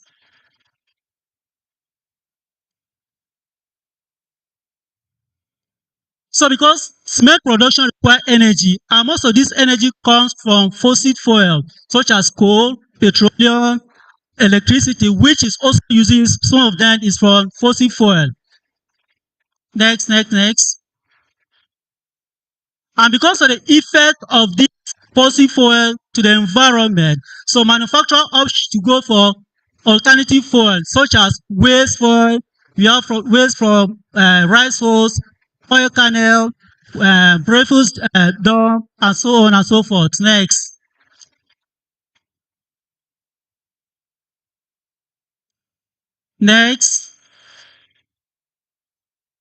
All right, at the cause of this, normally the production has to do with thermal. It emits gaseous emission. And some of these gaseous emissions include NOx, SO2, HUS, particulate matter, and so on and so forth. This emission can impact the environment negatively. So as such, we have to find a way to monitor the emission. Next. Just next. So do we really need to monitor the environment compliance monitoring in the cement industry? Yes. Please, let's see the point. This number one is that it will protect the health of the workers and the communities around because of the emission. which has to do with the gaseous and the particulate matter and so on and so forth. Then also limit environmental damage. Next is ensure regulatory compliance. Let's just go to next. Okay, since our focus is cement stack, what is that stack? Cement stack is a chimney, let me just put it that way, but which during cement manufacturing, the clean gaseous is allowed to be emitted to the environment. And before the gaseous is allowed to be emitted to the environment, it has to be undergoes a process of purification, without which they will emit things that will impact the environment negatively. So before cement, okay, the gaseous is being allowed to be emitted, the whole purification, which can be through back filter, and so on and so forth, to ensure that only clean gas is emitted and at a required or recommendation limit, the one that's been given by the regulatory body. Next. Okay, this is just a typical stack, and then we have ways by which the monitoring can be occurred. The monitoring can be continuous or timely, that is regular. They can be conducted at a regular interval. So this one is like isokinetic measurement for particulate matter and some other pollutant gaseous emission. The screen is to monitor the result or the finding from the stack emission. Next. All right, let's just next. But because we have seen that there is a need for us to monitor the compliance so that emissions, cement manufacturer will not emit things that will impact the environment negatively. So we are saying that there is a need that this thing can be done. Sorry, because of the time factor that we. Thank you. A round of applause for him. Thank you so much. So the next presenter should please come up. Thank you. Please come, sir. Once you're queued up, just come up, introduce yourself, and sorry.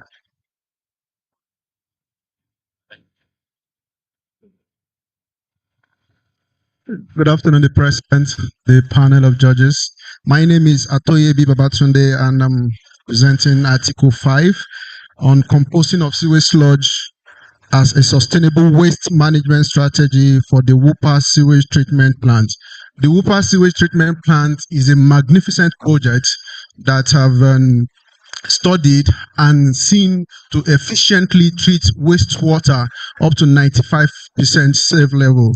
But getting there, we identified a gap that in a sewage, in fact, in a waste management plant, there is still a waste that is being generated, and that is the sewage sludge. So we look at a protocol to eliminate the waste that is being generated, which is this sewage sludge, and we analyzed it physicochemically for heavy metals and also microbiologically to check if it can be stabilized to be used as an organic manure.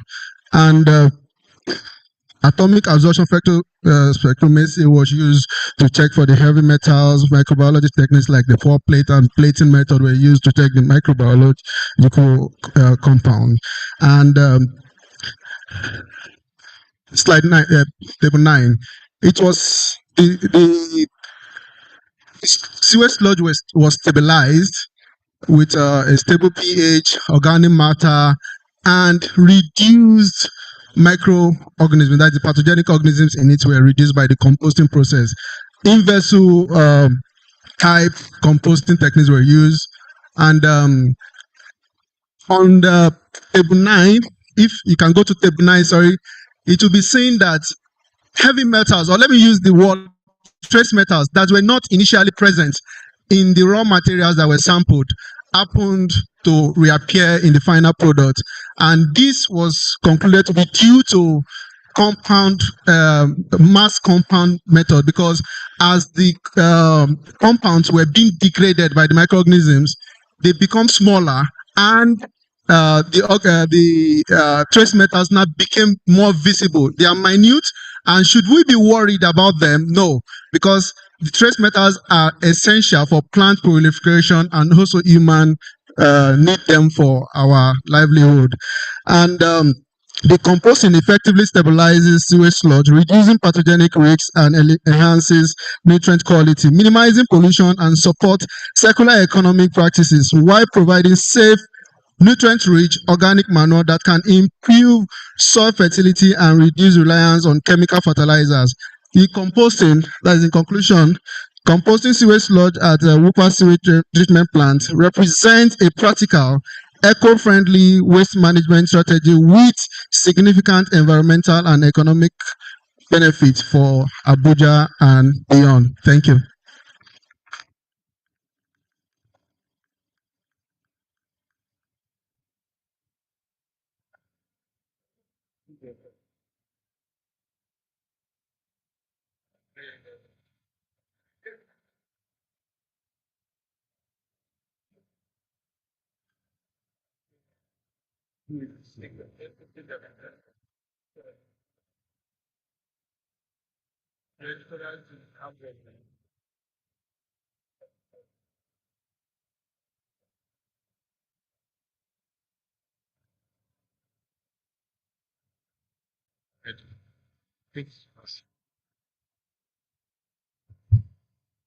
Good afternoon, distinguished participants, member of the AEIAN.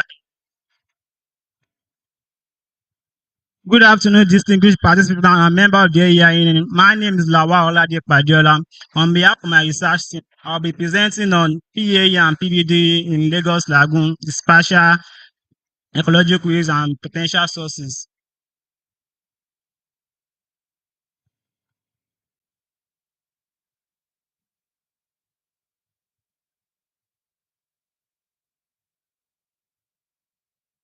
Okay.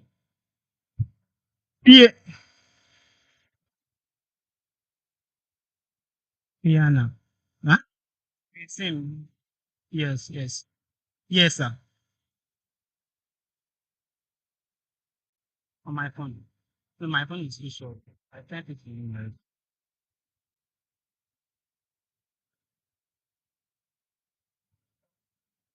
Next slide, please.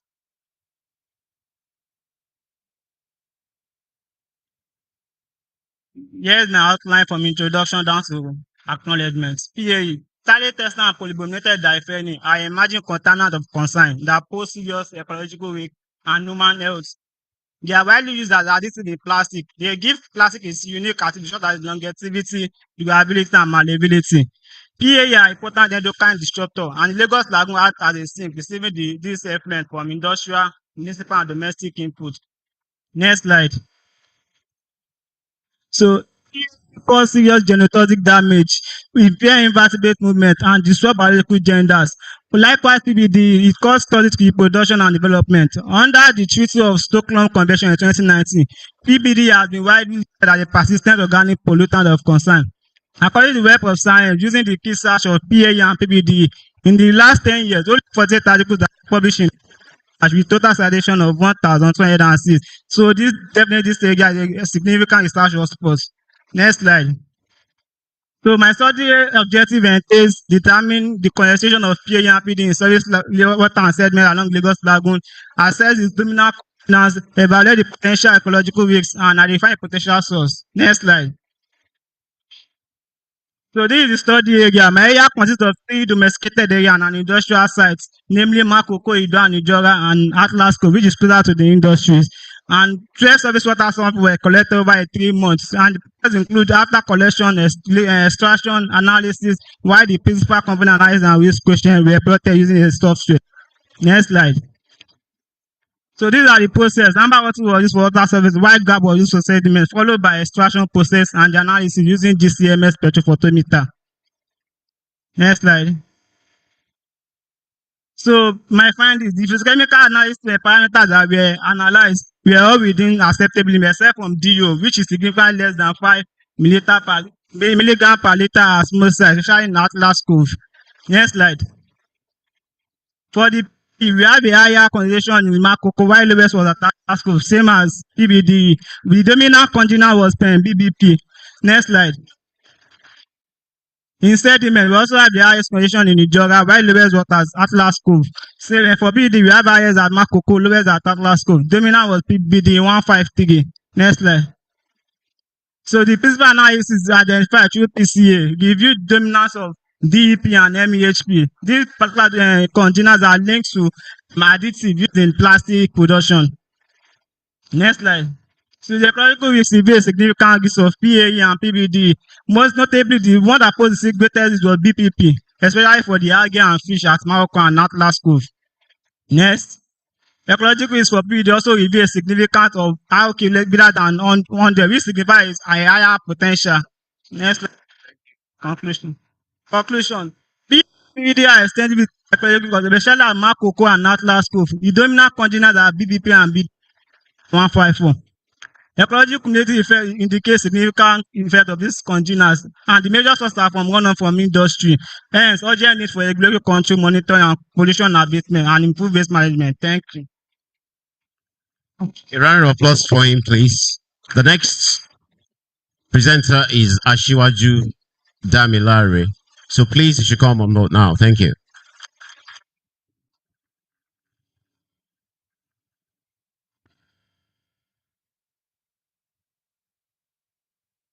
Good day, dear audience, or protocol duly observed. I am Ashiwaju Damilare from Department of Biochemistry, College of Medicine of the University of Lagos. I'll be presenting my research on the first slide. Evaluation of antimicrobial and biochemical properties of irradiated clinical isolate of lactobacillus. This slide, please.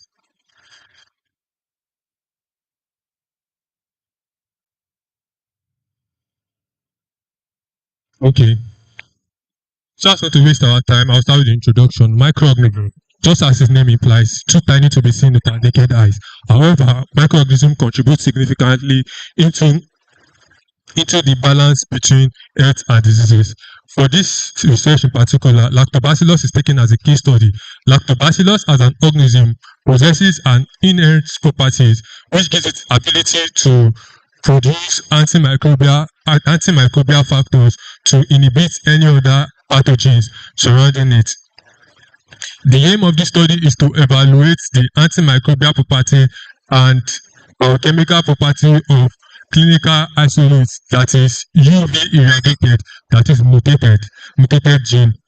So the method includes lactobacillus isolation and screening tests to be sure our organism is lactobacillus, and also irrigation and biomass determination. After irradiation, we detect the amount of colony that was formed. Thereafter, pH optimization was carried out, then evaluation of antimicrobial property was carried out. The result, the first one showed that it's so unfortunate that we cannot see the result. I would have showed you what the first result, that's the first figure, is that the organism is tested gram-positive. But because of our time, I would love to take my result and discussion at the same time. It's gram-positive for the first one, and the second analysis is catalyst test, and the organism tests catalyst negative for this analysis simply because it's an anaerobe and does not produce catalyst, so it does not bring out bubble formation. That is a negative catalyst result. Then the organism was subjected to 6.5 salt tolerance and also bite tolerance medium, and the organism showed growth. Sorry, ladies and gentlemen, please, I want to crave John just to give him 3 minutes. He just got to his results since it's not even been showing since the beginning. Thank you. Thank you so much. So the first one showed that the organism is gram-positive, and the second one showed that the organism is negative to catalyst test. That is, it does not produce catalyst. That makes it catalyst negative, no bubble formation in nitrogen peroxide solution. Then the organism shows tolerance to 6.5 salt medium, and the organism still shows tolerance to medium that contain bisalt, which is consistent to the characteristics of lactobacillus in this case. Next slide, please. After irradiation, the biomass determination was carried out, and in this case, we get to see that 90 minutes produces the highest colony formed. Next slide, please. This shows the effect of UV irradiation on rate of media pH optimization. In this case, everything shows for 30 minutes shows significant steadily decrease in pH, which can be the part of antimicrobial properties that the organism may possess. Next slide, please. This is the slide after the reactions we get to text our organism, that's the isolate. This slide shows the effect of UV irradiation on antimicrobial properties. So this slide 90 minutes shows a strong antimicrobial property compared to even our standard strain, which is clovinal. Please, next slide. So I talked about the discussion before, but because of our time, we don't want to dive into the discussion that much. So please, next slide. Next slide, please. So in conclusion, these studies support the hypothesis that UV mutagenesis can improve functional properties of lactobacillus strain, that is, can be used for probiotics to make our society a better place for you and I to be in.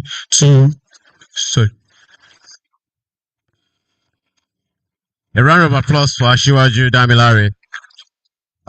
We have the final presentation for this session, and she's on our way. Please come. Please, could you just present? Let's have the presentation. Thank you.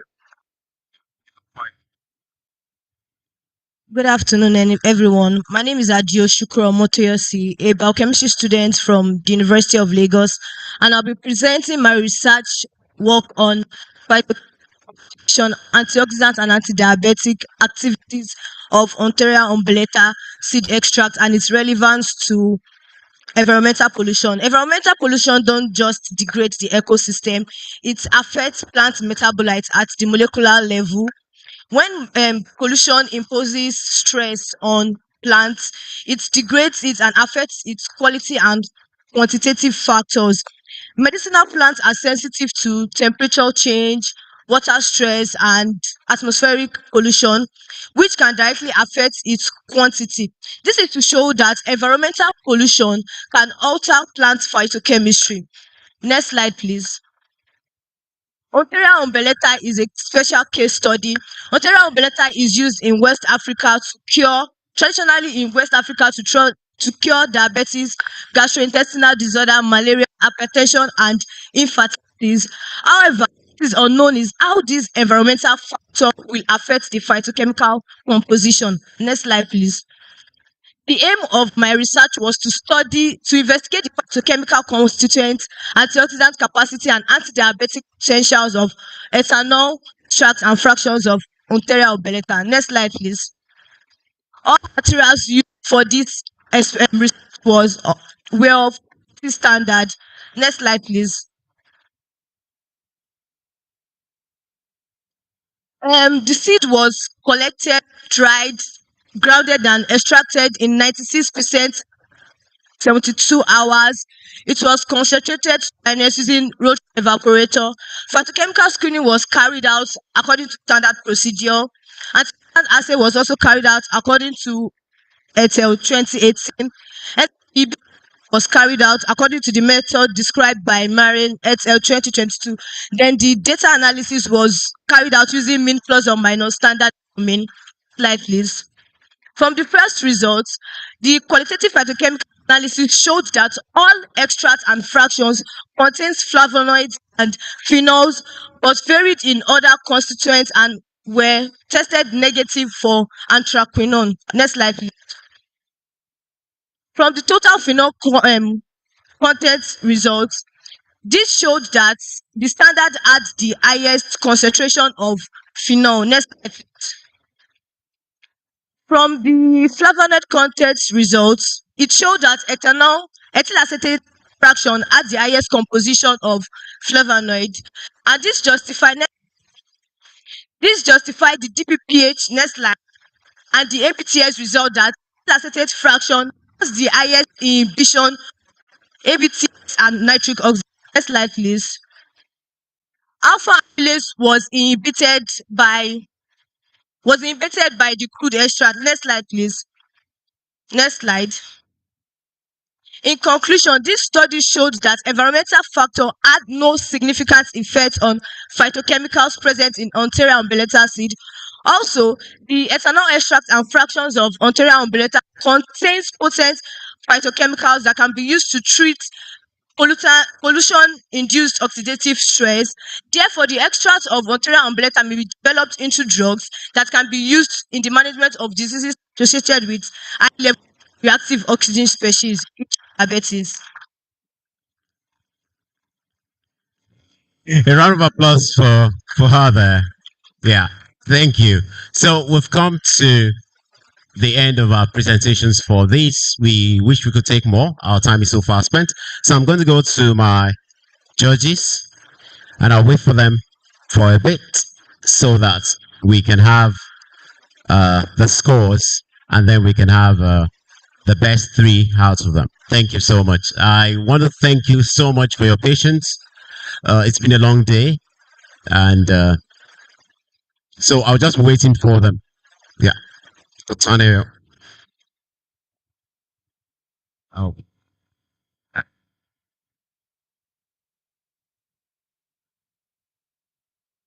So while they're conferencing, I don't know whether the DJ can give us some soft melody to fuel our attention. Thank you.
The judges have said why they're collating the results, which is in another 5 minutes. That is there anybody who has any question?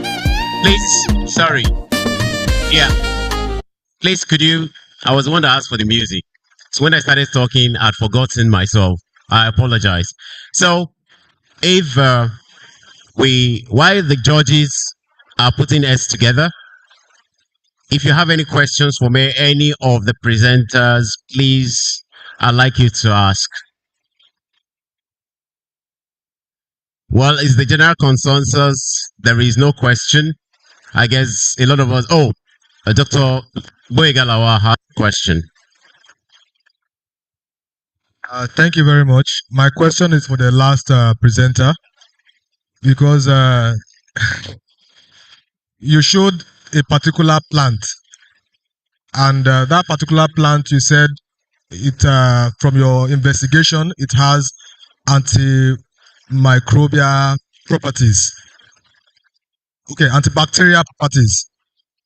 Okay, let's say it has some phytochemical activities that it can be used to suppress some particular disease agent or so. So what I'm asking for is that you didn't give the ethnomedicinal value of that particular seed in terms of what do community or do people use that particular seed to do in the village or within the community that you are now trying to confirm that okay, they have been using these things to cure this and this ailment, and now taking it to the lab and subjecting it to some phytochemical analysis and minimum inhibition concentration. I found out that okay, it is true it can do this, or it can even do more than what they are saying. And also, these are the dose in which it can actually suppress the growth of this bacteria, and these are the dose in which it can kill the host. So I think there is more to those information so that it can be useful to those that will read or use the result of that research in the future. Thank you. All right. Thank you, Dr.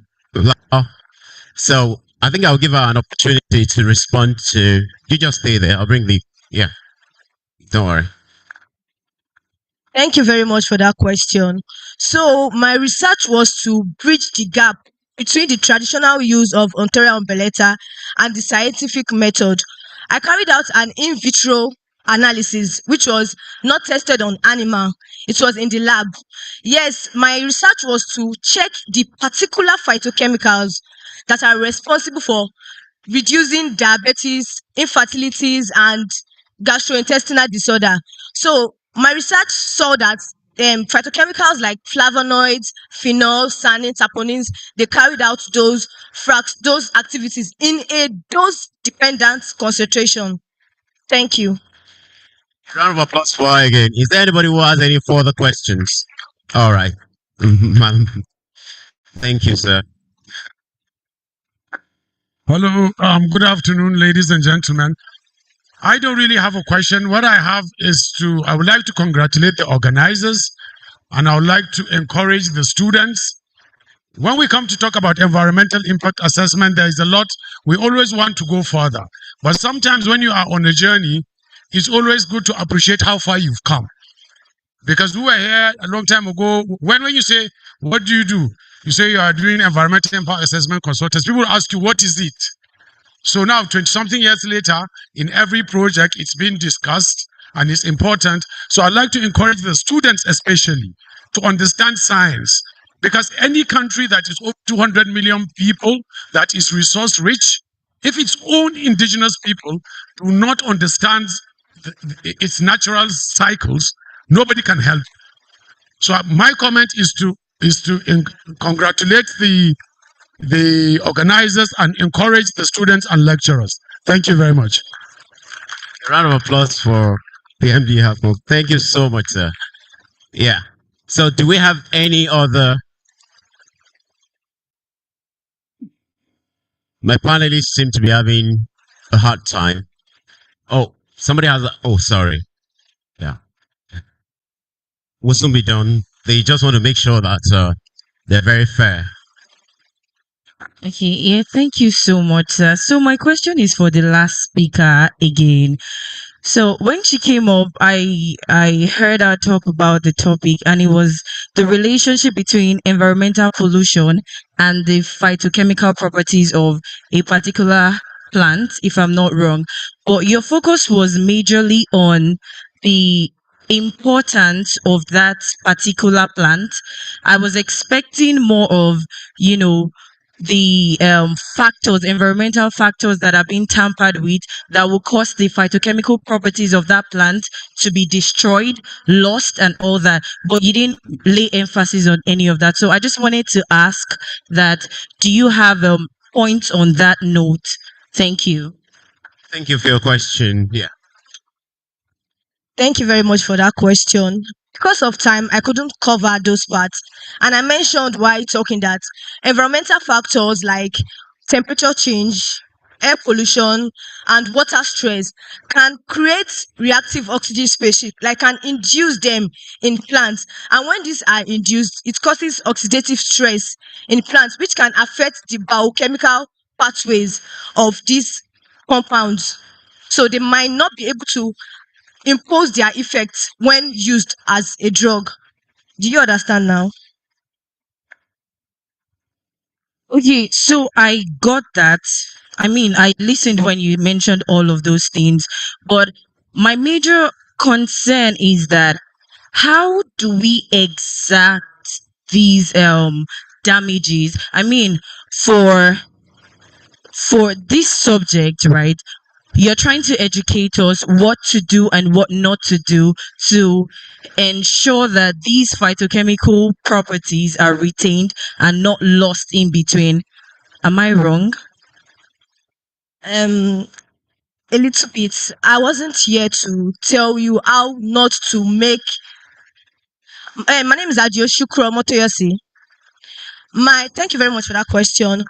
My presentation was not about how to avoid environmental factors from affecting the seed.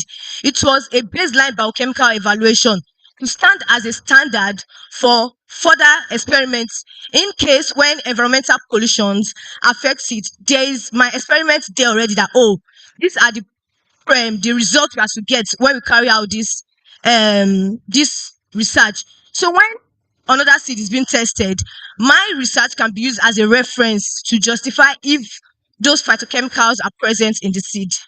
Not just I didn't come here to tell you how to avoid environmental pollution from affecting the seeds. Well done. I learned a lot from you today. Thank you.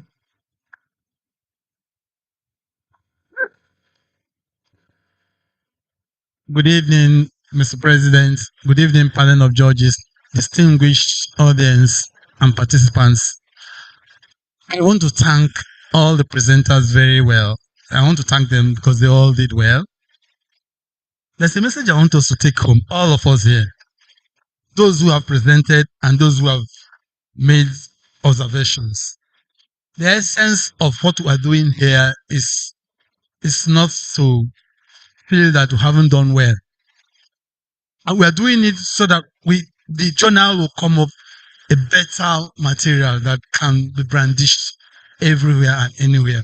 So having said that, distinguished ladies and gentlemen, I think at this point we can wrap up this section while we thank all the presenters for a job well done.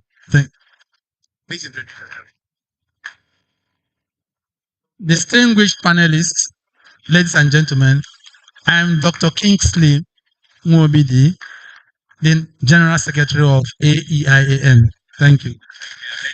Thank you so much. Yes, at this stage we need to wrap it. Please, can I have it? No, I'll do it. I'll do it. Yeah. Thank you so much for your time. Our judges have come up with the following scores. The first person is Atoebi Babatunde, 43/50. A round of applause. The second person is Omotoyosi Ajo, 42/50. And the third person is Dr. Tuame Moro, 40/50. Please, I've spoken to the chairman, the planning committee from Exploit Consulting Limited. The first person on this is going to be getting a 20,000 cash donation. The second person is going to be getting a 15,000 cash donation, while the third person is going to be getting a 10,000 cash donation on behalf of AEIAN. Thank you so much. I will now call on Professor Miriam, the chair of the planning committee, to make her remarks. Thank you. Okay, the first, second, and third position should please come up on stage. Thank you.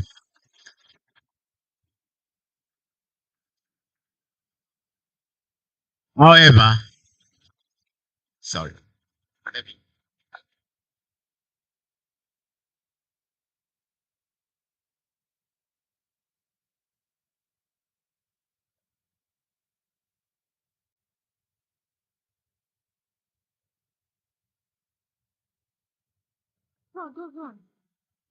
All right, please, where are the Mr. Atoebi? Okay, Dr. Otuame Moro, if she's still around, please she should come up. The first is Atoebi Babatunde. The third, Dr.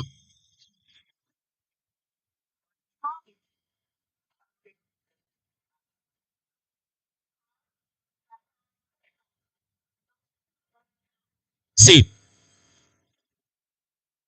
I know. You're mixing it up. She's calling the third. Yes. The third position goes to Dr. Otuame Moro. Yes. So Dr. Abeyo, please come to give the presentation.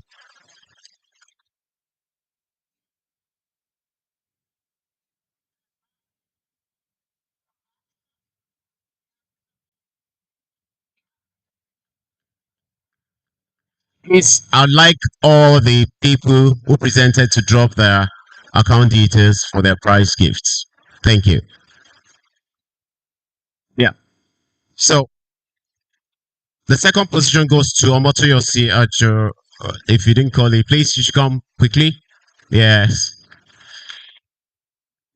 A round of applause for her. Yeah, I'll give it to him. Yes. So Mr. Tosi Osho is going to do us the honors.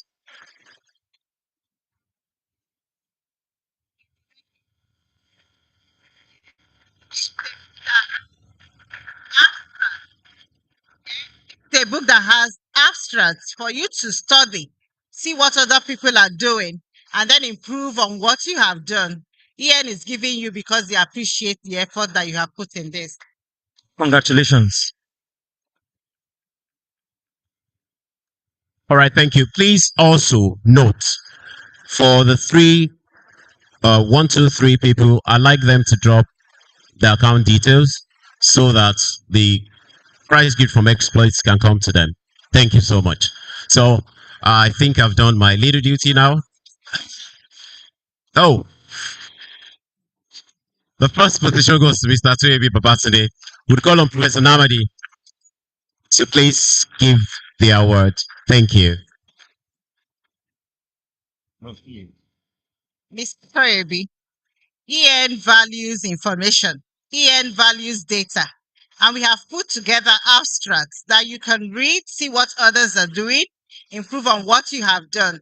We appreciate the effort you took in coming here and making presentation. It is a bold step. Thank you very much. Congratulations. Thank you. So this final one, Dr. Abbas would give it to whoever he feels he wants to give it. Thank you. Dr. Abbas. Oh, look at it. Oh, Dr. Abbas, thank you. You are the president of EN, and you're placing your foot down to ensure that people do research, people report data.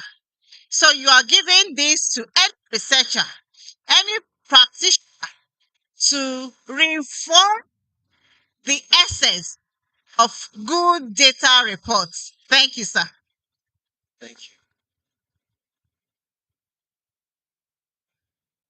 Well, I'm not an academician. You know, I'm a government employee. And when we do EI reviews, we bring academicians and they critique people's work. Then when I'm closing, I say, well, it's just meant to improve what everybody has done. Well, all the papers were so well nicely presented, and I want to particularly thank Dr. Tuawe for her presentation coming all the way from Bayelsa. But I want to give this award to the presentation that was most lively. The lady in black, because her presentation was lively, and then I was exchanging the academic brickbats between her and the lady in red. I wish I had to. I would have given your colleague, at least all those questions were to improve. And I like the way you were responding. Thank you very much. Thank you. Thank you so much, the National President, for that presentation. So, I want to thank the judges, Professor Namadi, for doing us the honors. I want to thank Doc for doing us the honors as well. I want to thank Mr. Tosi Osho. I have to learn the name very well, madam. Don't worry. You can find me. Thank you so much. And I want to thank you all beautiful people that have witnessed everything that has been done. The next thing we're going to do actually now remains our AGM. Thank you. God bless you all. A round of applause for everybody.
Ladies and gentlemen, we've come to the last program of today, and that's the annual general meeting of AEIAN. So I'm calling the following people to come up to the high table for the AGM. First, I want to call the national president of AEIAN, that is Dr. Abbas Suleiman. A round of applause for him. Let's call the immediate past president of AEIAN, Professor Ijoma Vincent Apu, if she's around. A round of applause for her. And then I want, please, if she's outside, please let us notify her that attention is needed inside. Then we want the General Secretary, Dr. Kingsley Wogbidi. A round of applause for him. And if his Assistant General Secretary is around, Mr. Wina Oko, I want him to come out to the high table. So at this stage, I'll be handing over to No.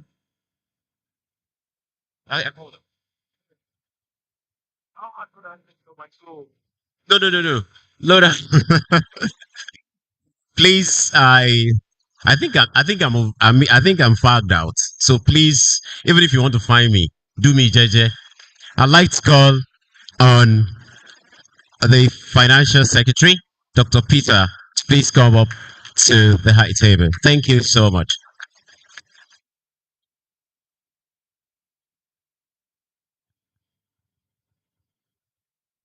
Ladies and gentlemen, please, if our immediate past president is outside, I'd like, okay, fine. I've been told that she'll be called. So, but without much ado, I just want to hand over to the high table.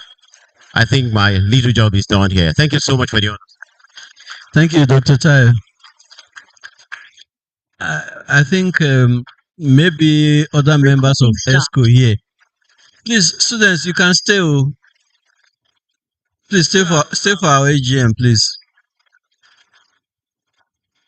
Other members of ESCO,